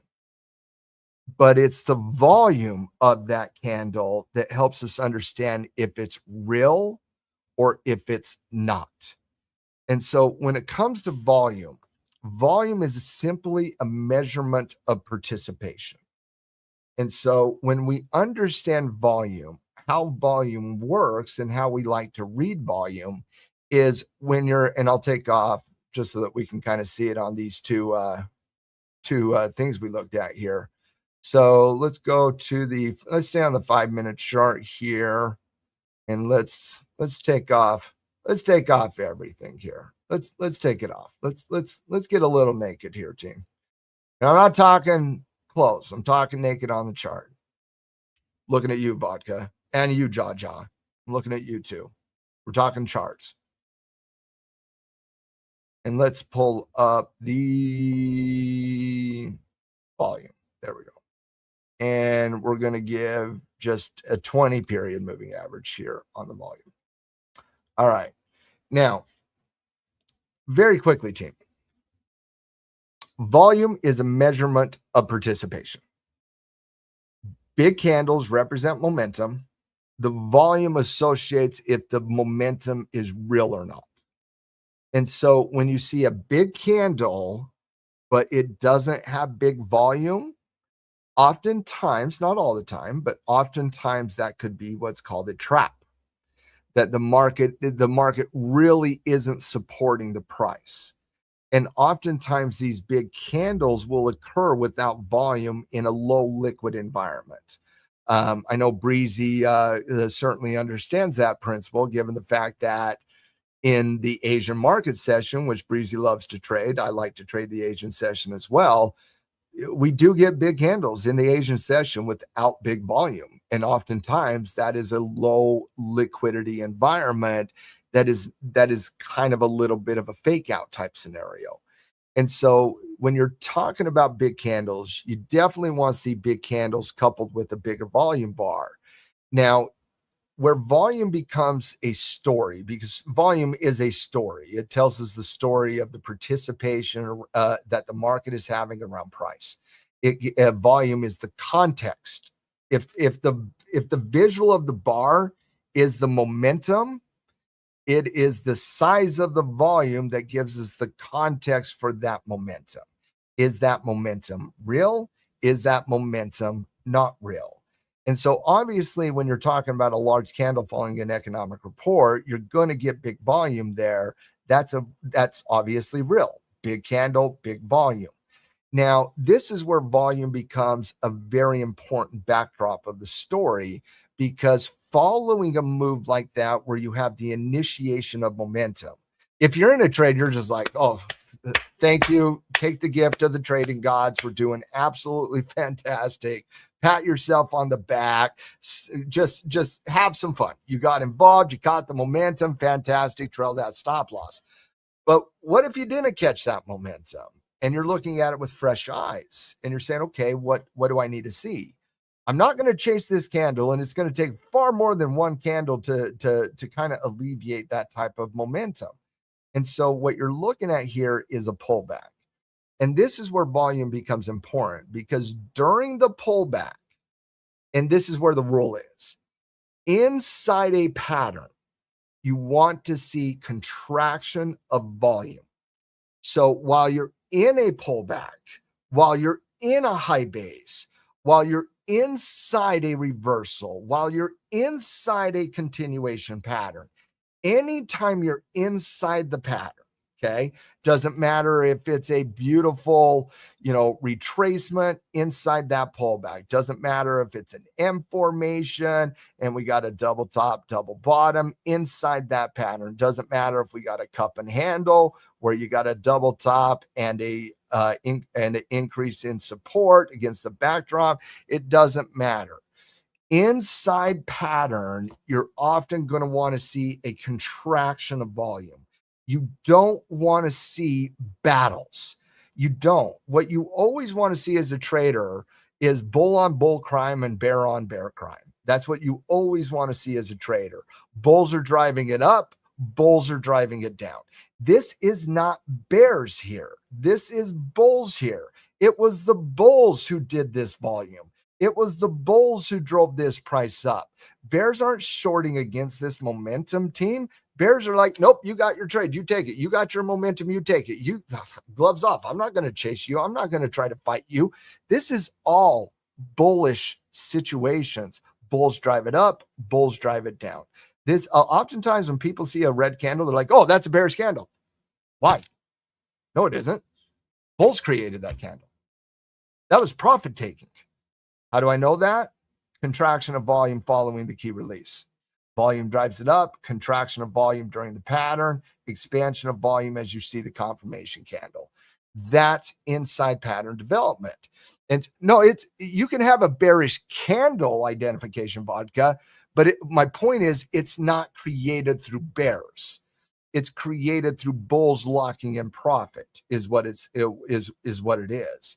And so inside patterns, once again, high base, flat, pullback, reversal, continuation, doesn't matter the pattern. Inside pattern, you often want to see a contraction of volume. And when you break out of the pattern is where you want to see an acceleration. And so, because what that tells us, guys, is it tells us this move to the downside was just profit taking and the bulls are just waiting to jump back in. And so what should I do? Bulls drove it up, created a higher level of resistance. Bulls drove it down into support. Doji at support, upward movement in price, confirmation. As we go above that confirmation candle, you see the expansion of volume. And somebody might say, but Matt, that's a red volume bar. And I'm like, I don't care. You think I care? I don't care. All that red means is that the candle was red. That just means the candle was red. That's all that means. Pretty equal participation, honestly. And so don't associate the color of the candle with that has to be a bearish situation. Sometimes it is, absolutely. And other times it isn't. Now, you also had a really good, oh yeah, you can change it to gray if you want. Like you can change the color code however you want. I do like coloring them next to the candle. Like I do like doing that. But like on a doji, you see here, that's just blue. And so you can color the volume bars whatever you want. But remember, volume is just a measurement of participation, because if you have a bear, they're going to put on the trade, but somebody has to be on the opposite end of that transaction, which means a transaction between two algorithms, two AI platforms, two human beings. You have a bid, you have an ask, you have an exchange of things. You just have participation. And so it's really a matter of, like Wyckoff said, it's not just a matter of reading the candle. It's not just a matter of reading the volume bar. It's in association with one another. But yes, you absolutely can change that. I know I'm running out of time here today, guys. Did you guys enjoy the lab today? Did you enjoy the conversation on secondary patterns, following key earnings, how to navigate that, understanding a little bit of volume? I also want to talk a little bit about kind of that first trade I made here today, because volume did play a big time role in it, team. So you see how the market is going up, up, up, up, up, up, up here, and then it starts flatlining right here, and it creates a consolidation situation. This consolidation here, team, against the top end of price, this is called a high base until it gives up the 9, but it is called a high base. Now, inside the pattern, what do we want to see? Inside the pattern, we want to see contraction of volume. You don't want to see battles. You don't want to see the bears and the bulls punching each other in the face. You don't want to watch the movie 300 here. You want to watch a very boring snooze fest. And yes, it can get a little too boring. Where it breaks out, as it did on this candle here, this is where I triggered, is because as we were breaking out of the base, what did we start to see? We started to see the volume expand, telling me that this breakout was real. Now, does that mean automatically we're going to get 1 billion points of extension? I wish we did. That's why I made the trade, is because I thought we were going to get at least 2-3 bars of expansion here. We didn't. It kind of consolidated. We got 1 bar, and then it pulled off a flag.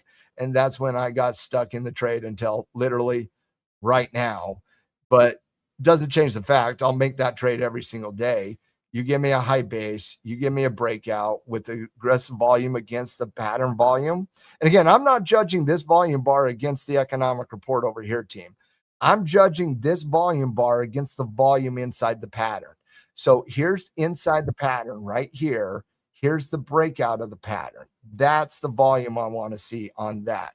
So the trade ultimately was a pretty boring trade, honestly. It eventually, I'd have to look because I'm pretty sure I just got stopped out, but I probably broke even on the trade after the first scale. But yeah, didn't work out the way I thought it would, but I would still do that every single day. NASDAQ flushing. Let's see, because I'm looking to catch another trade here. and I do like the NASDAQ. So team, this is what we're going to do. Thank you so much for hanging out with me during the technical lab here today on the Thursday. I rather enjoy breaking down technical concepts while we're reading it in the market today that is very relevant today. I hope every one of you enjoyed it as well. We're going to get off here for about 2 to 3 minutes, guys. We're going to reset, refresh. So don't leave. We're coming right back with more from BluSky, but I got the amazing Coach Becky to navigate Power Hour with me as well. So you guys stick around. We'll be right back and stay profitable.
Hey guys, what's up? Welcome back.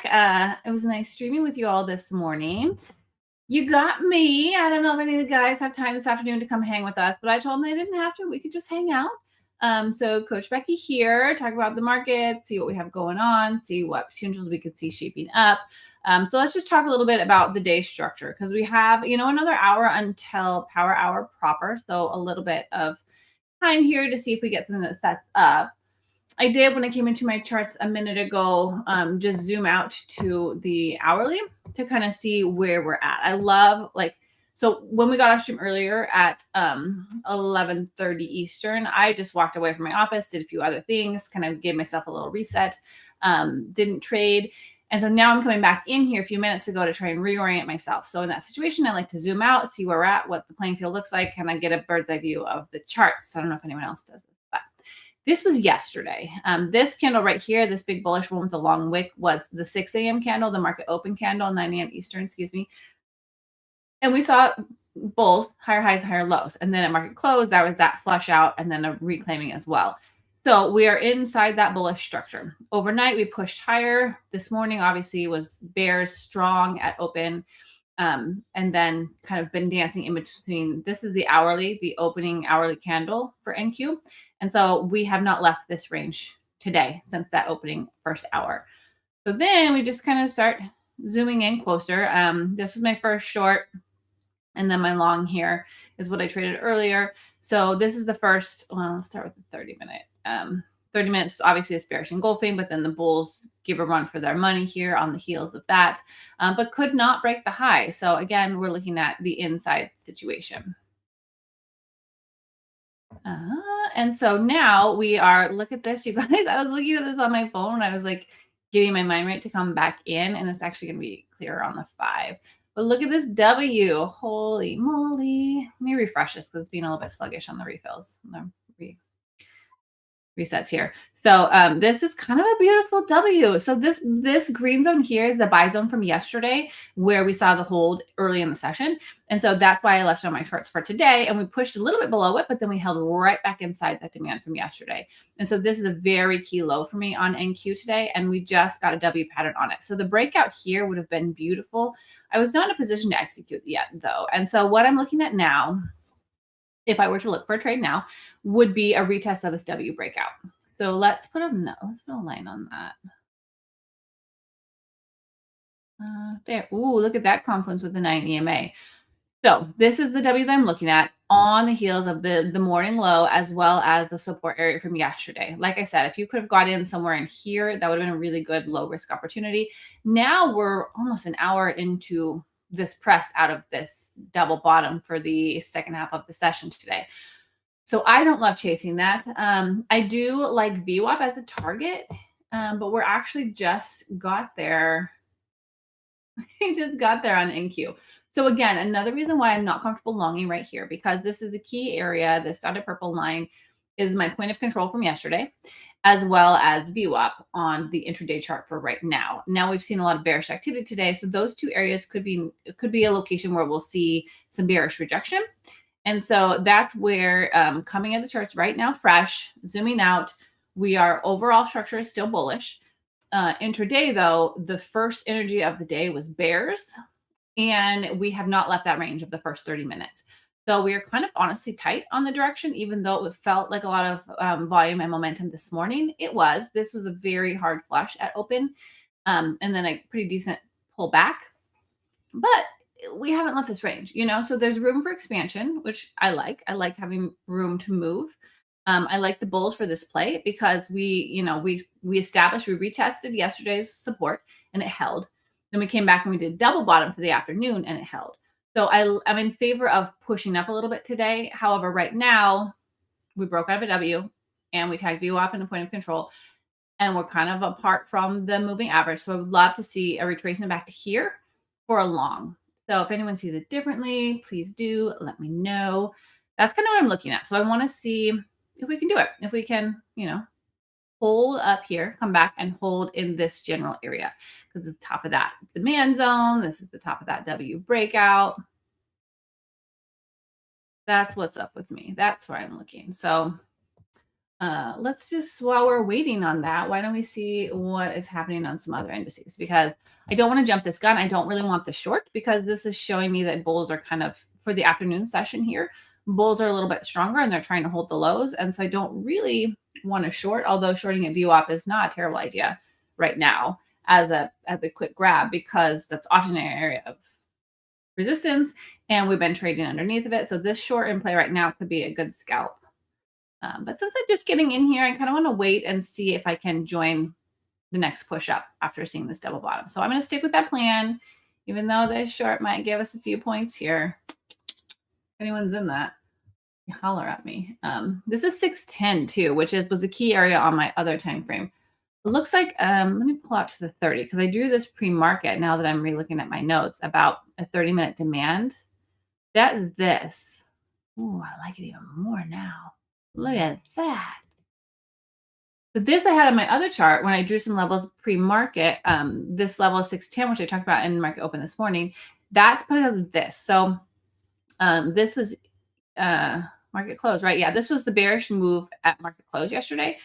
Pushed down hard, obviously pushed lower, but then came back up, settled here, open, pushed a little lower, and pushed higher. So these candle closure areas in that perfect alignment is a key level. And so for me, that's a very interesting place of confluence. And now if you get back into the smaller time frame, that's this W. See how it kissed it perfectly there, came back again, double bottom, but higher. So bullish, right? That's a higher low. So then we pushed up, broke the high, printed a few candles above it, tested VWAP and point of control, and now we're sliding back. So if this support, which was support overnight and this morning and just now with this pattern that we're seeing, this could be a good opportunity potentially to get some longs off of this. Now, if it breaks, that's off the table. So you'd have to kind of watch the downside on this. But then also on the smaller time frame, these were my trades this morning while we were trading live. I get in on the short and then I took some off because it was pushing back against us. But I didn't take all of it off. And then I added back in on the short right there is my fill. And then I took it down to my point of control. I got out and then I grabbed this bite here, this candle basically. And then here I got in here when it was the bulls were holding and I scaled out, got back in and then held it up to here, here. And then this is where my stop out hit. So those are the trades we talked about in live earlier, but just so you can see them on the charts, see what I was talking about when I was in it. Now I kind of want to see what happens on this pullback, like I said. So let's have a moment. We got time. I'm going to be here with you guys for the last 2 hours of New York session. So thank you for everyone who pops in. What we're going to do is just see where we can find opportunities, see what the markets are doing, seeing if they're working in alignment or separately. Let's look at MES. This is the ES. ES was a little weaker. This morning, they never got up to VWAP when they were doing this push up. Like you saw, NQ made it almost to the highs. ES did not. It was weaker the whole time and then slid down. But if you put a trend line on this, that was interesting, right?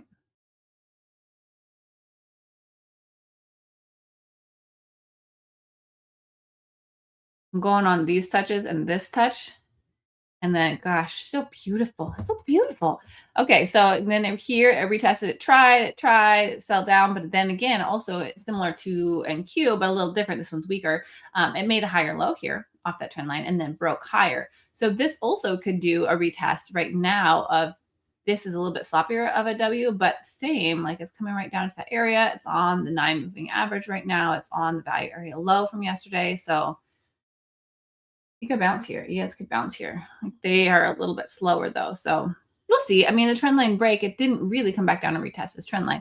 So it could come just a little bit lower into demand here and really test. But both of them are doing exactly what we talked about of breaking above and then coming back for the retest. ES is already back at the retest zone. If we marked this. What an interesting confluence. Like the bottoms of these two tried to hold here and broke, came back for the retest on this break. Bears tried, they defended, they didn't get the low. So then we came back above it. So this area right here, super interesting. It didn't quite touch it. And so let's maybe give it a minute here to see what it wants to do. But it already is doing the trying to bounce here. This purple line is my value area low for that.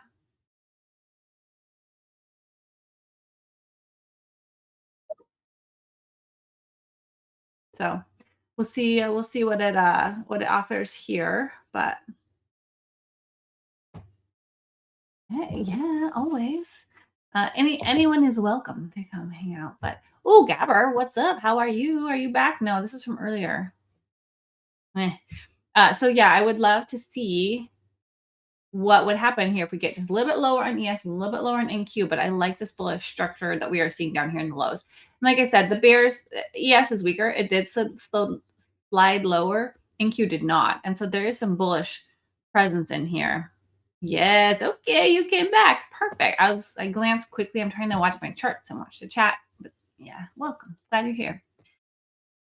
All right, so now I kind of went in this long, but I also want to see if it wants to retrace a little bit lower. So I could take the trade and just size into it. But also we're at VWAP on NQ, which gives you some hesitation to join without it getting back to that lower area. See on NQ, it's still coming down. And so I really like this level on NQ. So I think I'm going to try and lean into that. You guys, I got a lot of NQ traders and in the BluSky community. And so I'm trying to do more NQ, which is interesting because then trading it live when it's an instrument that I haven't traded a ton is, quite an experience. But why not? I'm here for the growth. I'm here for the evolution. So,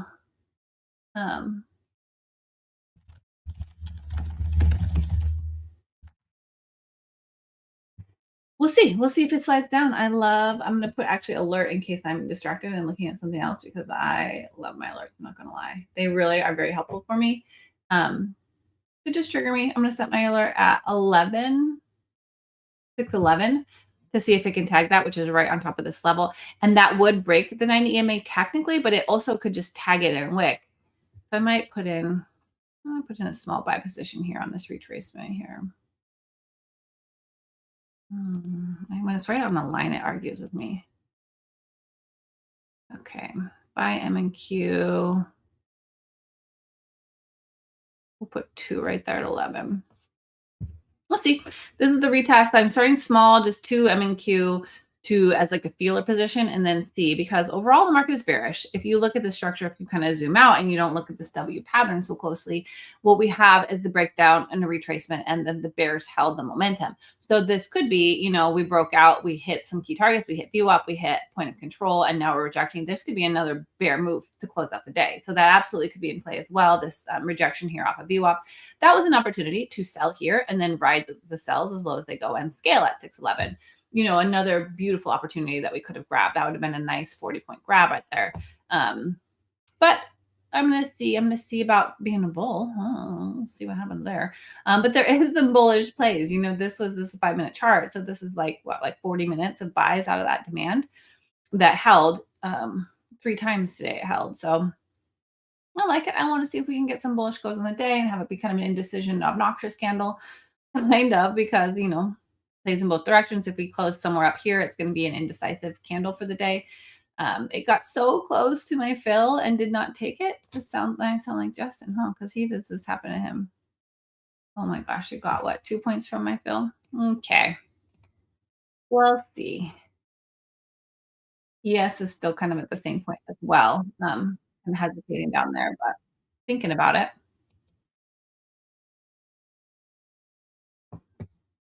All right, that one closed with the wick, basically kind of like wicking right off of that zone. Again, did not pick up my order, so I'm not in yet. So I put my limit buy at 611 to see if I can get picked up. It's still pushing down though, so it definitely could still be coming from my order. That trade is in play, but I am not going to hold it endlessly here. I'm going to give it a little bit of wiggle room, but not much, because I could see the bear play as well, especially with this being a rejection off of VWAP. This is just a W pattern play.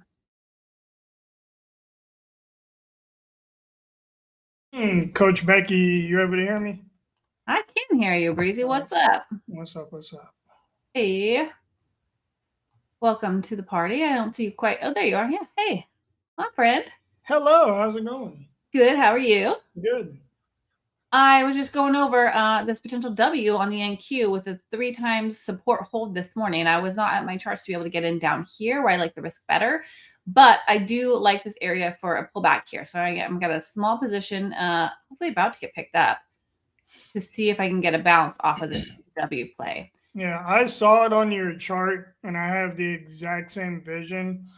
I have 35.95 is kind of what I'm looking at, just to see if we can get a good retest of like consolidation to the left comparable to 607, 608. So I'm going to try to be a little more patient on that entry, but I'm completely aligned with that support hold of that area.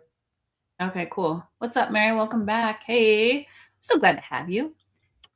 Well, part of my read too, Breezy, is when I got on, we were right here, and I was like, oh, there's a short happening because this was the tag of the point of control from yesterday, as well as VWAP. But I decided to not take the short and let it see because this pattern just kept calling me. So, it broke above, printed above, came back down, triple hold and demand this morning. So I want to see if it'll play. But there's also bearish aggression in the market today. So, yeah, I don't want to like overstay, but I do like this area as a potential hold. So if it gets down to like the 95, I would add one more. Yeah, I think that might be good. Yeah, from a technical perspective, it makes sense. Complete sense. We'll see. It would be cool if it retested some of this middle area today. There's been some back and forth. I could see it coming back up here, at least to the value area high of yesterday, where there was so much consolidation this morning. I don't know if it has enough energy on the bull side to get up into the morning high where we sunk from today, but I'm totally willing to hold a runner up into there if we can. So yeah, I feel like that would be a stretch. Definitely never want to put it past the bulls or past the market, but that was a very intentful move by bears this morning. They have sold off, like I mentioned yesterday or the day before, like they have sold off very strategically. And so we saw that again, kind of right at that all-time high, fake out. So it looked like this morning kind of looked like a very typical, another all-time high break, and bears, like, they were like, no, hold up, like, bring it back a little bit. Let's get back to some normalcy. And then I got a lot of levels that are important on this chart in this area. You had a really good retest to like the 580s. It slipped below it. It went all the way down to basically 495, but the 560 to 580 retest was super important from like a structural perspective. So yeah, you're kind of back in that breakout territory above those two. So I like what bears did, and I think bulls stepped in right where they should, every single day, right where they should be stepping in. Yeah, that's kind of what I'm playing at here with this limit long that I'm in, because like it did give a nice retest here, and given the backdrop of like what you just talked about, though, of that bearish intent and some strength today, I didn't want to oversize, especially I'm kind of protective. I had a pretty solid morning, and so I don't really want to give a ton back. I like my P&L, so I'm not trying to trade aggressively either. I'm not trading from a fresh scratch wide open opportunity. I'm like good on the day, so I just want to like see if I can put some icing on my cake. I think it's you got a good trade going on right now. Yeah, it took me by this point. That was great. Technical analysis. I don't know if you were on earlier, but this level was like I put it before today even started. I had this as a level that we talked about this morning, the 610, because it's the double bottom basically of the bodies of these candles from yesterday's sell-off after market close. And that was such a specific level. When two candles like print the exact same body closure or wick closure, like I feel like that says something about that level. And so that was a good larger time frame area. And then when I zoomed in, it was the exact point here on the core of the W. And so I gave it a little bit more weight in my analysis there as well for that reason. Looks good. Coach Matt, welcome in, brother. Welcome in. Right. Hey, what's up, team? How are you guys doing today? Yes, good. Nice to meet you. I'm long, and I'll tell you exactly why. number one, I have a massive opinion on the 75 level in the market. It's the daily support level. The market broke that level today, hit the 90 MA on the daily chart, came right back up inside pattern. And right now you're basically trading inside a high base pattern on the daily chart. And I think you should be looking at buy bullish situations when you're sitting at support against a high base against the daily chart. So I'm definitely long here and targeting the 96, 97 level as T1 and 605 as T2. And we'll see what we can get. Nice. I hope some people got in those longs with me, because ES did the exact same thing that we talked about as well when we ran through both those instruments at the start here. Was we drew this level on this W pattern and the support of earlier, and it retested it and wicked off of it just beautifully here. So I love that for us. Like, I actually shorted underneath the 75 level just about an hour ago. Yeah, I took the short underneath the 75 level, took it to the 90 MA, flipped, got out of that trade because the 90 MA was my target. And when it flipped the script, came back up, it stopped me out. So I took a slight profit on the short. And once you broke right back up above 75, 76, I went long, like breakdown, fake out, breakout. Yeah, that's my kind of pattern. And I'm going to take it every single time. Beautiful. And this retest was sick. Like this was a key level, and it held. It's like it's wicking off of that very nicely. Yeah, that tested me, the retest. I thought we were going to get the retest, and I'm like, okay, we're going to get a retest. And then when it retested, I'm like, you better hold. But we got the hold, and it's not pumping yet. It's still developing. This thing hasn't left the station on anything. It's still a big time battle right here. If the ES can get above 85, I love our edge. I love our edge. But right now it's still kind of choppy, and I haven't adjusted stop yet. Yeah. And I don't know where your target is, but I have a VWAP target at 91 on ES for the next stop up if we could break this area right here. I need to look at VWAP, honestly. Yeah. Every time you bring it up, I'm like, oh, I gotta check VWAP. 75-92 in that range. It's yeah. That would be a really good play.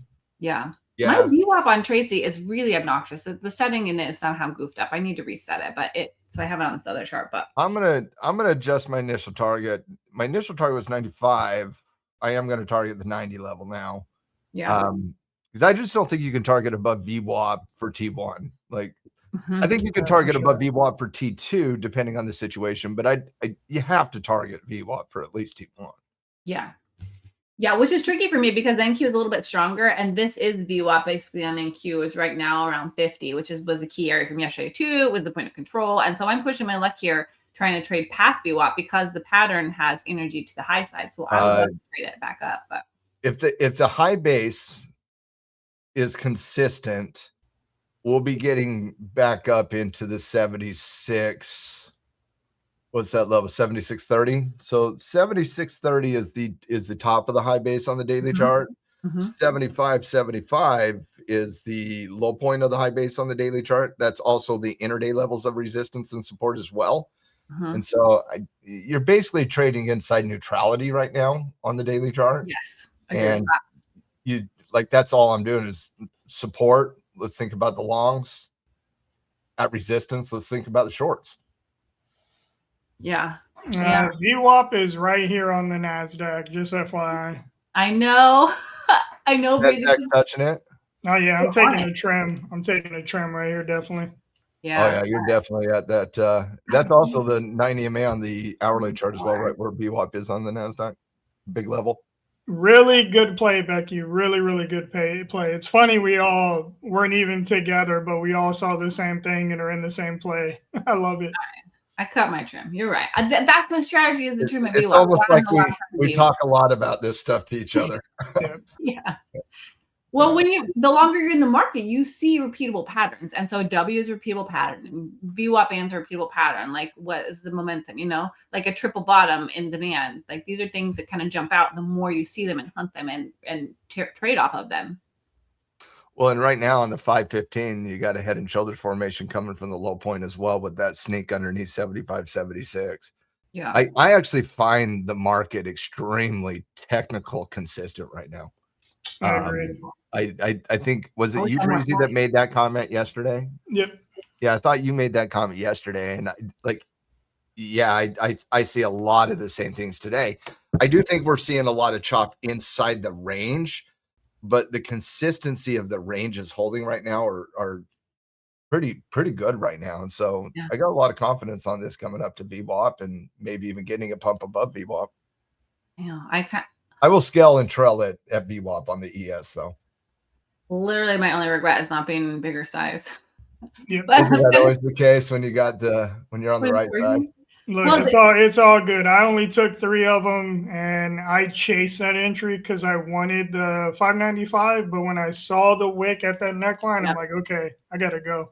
She's there. Yeah. Yeah. When it tags the key level and it's immediately wicking off of it, that is a key sign too that your trade is working out. So that's like Justin is really good about these entries. I love watching him trade because he will put his limit orders based on just the same strategy, and he'll get wicked in and like immediately in profit. And it's so pretty to watch. And I feel like that's what I actually caught here today, which is like a goal, right? Is to identify your levels key, wait, be patient, let it come and get you, and then you can add with, you know, the aggression. But you guys use limit orders a heck of a lot more than me. Becky versus I'm more of a stop order guy. Catch it as it's going. I'm more of a just mark it in. I'll get in there. I'll mark it into. I'll mark it into. Like when I'm not waiting for confirmation and I just want to go. Yeah. It's market. I'd say it's about 50% stop, 40% market, 10% limit for me. Man, Becky, you got a really good trade, about 60, 70 points there for you. Yeah, I'm already 1-2 because I took a scale that was 50 points. I scaled, and then now I'm at no risk. I just moved myself. Did you get in, Becky? I just want to compare your entry to mine. I had a limit order. I'm trading the NQ today. I got in at 611. I don't care about the price point. The candle. The wick of the retracement. Yeah, you got in on the pullback after the break. Re-break. It's a great entry. Yeah. Well, I got here right as it was doing the retest. I was like, okay, you guys, this is screaming W, which means strong, confident close above. Let it retrace to that neckline. Draw it, verify it on the larger time frame down to smaller time frames, place a limit order, let her play out. We looked at some other markets while it hit, and then I was in, and it, you know, like that's the technical analysis where you can try and trust your strategy and like clearly say it out loud, say it to yourself, say it in the community. I got in on the breakout, not the pullback, but very similar. Yeah. And I'm on the ES, not the NQ, but again, those are extremely similar. Yeah, let's peek at that one while we got time here, and it's just playing out. We're just marching up some profits here. Yeah, well, this too, I was noticing has a cleaner trend line than NQ, which is beautiful. Well, it doesn't always do it, but it's usually slightly cleaner than the NQ. But you can put it, you know, like it slid down more than the NQ. NQ didn't go deeper on its retest. ES did. Well, but for me, when I wanted to hit the 9 EMA, there's a magnet there. Yeah. Go out to the daily chart. You'll see it very clearly. Like it's hit the 9 EMA, bounced right back up. Tell me it moves. Ooh. Yeah, like it sniffed it. Okay, boom, Matt. right back up. Look at that. You don't mess with the 9 EMAs on the daily chart, guys. Like you just don't. If you're not looking at the 9 EMA on the daily chart, you're doing it wrong. So it's such a powerful indicator. I'm gonna play it down from the larger time frame. So daily, we're going now. Now this is 4 hour. Strong aggression, strong buying candle, back inside range from recent days, back inside here, close back inside. That's a good buy candle, even though technically it's red. And it's then a beautiful structure on the 4 hour. Yeah. Beautiful. Yeah, it's a good reversal plan out. Yeah, that was strong. I candle closures matter to me. I don't know that they matter to everyone else, but they do to me. And even though this closed red, it closed inside range, which is a big deal. With the larger wick is on the bottom, that's buying pressure. That's a good sign for the bulls there. I honestly don't care about the color of the candle. It doesn't pay attention to me. It's the size of the way I interpret candles. It's the size of the body helps me understand the momentum of the condition, and the size of the range, i.e. the wicks, helps me understand the volatility. Well, and if we had all day to hold this, if we're just talking purely 4 hour candle, like this is a key target up here to like retrace this, because this candle pushed at it and now we're seeing the bullish hold. So it could break the high of this 4 hour candle, which is 75.98 on ES. If the daily pattern holds, we're going back up to 65.30. I mean 76.30. Yeah. Matt, there is a favorable question for you in the YouTube chat right now, and that question what's the Hoster? What's the 9 EMA? That's a fantastic question. It's the most powerful momentum indicator in the history of mankind. But how do you really feel, Matt? I don't. And it's not how I feel. It's how the banks use it from an algorithm perspective. How it responds, yeah. It's not, to me, it's not exponential moving average. not Let's even a pretend you debate. didn't know about it, because The hedge funds and the algorithms and Wall Street uses it. So when they stop, we should stop. But the 9 EMA is in my estimation, the most consistent momentum moving average in the market. he's like, okay, put it on my chart.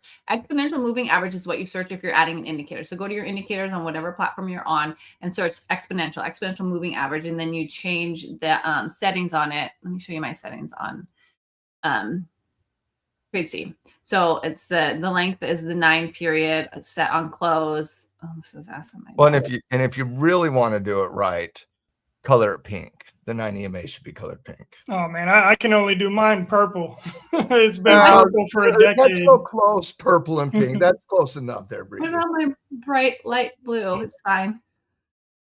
You know, I feel like that's a troll question, because I'm pretty sure you know what the 9 EMA is, but like mathematically, I'll just give a little bit of insight. It's the average of the prior 9 bars is the way to think about it. So when you think about trend direction, it's the leading momentum indicator, right? Because you're looking at relevant price, and that's why I don't use the 9 and say 21 cross. Like, I don't care about the cross, but I think I don't care about crosses. the importance of understanding it, it's a decent strategy, but understanding the momentum aspect of the 9 is super important to gauge trend. Like, if you needed any co-pilot in the market, it's super important, right? Like, it's up there with VWAP for me.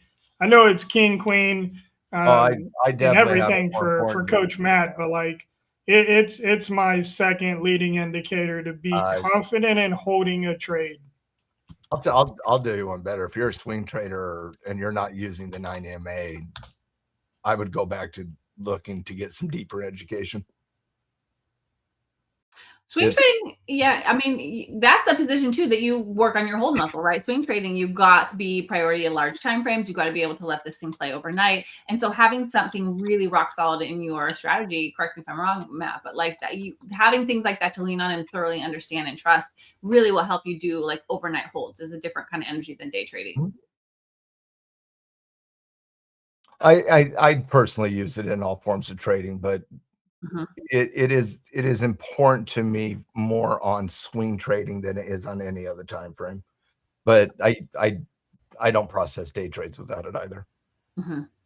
It's really reliable. I love it. Basically, the way I think about moving averages is it's a dynamic trend line. So it follows price action and develops with literally the contracts exchanged. And so that makes it so reliable and active in real time, because it is very fluid, and it does give a nice, like, if we're sliding down, we're sliding down. The trades are, the shorts on the retest. And then when we break that, then it's the longs on the retest. Exactly how you can see it out in this price action on the 5-minute here, kept resisting and wicking away from it on the downside. And then finally we broke it, retesting made a higher low on the candles.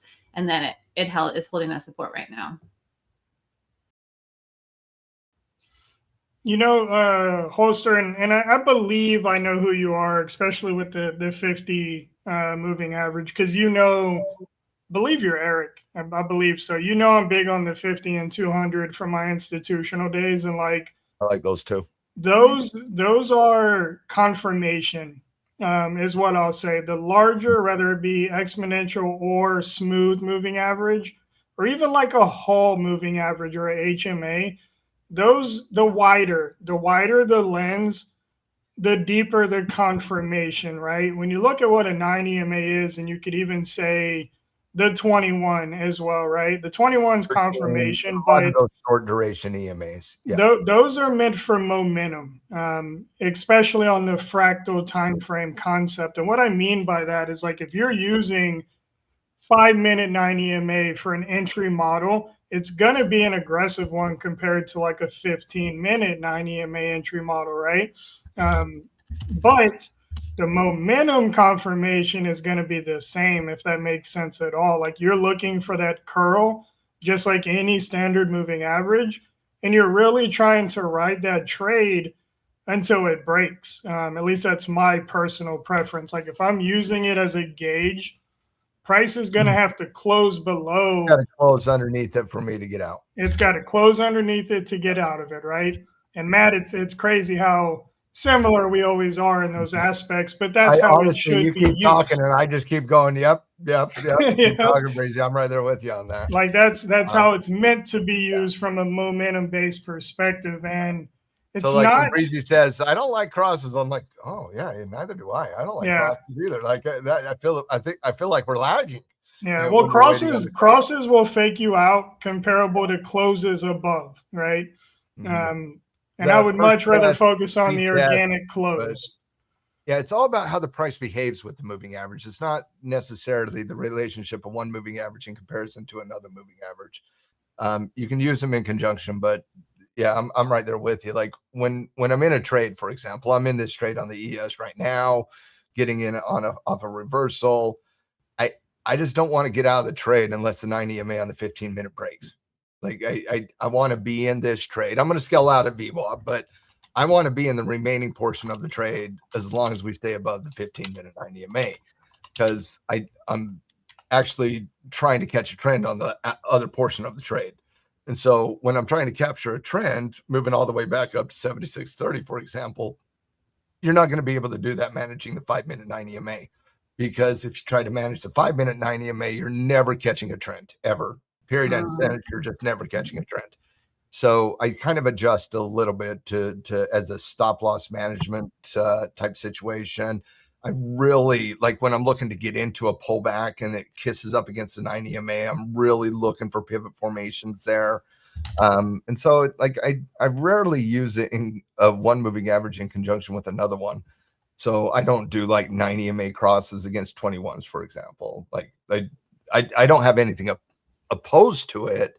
I just like in technical analysis, you're going to find what works for you over time, and you're going to discount other things that are obviously high quality, but you don't need 15 indicators to make a trade, or you're not trading enough.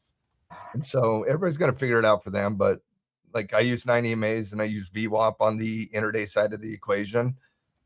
When I'm swing trading, I usually have a stack deck. I like the 200, I like the 50, I like the 20, but I typically will still use the 9 EMA for all momentum gauges. This is the 15-minute 9 EMA chart on ES right now, Matt. And like literally as he's talking, like you can see it wicked down and kissed it and held for the next thrust up. So this is like a perfect example right here. And so like with stop loss management with this opportunity, like this is the pivot point right here that we're watching for the rejection of this, correct, Matt? Yeah, I'm just going to basically like, it depends. Like once we get above VWAP, I'll be a little bit more loose. Yeah. But yeah, as of right now, if it closes underneath, I'm out. Like, yeah, but it's got to close for me. I'll take the additional risk. And here, SIL is who asked that question on SIL? Tomorrow, and I was like, I think that's a stock. It's not. Let me pull it up right now so you can speak to it, and I'll have it on. I'll pull it up. Okay. Sorry, tomorrow. I'm paying attention now. Are we talking silver on the intraday side of the equation? That Because is ugly. Nasty situation brewing on silver, I'll say. The this is one of those situations where I'm not looking to day trade silver. I can understand bears looking at this level though, but I don't day trade silver. I am looking to do a position trade on silver though. And it starts first with holding the 73.50 level. If you can't hold the 73.50 level, it doesn't matter what you break out of, because if you can't hold support, it doesn't matter if you break resistance. This level goes to 73, 73 goes to 72. And so I would say if you get underneath 73.30, there's a pretty good 30 cent move to 73, and then it opens up down to 72.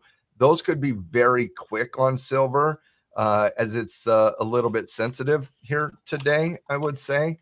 But it's also blown up my position trade idea. I'm not in the position trade yet.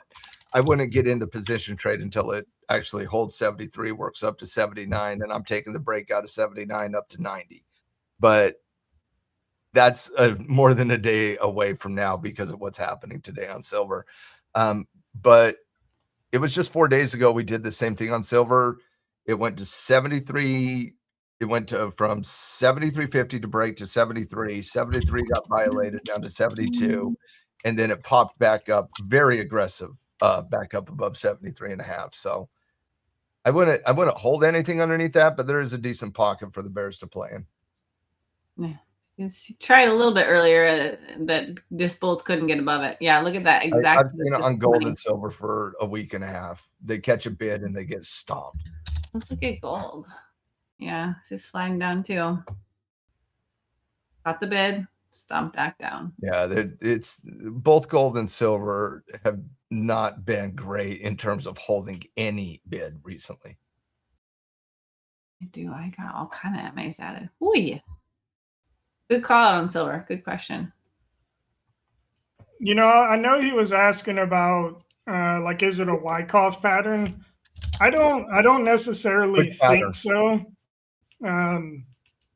Just by kind of looking at, I guess I can go to the 4 hour to kind of get that same view as well. Like you have on silver or on, yeah, but you have like minimal supply and demand or accumulation and distribution, right? Like I wouldn't say looking at this 4 hour chart if it's accumulation or distribution, because I think you can make both arguments right now.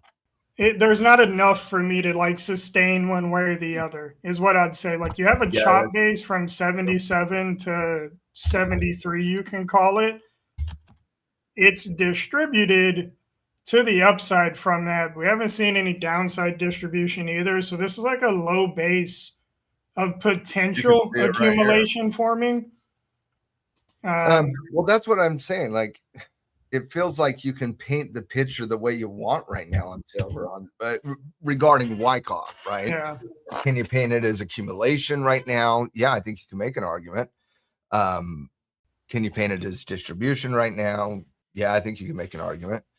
You can't paint it as, you know, the markdown phase. But so it's either accumulation against the, you know, top of the market and volatility decreasing, or still distribution from the top of the market.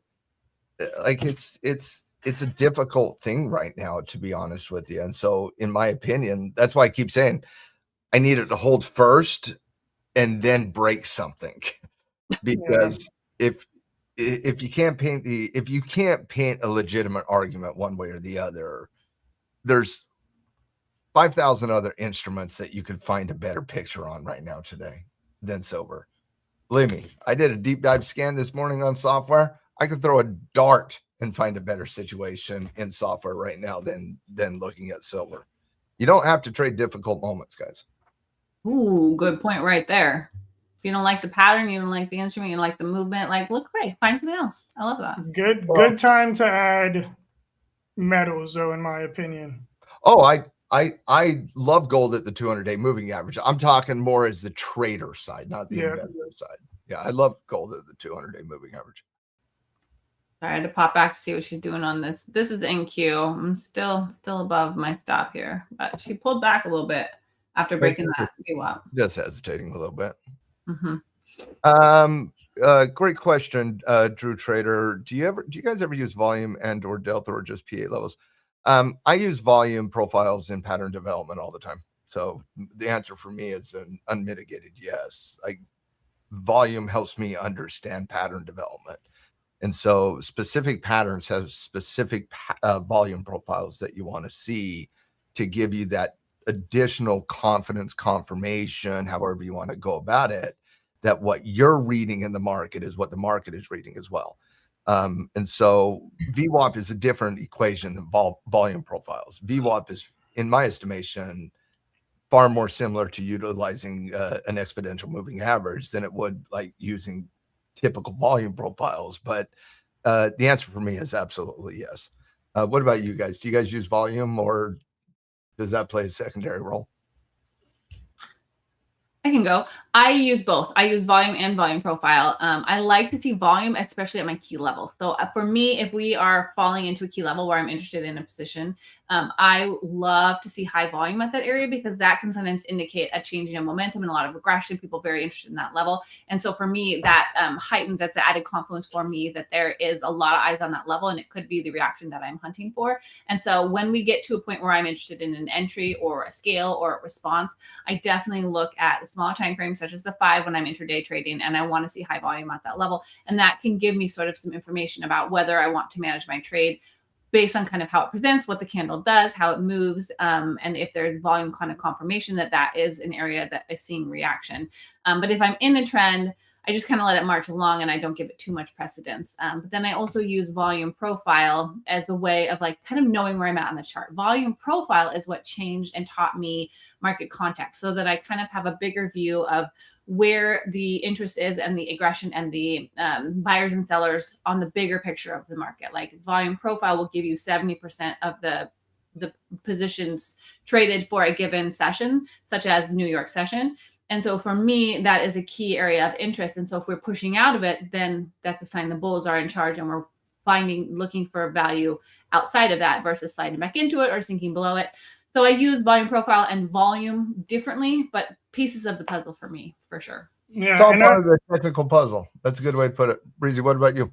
I think, Drew, you're important. Your question's very important. And I'm like super passionate about that realm of trading. And there's a few layers to your question, right? So when you mention delta, you typically have cumulative delta, which when I was young as a trader, I tried to learn different variances of volume. When you think about what the delta environment is, you're essentially looking for a flip in that delta to take advantage of it. What I found through time, the average trader will really confuse themselves using those tools. And the same with even Bookmap, for example. So the way I look at the market and view it, you have two forms of volume. You have volume surges and you have relevant accumulated areas of volume. So we're talking about the profile. The profile is one of the best tools in the market to let you know where is the accumulated institutional volume at. So when I think about it in segments of threes, and if you've traded with me, the profile will give you 3 high probability areas to be in a trade per day, right? Your value area low, your value area high, and your point of control. I know if price extends too far from the point of control that I may have missed the highest probability entry. So that's kind of the first layer to like using volume to put probability on your side. You mentioned, say, support and resistance areas, right? Or key zones or key levels, whatever we want to call them. If you're approaching a key area in the market and your expectation, say 2 days ago, it held that area as support, your expectation is for that same area to hold as support again. Well, what is going to be the confirmation that that's an important area? Well, it's going to be the influx of volume at that area. And that's usually your leading indicator that that area is important. You're on the right side of the trade, and it kind of gives you confidence. What I challenge people through time, and this is not a year, 2 year, 3 year concept. This is a 5 to 10 year concept. When you can see a candle produce an anomaly in range, right? Meaning, hey, the standard range has been 5 points all day. You approach a key support area and you get an 8-point, 10-point candle from that area. You don't necessarily need to know the volume metrics behind it. The candle is painting the picture for you. So that kind of removes the secondary level of learning, and it can only come with experience that comes with that. So the end state of volume trading is really identifying that the candle is already painting that picture for you. So it's a very deep answer, and I could honestly talk about this conversation for hours because there's so many different reads and levels of importance of volume. gradually get to the point to where you're trading with institutions. Your most important aspect is not getting in at the lowest point, but getting in the confirmation mark with the institutions, and the volume will lead you there. And then the end state is just identifying that the candles are already kind of painting the volume picture already. That's a great answer. It's honestly, volume is one of those things that I think confuses people quite a bit, but it's honestly a fairly simple thing to me. Volume is a measurement of participation. You never have more buying volume than selling volume. You don't have more bulls than bears from a volume perspective. Volume's always neutral. Volume is a measurement of participation. Where do you want to see participation? At an important key level or in between a key zone? It's always going to be at the levels. That's number one. And number two, inside pattern development, you typically want to see a contraction of participation. You do not want to see big time battles inside pattern development. You want to see volume explode as you work outside of patterns. So when the market is dialing in a cup and handle formation, for example, you want to see a slight contraction of volume during the cup and handle. And when it confirms outside of the cup and handle, you want to see participation explode, because you don't want it just to be you and 2 or 3 dude or gals around the world making that trade. You want to make sure that the market supports it as well. And so it's you can really parse volume in a lot of different ways, but from a pattern perspective, I typically like to see a contraction of volume. For example, when you've had a momentum pump and you're dealing with a pullback is a pattern. You want to see a contraction of volume during that pattern. And then when it pivots and gives you the confirmation on the pivot, you want to see an uptick in volume. So volume kind of gives us the context to understand what the candle is trying to tell us. The only thing, there's anomalies in volume. And what I mean by that is you'll have divergent days of, say, uptrending price and descending volume. Those days, that's what Wyckoff would call a trap. Yeah, if you're in those days, just be aware that that's not your standard market dynamics 101. Price is going up, market's not supporting it. Price will come back down to reflect the natural price. Yeah. So be observant of that. It's a good indication that things are not jiving properly in the market. Just to ping back for a moment while we were talking, Amaro brought up crude oil. Do any of you, Matt or Breezy, trade them fluidly? Because he was mentioning on the hourly chart. Oh yeah, I've convinced myself to make a trade on crude oil at least 45 times in the last 45 days, and every single time I ever go to actually do it, I say, nope, not for me today. I short oil. That's it. Yeah, I don't trade crude oil right now. Amaro, I am not. I see what you're looking at from like the flag break. I do too. I want to be clear. I do too. Like I see it as well. But that is what two patterns are forming in that area though. Like you have the flag break, you have potential to form inverse head and shoulders. Yeah. So I would. You also got a high base on the 4-hour chart that might send this up 6 points in no time. Yeah, so I do see a lot of bullish patterns on oil, which to be expected. I mean, there's still no resolution. Things are still, from the last 24 hours, I'd say escalation. It's still going on. It's still real. Yeah, we're going to be talking about the Straits of Hormuz for 6 months, guys. Just be ready. I think oil longs are the riskiest trade in the market, though. There's no need to put yourself in that situation. Think about oil. Think about what it is.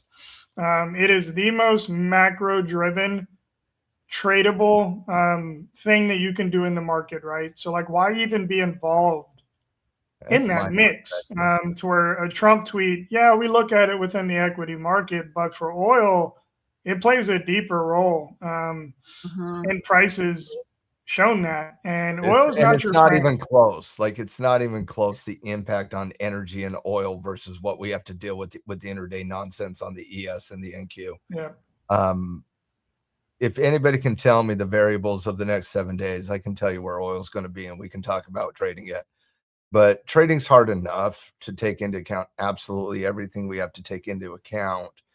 To say, let me go to the asset and instrument that has landmines on every time frame, I just think is extremely difficult. So, Amaro, I look at it every day. I've convinced myself so close many times. But every time I come down to it, it's the same thing. Why trade oil when I could go get me a nice little software pullback right now? Literally there's 15 software bullish retracements right now that are about as good as you're going to get. And so I'd rather go, take a stab on software right now in a really good technical situation with the positive themes and an earnings theme and an AI moment than have to deal with, is the president going to tweet? Is Iran if I trade oil, I'll tell you right now what I'm going to do. I'm going to be waking up at 3 o'clock in the morning and I'm going to be checking futures on oil, and I don't want to do it. Yeah. Yep. Even here, it could have faked out this breakout here and just stuffed it back down like that. Imagine trading SPX 0-day options 24/7 with full leverage. That is what oil is. Yeah. There's no point to put yourself in that situation. Which I goes look at back oil to my and old statement, if you want to be an oil trader, trade gold.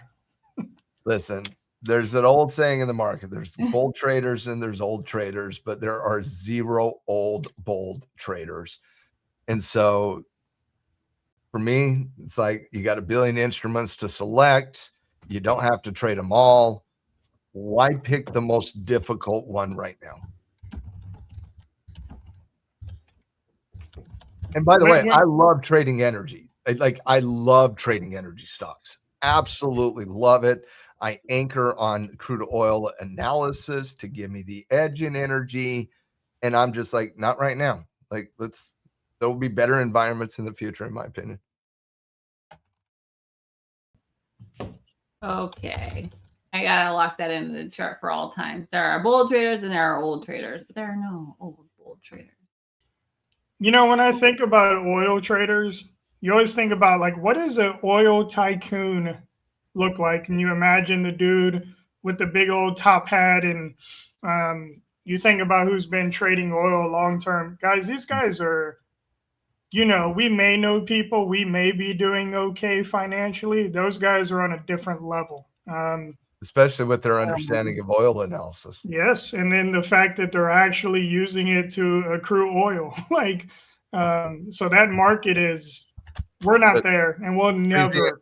I'm going to go watch Landman tonight, and I'm going to get all my oil fixes with Billy Bob Thornton like that, and then I'll be good for the movie. Oh, mm-hmm. Great point. Well, by the way, Billy Bob Thornton as an oil man is like white on rice type stuff. It just works. I was a well-placed actor. Yeah. Yeah, good cast. Yeah, strong. I did watch season 1. I haven't seen season 2. Mm-mm. But then again, when I watch TV, it's usually reruns of Star Trek or Battlestar Galactica. I watched that last night. It was fantastic. Oh, nice.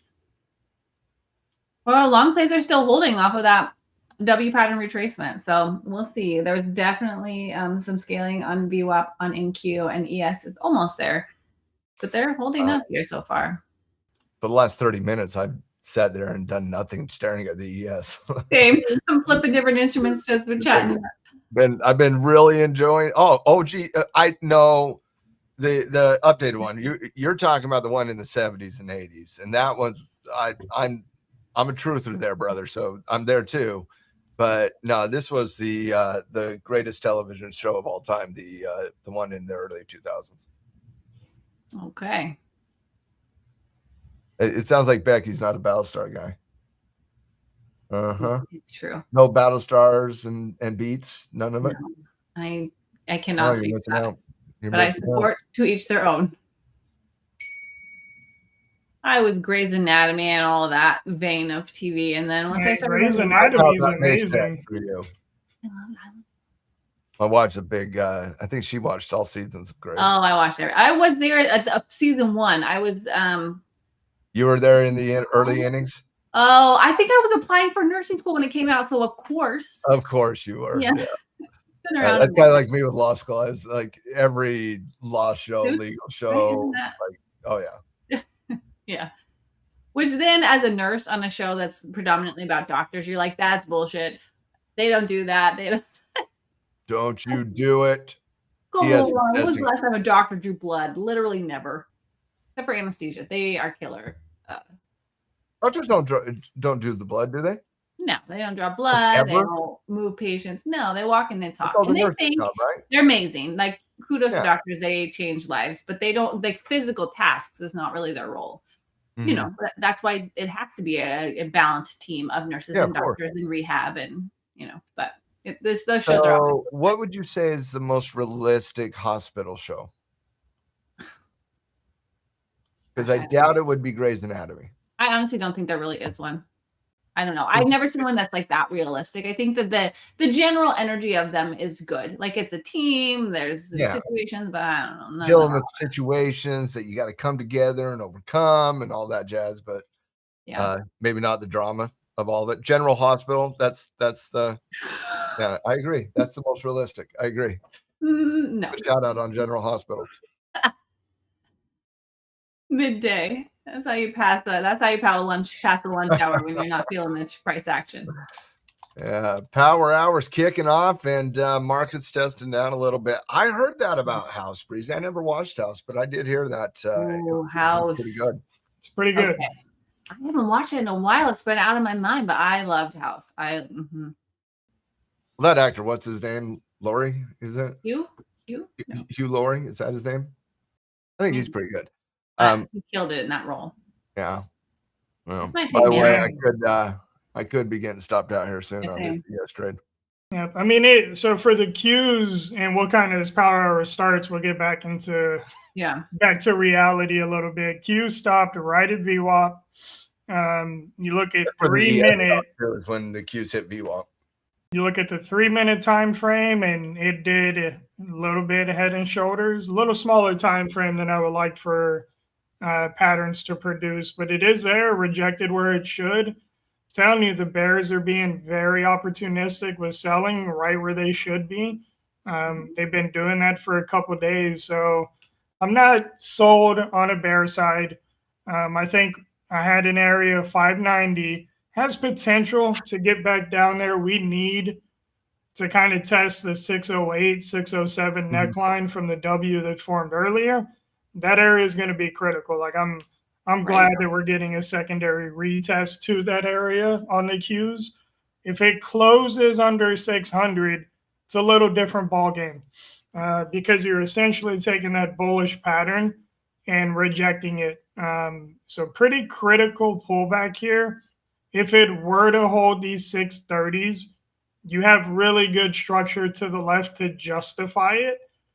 But I would like to think for now that candle at VWAP is an intentful candle. Bulls could easily squeeze over VWAP and, started pushing for the 700. So we'll see if this is an intentful candle to kind of test that lower base. Yeah. The retest makes sense. I mean, and now at the power hour, there's a little volatility that came in the last few minutes because we're at that hour and there's extra, like, look, you could literally look, just speaking of volume, this was the volume that came in at that power hour start at 3 p.m. here Eastern. So now we'll see what happens because we came right back down. It's like right on top of my stop. So I'm just going to leave it and let it play. There had to be some news that just dropped that the volume's too big for just the start of power hour. There had to be some news. Yeah, and looking at gold. So I am in gold longs from the 60s, 66 to be exact. It may be tempting a breakout right now. Gold's bucking what's happening on the ES. If you're out there, I'm looking for a 74 retest on gold. I may try a secondary long breakout on gold. If you do that, let me know. I'm going to join you. Yeah, I'm kind of cheating because I'm in it at 44.66 and I've already trimmed. I figured since you brought it up, I figured, but I'm Like Well, the look at last that four entry. candles, I really like. Any base, any slight pullback, I'm gonna do it. I'm gonna join you. Yeah, I'm gonna see about 44.74. See if we can get a good structural retest there. It's kind of forming its own little W pattern. Let me check some. Yeah, I mean 5 minutes there. 15 minutes a little uglier, but it's still there. So gold potential W pattern with a breakout right at the neckline right now. This 5 minute is a boss right now. This is the W he's talking about. It's kind of a swooping W, a little bit wider on the 5 minutes. Beautiful, nice scoops here, almost symmetrical. Right there at the test. So if it breaks above, it could come back and retest too. But this is the breakout of that. Beautiful. It's beautiful. I don't like chasing that 30-minute bar. So like I just want to see a little pullback to see where that pullback stops. Was that the news that just came out from CENTCOM? Because that definitely felt like a Iranian headline a little bit with the volume. Oh man, that's terrible. And Kuwait too. Right, denying it. Iran. They hit Kuwait last night too. Airport with drones, deliberate, calculated, and unjustified attack between Iran and Kuwait. This could get sensitive, guys. U.S. struck gas that's yesterday. Iran came out with an extremely aggressive language that suggested that if the U.S. touches 1 square inch of Iranian territory, that they will launch the mother of all retaliatory attacks. And so I don't know if that's happening here. It doesn't suggest it in the price, but we are seeing escalation in the Middle East right now. It's amazing since everything we've been hearing for weeks is end of war. But every time they try, it falls through, which is concerning. You know, I wouldn't say that's even random. Or they're not having conversations, and we're just hearing one side of the story. Oh, they did say it was deliberate and calculated. Okay, never mind. I thought they were saying it was random. I'm over here thinking, you know, Kuwait. I know people in Kuwait right now. Like that it's such an important area for everything involving this conflict from like Kuwait, Iraq, UAE. The airport is trying to piss off everyone because that's a mixed bag of everyone. It's not like a certain place where it's only one certain country is mostly inhabiting it. The airport targets a broad spectrum. Force the U.S. military bases outside of those countries. So we have military air bases in Kuwait. That's what's getting attacked. And there's other things as well. We have military bases in Saudi Arabia, UAE, Qatar. And that's why they're getting attacked, is because, let's face it, they're allies to the United States. Okay, well, we'll see what happens here. Like, protect yourself. If they launch a large drone against Kuwait, U.S. will respond. Yeah. It got literally 2 points from my stop, so I'm just gonna let this play. Yeah, like it's like, okay, we got a headline priced in. Now let's move on to the next thing. Yeah. Like, Yeah. Well, the headline stopped me out on the ES though. ES fell harder. Yeah. ES fell hard. It did. It was quick. It did. Let me pull that up because I was watching. I was like, okay, NQ was following it down, but that was the sink on ES, man. It took out all of these and tipped it out. NQ held higher. It got exciting for about 3 minutes, and then it we're back to this. Yeah. Okay. You know it's cute right now. Yeah. I'm gonna let bygones be bygones over here. I'm gonna put a little alert on what my stop gets hit. 614.75 is my stop. Sorry. Yeah, crude didn't get much of a bid either. So we got gold, we got oil doing nothing. The ES came down, gold went up, like on a headline of escalation. Yep. Somebody make sense of that one. We're jumbled, honestly. Like, goodness. Yeah. Good. The market is fully desensitized to what's going on at this point. Yeah. The impact lasted 5 minutes in the market. And then the market was like, nope, done, moving on.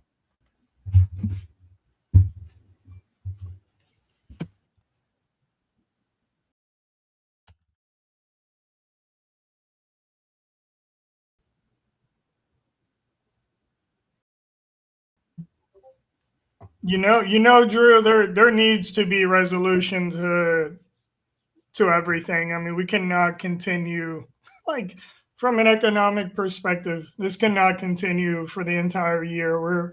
We're in trouble if it does. So global recession yeah, coming to a theater near you if that occurs.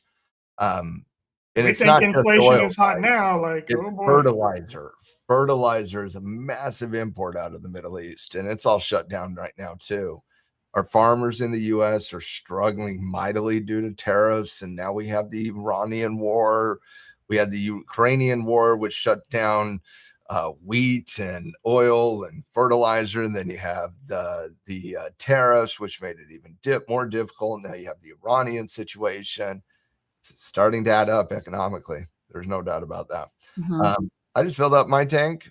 I think it was $5.40 a gallon, $5.30 a Good gallon. Lord. Yeah, we're over 5 relentlessly in Oregon, same as Washington. Yeah. I mean, we're used to paying a little higher on the liberal coast. We are, but over 5 is a lot. That's a lot. Yeah. That's a lot. Yeah. I got 3 kids, so I gotta rock an SUV, like that I'm paying for. Well, I'm from Utah, so I have to rock a truck, So thank goodness we can make some trading profits. Mm-hmm. All right, we are sinking here. Gold is. I'm thinking about hitting the reverse on a little scalp here on the ES. Yeah, she's that attempt back on the bulls and that. I think it's about to break down here. I think I'm gonna do the same trade I did this morning. Mm-hmm. Yeah, Nick, I was about 150 today. I would say 140. I didn't check then, but I stopped checking like at 120. I was like, whatever. Mm-hmm. That's depressing. Here I am in my Honda Civic, just happy. Yeah, right. All right, $38. I'm going. Okay. Yeah. What's you get per gallon there in that Civic? Yeah. 43 miles 40? Per gallon. Oh. So that's so sexy. Yeah. I sold every car I had and just went to one Civic. Those are pretty quick though. Those fun cars. I could get 18 in my truck. Yeah, I had a car. I got 9 to 11 miles per gallon. I'm like, dude, what is this? This is the dumbest thing I'm driving. Why am I driving this? Yeah. Yeah. My car has 8 people in it all the time. The kids are in their friend phase. So I'm just paying $100 every fill up. But I don't leave my hometown a lot because I work from home. And so that helps a lot that just I'm hospital like 1 or 2 days a week. And yeah, not a great season for road tripping, maybe. We may see a good short here. Yeah, it's about to pop me out. And then if it closes below, that's I don't like these candles. Like, I don't like how they flip-flop the range because that just lets you know, like, it can do it again. So really a candle close under this base, I think, is a sign. It has to be. Like, you have to wait for that. I'm right there with you. I'm just doing the ES, and I'm waiting on a close underneath 75, and then I'm going to go underneath the low. I like that. I don't know if I'll entertain another trade. We'll see. But I do like what you said. It pushed above and it was stuffed back down on that attempt. Like 10 points max, Becky. This ain't a big boy trade. To hold the end of the day. Yeah. Just to get back, just to take back some of this range here. That would be to wipe off the stink of getting stopped out on the long. That's what this is. I get it. I've been there. At this point, I'm just gonna let my stop do its job, and I could scrap it now, but it's 1 micro, so I'm not real attached to any outcome. Yeah, you had like 80 points or something. You had a really good trade on that one. I locked in 50 on my scalp, and then my stop is in profit. So either way, it's like a $60 win or more. So whatever. I traded real well this morning. Well, I about broke even on that ES trade. I scaled out once, and then I got stopped out with the loose stop. So yeah. My target was here. If it got here and started rejecting, I was going to close it. But if it pushed hard, I was going to hold it to take out this high with what I was hoping for on the bullish trade. If it held in here, I would have loved to at least to here, but I was going to give it room to see if it could take out this liquidity if the bulls raged. But so far they haven't. Although I'm, not out the game yet. We have not seen a closure below this key neckline here, pattern line. We may be looking at a very simplistic 3-bar breakout on gold. I'm looking at it right now, brother, and I think it's a good pattern. Like, this is one of those things where I kind of like it because you can go right at like 78, put a stop loss right at 74, and just say go or don't. You either go or I get stopped out at a very small loss. Yep. Like, so I'm in at 74.7. I sized into that minor pullback. No. But I think this has potential to go about 10-point upside. We just need to see if we get the follow through of that 85 max. breakout. I'm right there with you. I love it.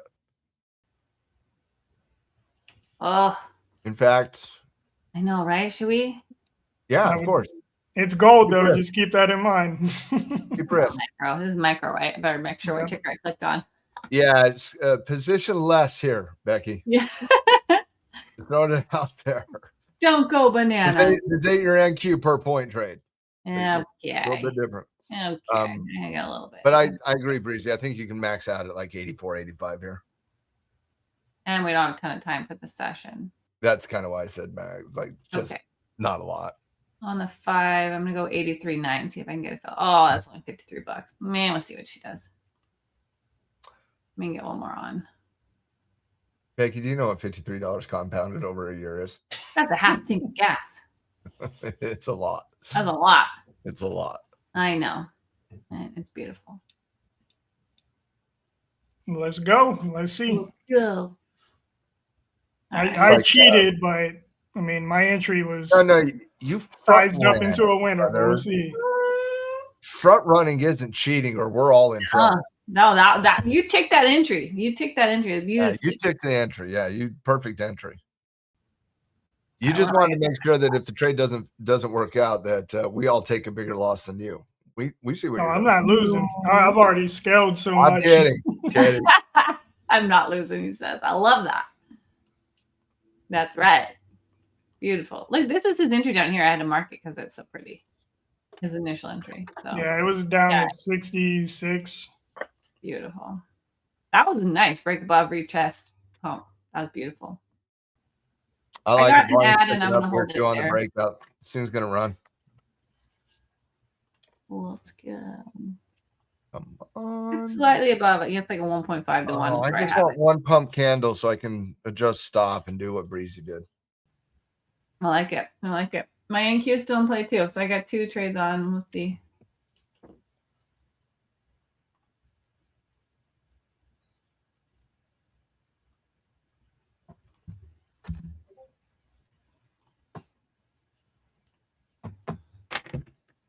Let's go, little lady. A breakout is good. Breakout is a good opportunity.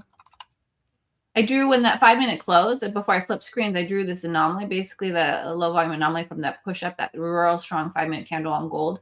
And then it just, I mean, it was flat too, but it just kissed it and held. So that's good. Yeah, we want to see it go. Like, I don't like hesitation over breakouts. So we got, most important thing, we got the candle close above the range, the short-term range, the W range, right? Now you got to start to look left to say, like, is there going to be some congestion and headache here? Time's not on our side. We got to go. And it's from 44.80 to about where price is now. It's got a chance to reject. Gold is so ugly right now. Like if I can get it close above the 80s, then I'm a little more comfortable. And the 15-minute paints that area pretty clear. You leave one congestion area to get to the next on gold right now.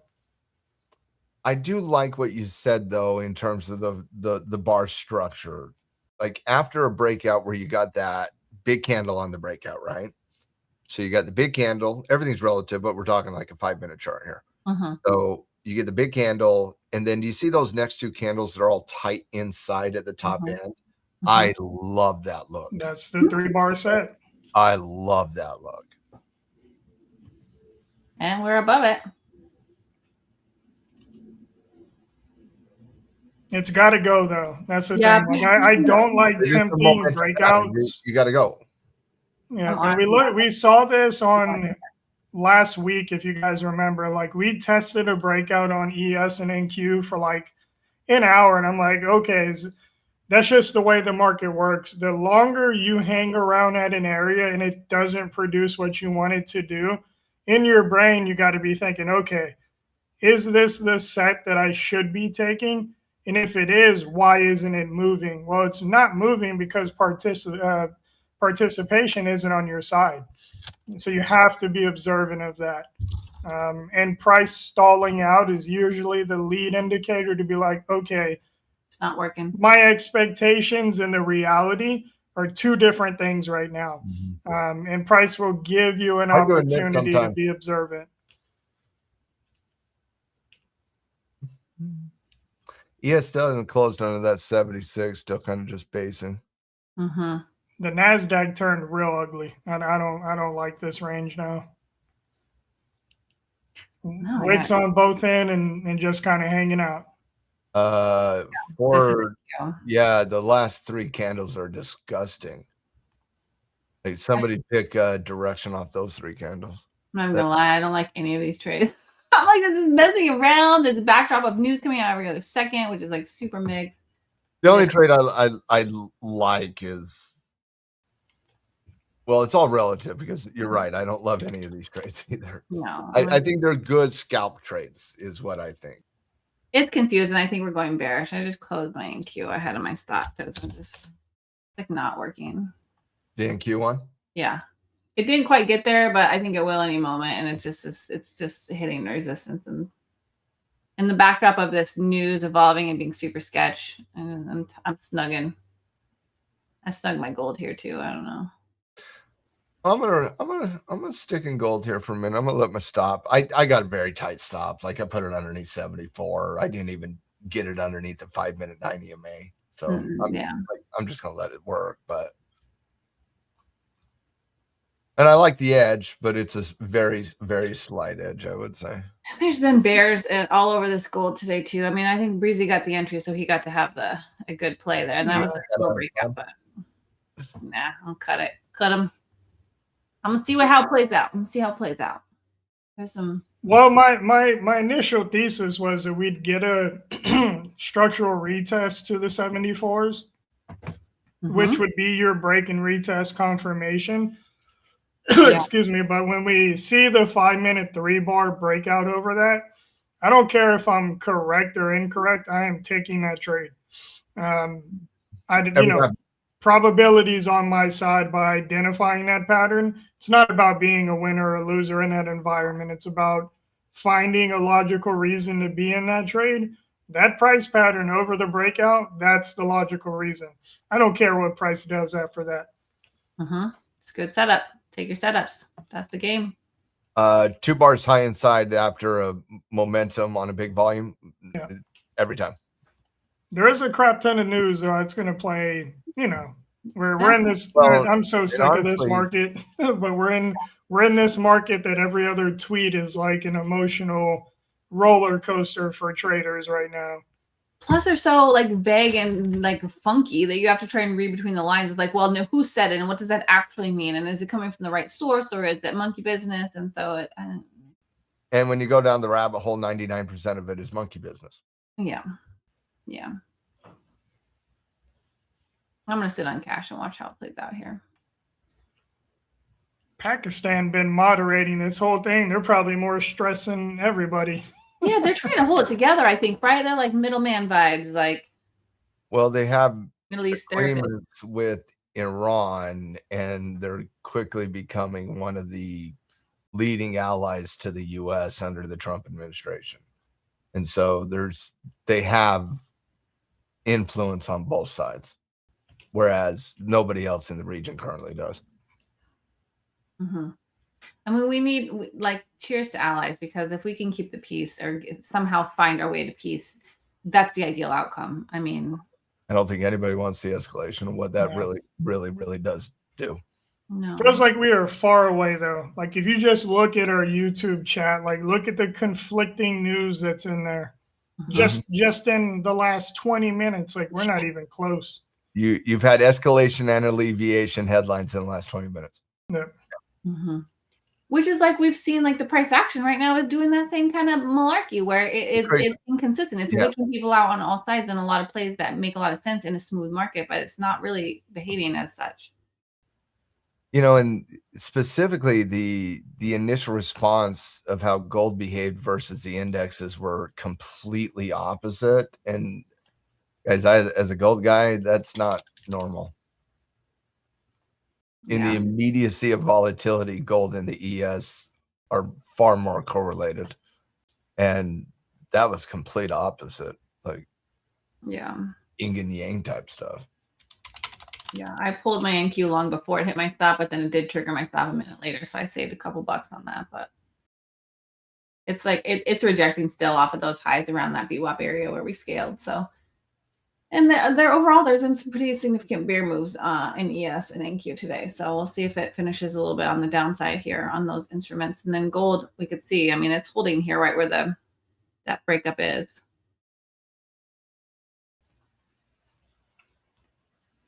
Breezy's right. I don't love it anymore. Once you give up the edge on a momentum pattern, like there is no more momentum. Once momentum is gone, you have to restart it. Yeah. So you can't rely on the candle from 5 bars ago to be like, yeah, but there was initial momentum and the pattern initially had, but it doesn't have it right now. So right now, it's just a matter of, does the 9 EMA hold? Do we get a little bit of a drift up to 85? Can we make this a profitable situation? But like the thoughts of any catching momentum here are not. At least I don't have any. No, it's now your next obstacle for momentum is to clear above 80, which is 5 points away. Yeah, I mean, it's a good set. The Bulls did not take advantage of it. It's tricky too in this backdrop. So like this news, it's like going to be more argumentative. And Mary, I got to be real on the divergence side of the equation. I'm seeing divergence on every single time frame right now on indicators. Like it's not big. I like how you said it, the hidden divergence, but even on the ES right now on the daily chart, you have bearish divergence. Even on the NQ right now, you have a little bit of bearish divergence. I see it too. And so we are dealing with a little bit of divergence right now between what the natural price is doing versus what the indicators are doing right now. But I fully expect divergence right now. And I even expected divergence to set in weeks ago, to be perfectly blunt. And the reason is because the market cannot sustain the momentum of the initial recovery coming out of the ABC cycle due to earnings. Earnings was too good. It pushed price up too high, which means you're going to deal with divergence on almost every single time frame. But divergence is not a reversal. Divergence is an indication that we will see price catch up, either to see a reversal or to get back up into the highs. So, but I'm right there with you. I see a lot of divergence right now as well. RQ, we're waiting on Broadcom. I think a lot in the market are waiting on Broadcom. I would agree with that. And I'm certainly one of them. I have Broadcom as the 6th or 7th most important company to the AI trade, which as of right now means they're the 6th or the 7th most important company to the market.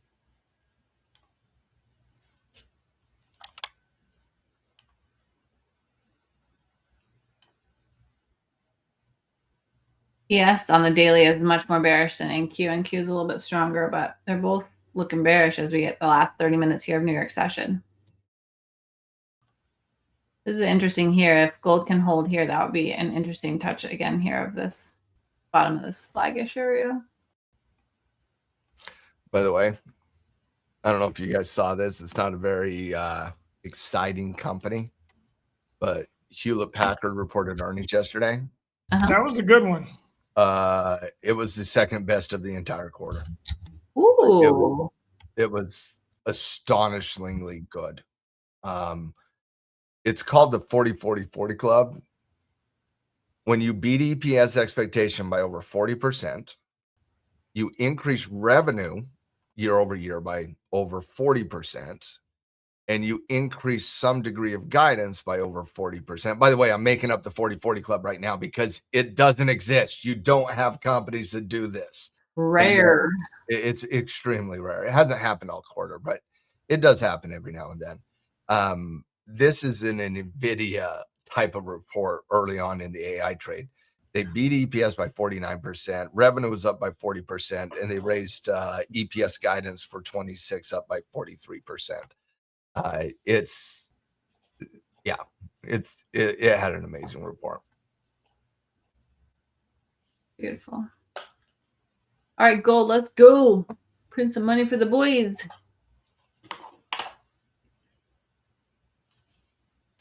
They're all just kind of hesitating. NQ is definitely just sideways here the last little while. Yeah.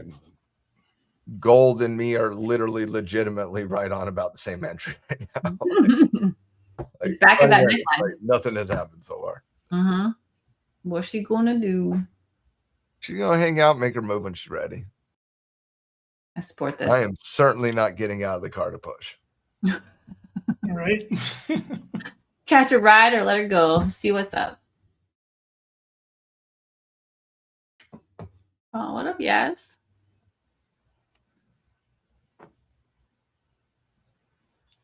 RQ, my P&L has a divergence. That's funny. Yeah, that's funny. I had those days for sure. What's up, y'all? It's good to see you, brother. Matt, have you done a technical lab on divergences? I did one last year on MACD, RSI, stochastics. There's a couple others that I did last year, where we talked about indicators in general. Divergence was a part of the conversation because whenever you talk about any indicator, you talk about convergence versus divergence. But yeah, we did. There's I'm sure they're posted on YouTube. BluSky I definitely do an upcoming one though because it's an important topic. ES is sinking a little bit faster than NQ. NQ is a little bit more sideways versus ES a little more bearish right now. If anyone's in those instruments. Yeah, I'm less interested on my short at this point on the ES. Especially the I'm bored enough staring at gold right now. So yeah. I don't need to be double up bored right now. I shut him down. I was like, not in this price action. And I don't want to put my leverage on the line when I'm not into it. Like, I don't want to feed that dog. I don't want to entertain that habit of like, if it's not a really good setup and I don't really, like, I don't. Seeing what I'm doing on gold right now is it's kind of like when you're watching your favorite team play a Monday Night Football game. You're like, let me just go put, $50 on the game. I just want a little action while we get entertained here. That's what I know. Yeah, you're right. I should be. It's there. It's got to go. It's not going. The setup is. It's not going. We're begging here. It ain't going. But it's like it's not falling either.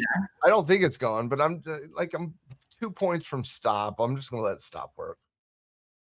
Actually, I don't think I'm 3 points from. But market structure course. That's a good question. Are you talking about top-down markets, looking at S&P macro market analysis, driving it down into sector rotationary models, industries, individual components, that type of structure? Just to clarify, Jet Dry. Like when you're talking about market structure, that kind of, you can take that a lot of different ways. Yeah, that's true. Could be a great couple part lab on that. Wonder if you're talking about like specific, like large time frame, like break of structure, candle closures type. Yeah, like structure can go so many different ways. Mm-hmm. And they're all important to learn. Mm-hmm. And they all interplay. Like they all play over each other and have different priorities and different backdrops. But it's good to kind of piece it all in. There's so much to learn with trading. It really is. Everything about technical analysis is some degree of structure. The trend, the pattern, support, resistance. So, and then you got macro analysis from the market structure perspective. It's 15 minutes. Looks like it wants to push. I'm just hanging out waiting on it and seeing. Me and Breezy are that doji candle you just looked at. That's we're dojing it up right now. Come on, baby. If I were to start with a new student, teaching them about market structure, I would teach them how to do top-down analysis. Exact same. Yeah.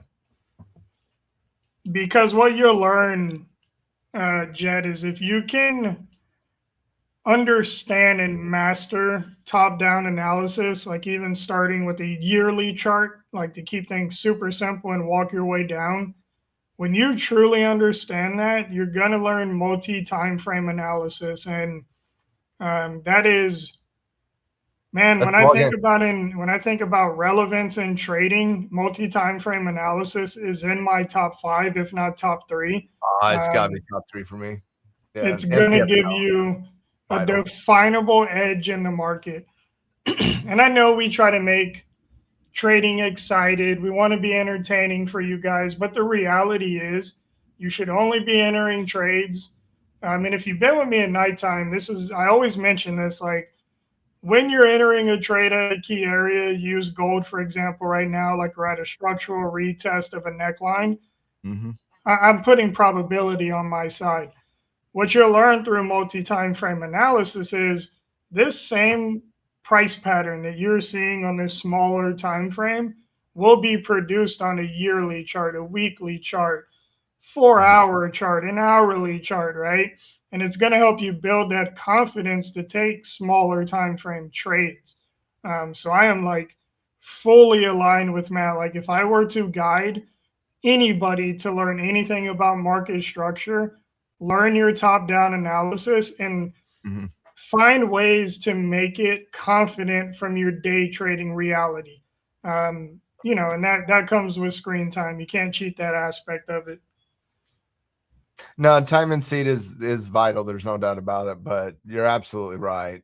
I think it's the first thing people need to learn in terms of just the general understanding of how the market functions, because I see too many day traders way too many times just staring at their favorite time frame of choice and having no context for what other investors and traders are doing on other time frames. And then they get shocked when they get smoked. But when they get smoked, it's usually because it hits something else on another time frame. It's multiple time frames, market structures. It's a big conversation, by the way. It's not a small one. Yeah. You're not going to learn that in one session. Plus, you have to see it play out. You have to hear it from someone, a mentor, and then you have to draw it on your charts and see it and take trades based on it and see which ones fail and which ones win and what the difference was and how you could fine tune. Like it all has to grow and build, and a repeatable experience is what really actually makes the lessons matter with your execution. Yeah, and Jed, I can definitely cover it tomorrow in the lab. I know Breezy can talk a little bit about it tonight when he's doing his stream during the Asian session as well. I think the more like I said, I don't think you're going to master market structure and multiple time frame analysis in 1, 2, 3, 4, or 5 sessions. It's taken, I don't want to put words in your mouth, Breezy, but I'm willing to say it's taken you years to get to the point where you have a true understanding of how to navigate it. It took me from about 2009 to 2016 so about 7 years to say, okay, I am no longer spinning in circles. I am confident, consistently profitable with my edge and my strategy. So it took me a while. Now with the way that we learn, I feel like as a society we learn quicker. Yeah, it'd be quicker. So we have more tools. We have like 20 years ago when I learned how to do all this, it felt like a snail. It did. Like everything was slow. That's not the case today, but I would still say it takes a lot more time than just sitting down and, hanging out with Coach Breezy tonight or for sure. myself tomorrow. We'll touch upon those things definitely. And I'm sure Breezy and myself would probably take it from a different perspective, which would do nothing but help you understand a little bit more of the subject, because it is a big, big, big subject. Honestly, that's the best when different coaches cover the same topic, because they say it in a little different way with a little different lens, and it makes it more colorful. One thing I've heard Matt say, which I think is, this is what I've been teaching for over a decade to anyone who's followed me. Your education is the most important aspect, right? Secondary to your education is going to be the application of what you're learning. So even though you're absorbing this information, applying it is a trial and error basis. Like, you're not going to get it down. And that trial and error is going to be different for everybody. So you may absorb it quicker, right? But you may apply Doesn't it mean you know it. slower. Yeah. Just because you can learn it faster doesn't mean you're going to master it faster than Breezy did, or myself, or Justin, or Becky, or anybody else. And again, I want to be very clear. Market structure can be talked about in a variety of different ways, and not just multiple time frame analysis. Multiple time frame analysis is how you see it from a pure technical perspective. But remember, there are other forms of analysis outside of technicals. And the vast majority of people in the financial world don't use technical analysis. They use fundamental analysis. And so there's a variety of different ways you can have market structure conversations from a different analytic point of view as well.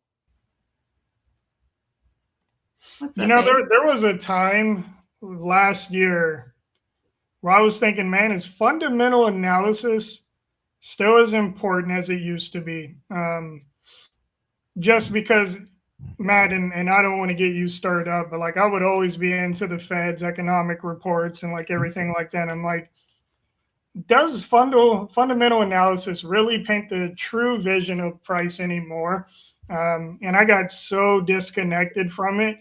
This year brought me back into it. Like the prior earnings season, and I just mentioned Micron a couple sessions ago, like what they did, and I was like, okay, I need to get back into my fundamental perspective, because it's still there. I mean, it's a reality. If you look at good companies, good fundamentals, you look at, targeted reports. I've managed a list of 25 stocks in the market from a fundamental perspective. So I literally have designed and built fundamental scoring systems. And in my current fundamental scoring system, I have 10 metrics I scored out of 100 points. It's a weighted scoring system. And I've been basically building this list of 25 companies since 2014. I'd say I'd been managing that watch list.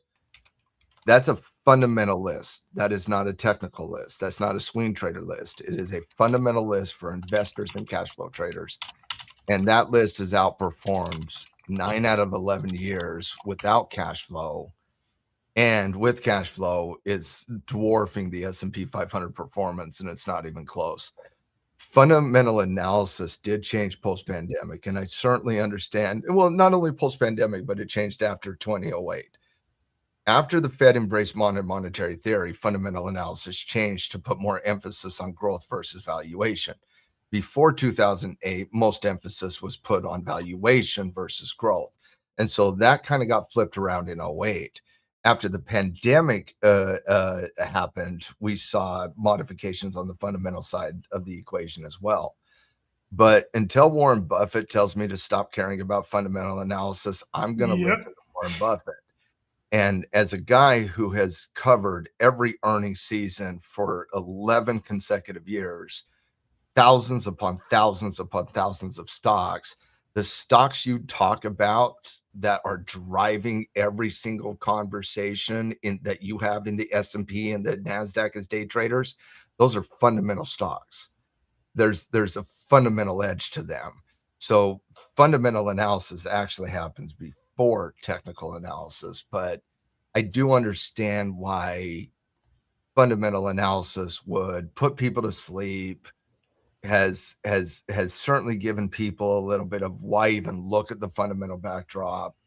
But people say that late stage market cycles until we go through nasty things, and then you understand the true nature of fundamental analysis. Like anything can get a momentum pump, but can that momentum pump stick for the long term? That's fundamental analysis. So I'm a big fundamental guy. I believe in fundamental analysis, but I certainly do agree, Breezy, that things have been modified over years, but it's more about how we value more growth analysis now than value. And for people that never made modifications to the way they built and designed and understood their fundamental scoring systems, they probably were left behind, because value has not been a major part of the fundamental conversation for 15 years. What has replaced value, and why we now emphasize more growth metrics versus value, because everything in fundamental analysis is a debate between value and growth. And so it's just one of those debates we have. But with the Fed going modern monetary theory and the M2 rate becoming so important, that did discount the value side of the equation. So I still believe in it. I'll believe in it till like there's not a thing anybody can say here to get me to change my opinion on fundamental analysis. I have way too much experience in this area of the market, and I've just seen it play such a major role in so many different ways from an earnings perspective. And I would say earnings are still and continue to be the number one driver of all growth in the market. It has nothing to do with technical analysis. Technical analysis comes after all of that. And so when you're talking about catalysts, they don't come from a technical perspective. They come from an economic and a fundamental perspective. And so it's still vitally important, but it has modified over time. Well said. Listen, we can nuke oil if we get peace in the Middle East, and then they can start cutting rates, and then we'll get our 9,000 pump. Yes, I was talking about gold on that one, by the way. Let's go. ES and NQ started pumping, and so I'm trying to see. ES still has a that VWAP, so I'm gonna see if I'm trying one more time, and I just picked ES. Like 10 needles today. Yeah, Becky, I saw the trade you took. I like that trade. I don't care if it goes or not. Yeah. Pure breakout set. They've held structural base. Yep. Would have loved to get in at that low, but I think we only got 13 minutes left. So yep, is that gonna work or not? I do like the breakout trade that you're in. Yeah, I'm not mad. I was feeling a little bit of FOMO here getting out of that NQ long, and it just went 2 points below my stop, so it would have taken me had I not closed it in profit. But at about 2 minutes till imbalances, everybody. This could push it here. The both have held on ES and NQ the last 15-20 minutes here, so I like sometimes she'll fly to VWAP for a close, and that's what I'm kind of seeing if I can grab right now.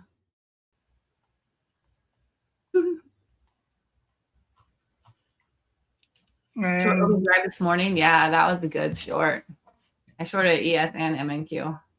Just so everyone's aware, prior weekly value area low on gold is 4473.5. So this little hesitation before going up sadly makes sense. They're waiting for that volume to come in where it should. Like this reversal to get back to this area is super critical for gold.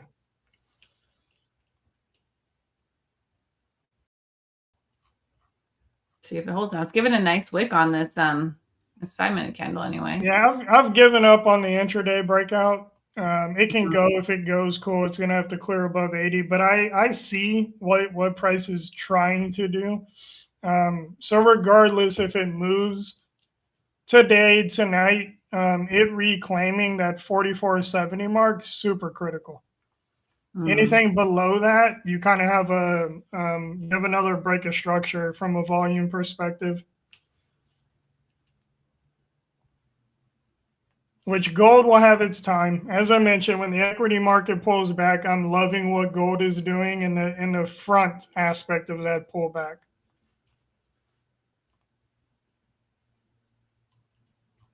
That's a great point, Ace, about that labor data coming in Friday morning early. So interesting coming into that data point that could have a good influence on the market.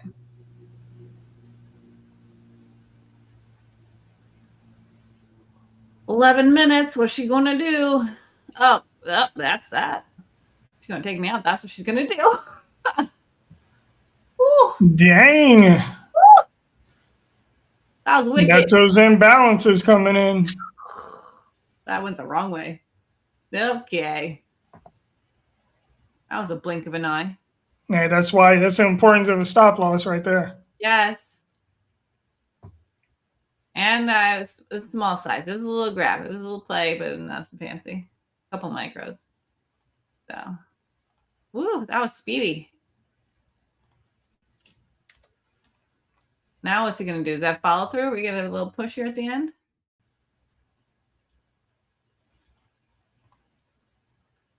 No. You want to see my filthies? I'll show you. Every time you say that, Ace, I smile. Right. It is little by little. Every day she hold on. gets a little bit closer to accepting from a bull. Look at these shorts. Short. I shorted. This M&Q shorts this morning. Because you're willing to take a short scalp doesn't mean you're not embracing permabull philosophy. Remember, permabulls are tactical bears. You know what? I'm embracing both sides. I am trying to be a little more bullish. I know, Ace. That's called a momentum shift. So you're basically a doji on the debate between perma-bear and perma-bull. I'm doji-ish right now. And we've seen the momentum shift. Like every technician here sees it. We all see the momentum shift here, Becky. We're just waiting on that ultimate confirmation candle. We don't know if it's a 5-minute chart or a 15, but that's what we're waiting on. It might be a yearly candle. Give me time. It took me a few years. It did. I was a perma bear because let's face it, if all you ever did was look at like economic analysis and like that stuff, it's like, yeah, of course. It's a house of cards to a certain extent.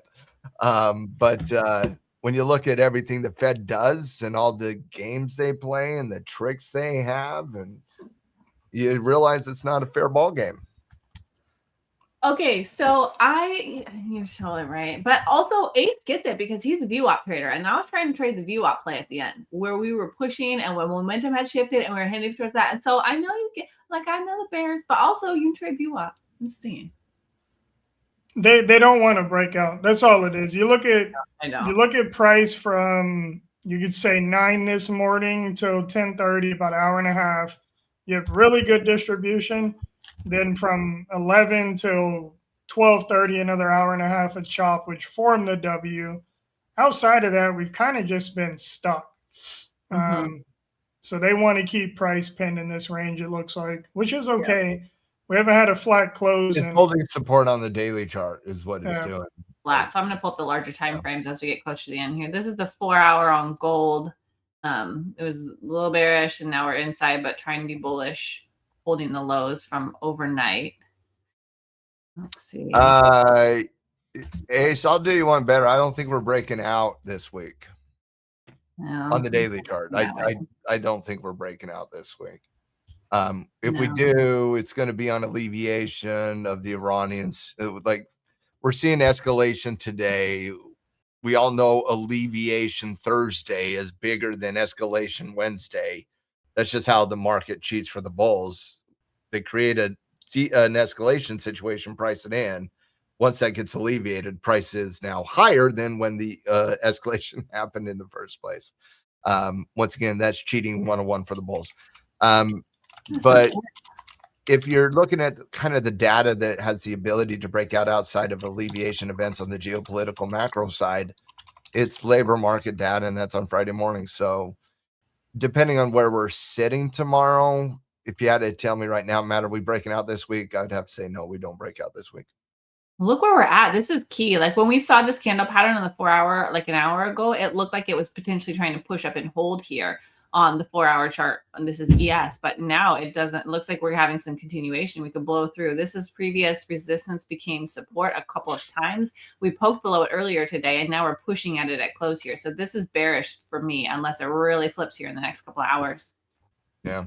And by the way, Ace, one thing to keep in mind on one of the things that's impacting price today is the pullback in software. That's been one of the recent strengths in the market is the pump in software. Now we're seeing a little bit of the pullback in software. the 200-day moving average and the 9 EMA is very close to the current price now on the daily chart. And so I kind of feel like one more down day, Doji Friday, and let's have a massively beautiful next week. Yeah, it's a little volatile today on that, but there's a couple I'm looking at, like Monday.com, Workday, CRM, and Team on the pullbacks all have very interesting pullbacks to them. And if you're looking at continuation escalation, DigitalOcean, DOCN, I think looks pretty good on a potential continuation breakout. Those are just some stocks to keep a list if you're looking on the software side of the equation. I think they'll take a couple days to finalize in their development, but if you trade options, I recommend looking into Team. I caught the momentum of this move, and their options, they move so beautifully. And it's TEAM. it's literally Team. Team, like the symbols Team. Yeah. They're part of the software AI move. Well, I just pulled up ES and then I pulled up NQ, and on this larger time frame, I mean, NQ is clearly stronger. I mean, on ES, I was concerned about structural support to the downside as more sideways. NQ is still holding an uptrend on the 4-hour chart here. Yep. Oh yeah. Even on the daily chart, the ES just a high base. Mm-hmm. Like, oh yeah. When software's down 4% and you've been picking it up from the low, yeah, today's gonna feel nasty. But a lot of that was gains, if I recall. Like you got pretty early on like ServiceNow and a couple of those other ones. Very interesting. I'm not trying to color up today. Today is nasty. I don't like it either, but I will like a doji tomorrow.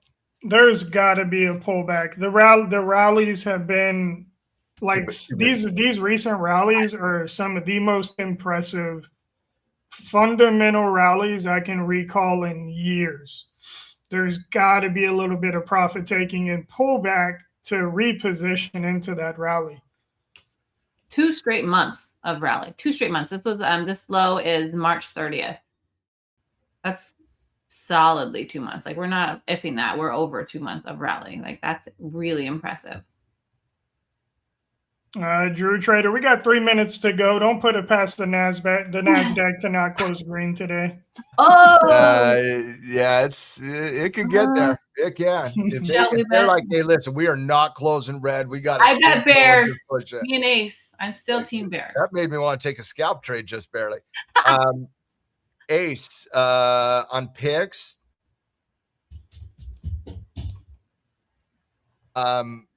They had a horrible miss on EPS, like a horrible miss on EPS. Came in at 27 cents a share versus an expectation of $1.13. Honestly, one of the worst misses we've seen in the quarter so far. 76% miss against expectation on the earnings whisper. It's actually worse on the consensus. They didn't provide guidance, so it's kind of hard to. Well, they did. They said we're gonna have 716 million in expectation for the second quarter, but they didn't have an expectation to kind of build that off, so it's hard to understand. But that is a nasty miss on the EPS side. Yep. Recent IPO, not abnormal to see IPOs do this.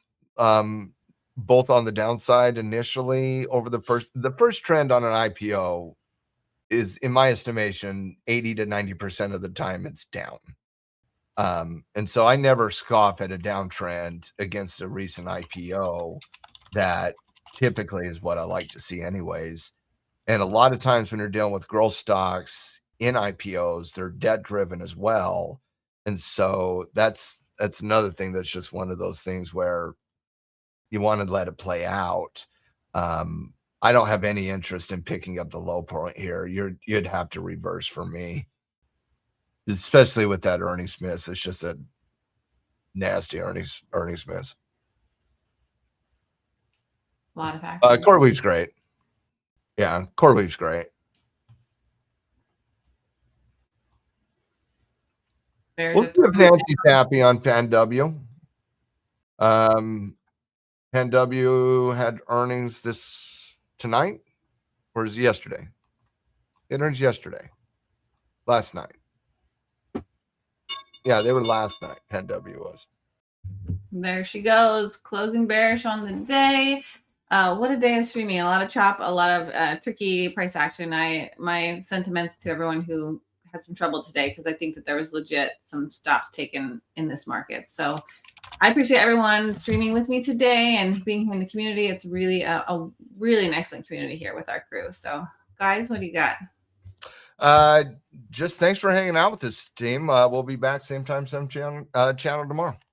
Yep. If you're out there, I'll be on for Asia tonight. Drew, believe you had some questions. If you want to hop by, really good time to slow down in the market, ask anything you may need help with, and just keep in mind, not only me, but the coaches here are here to help guide you with anything you need.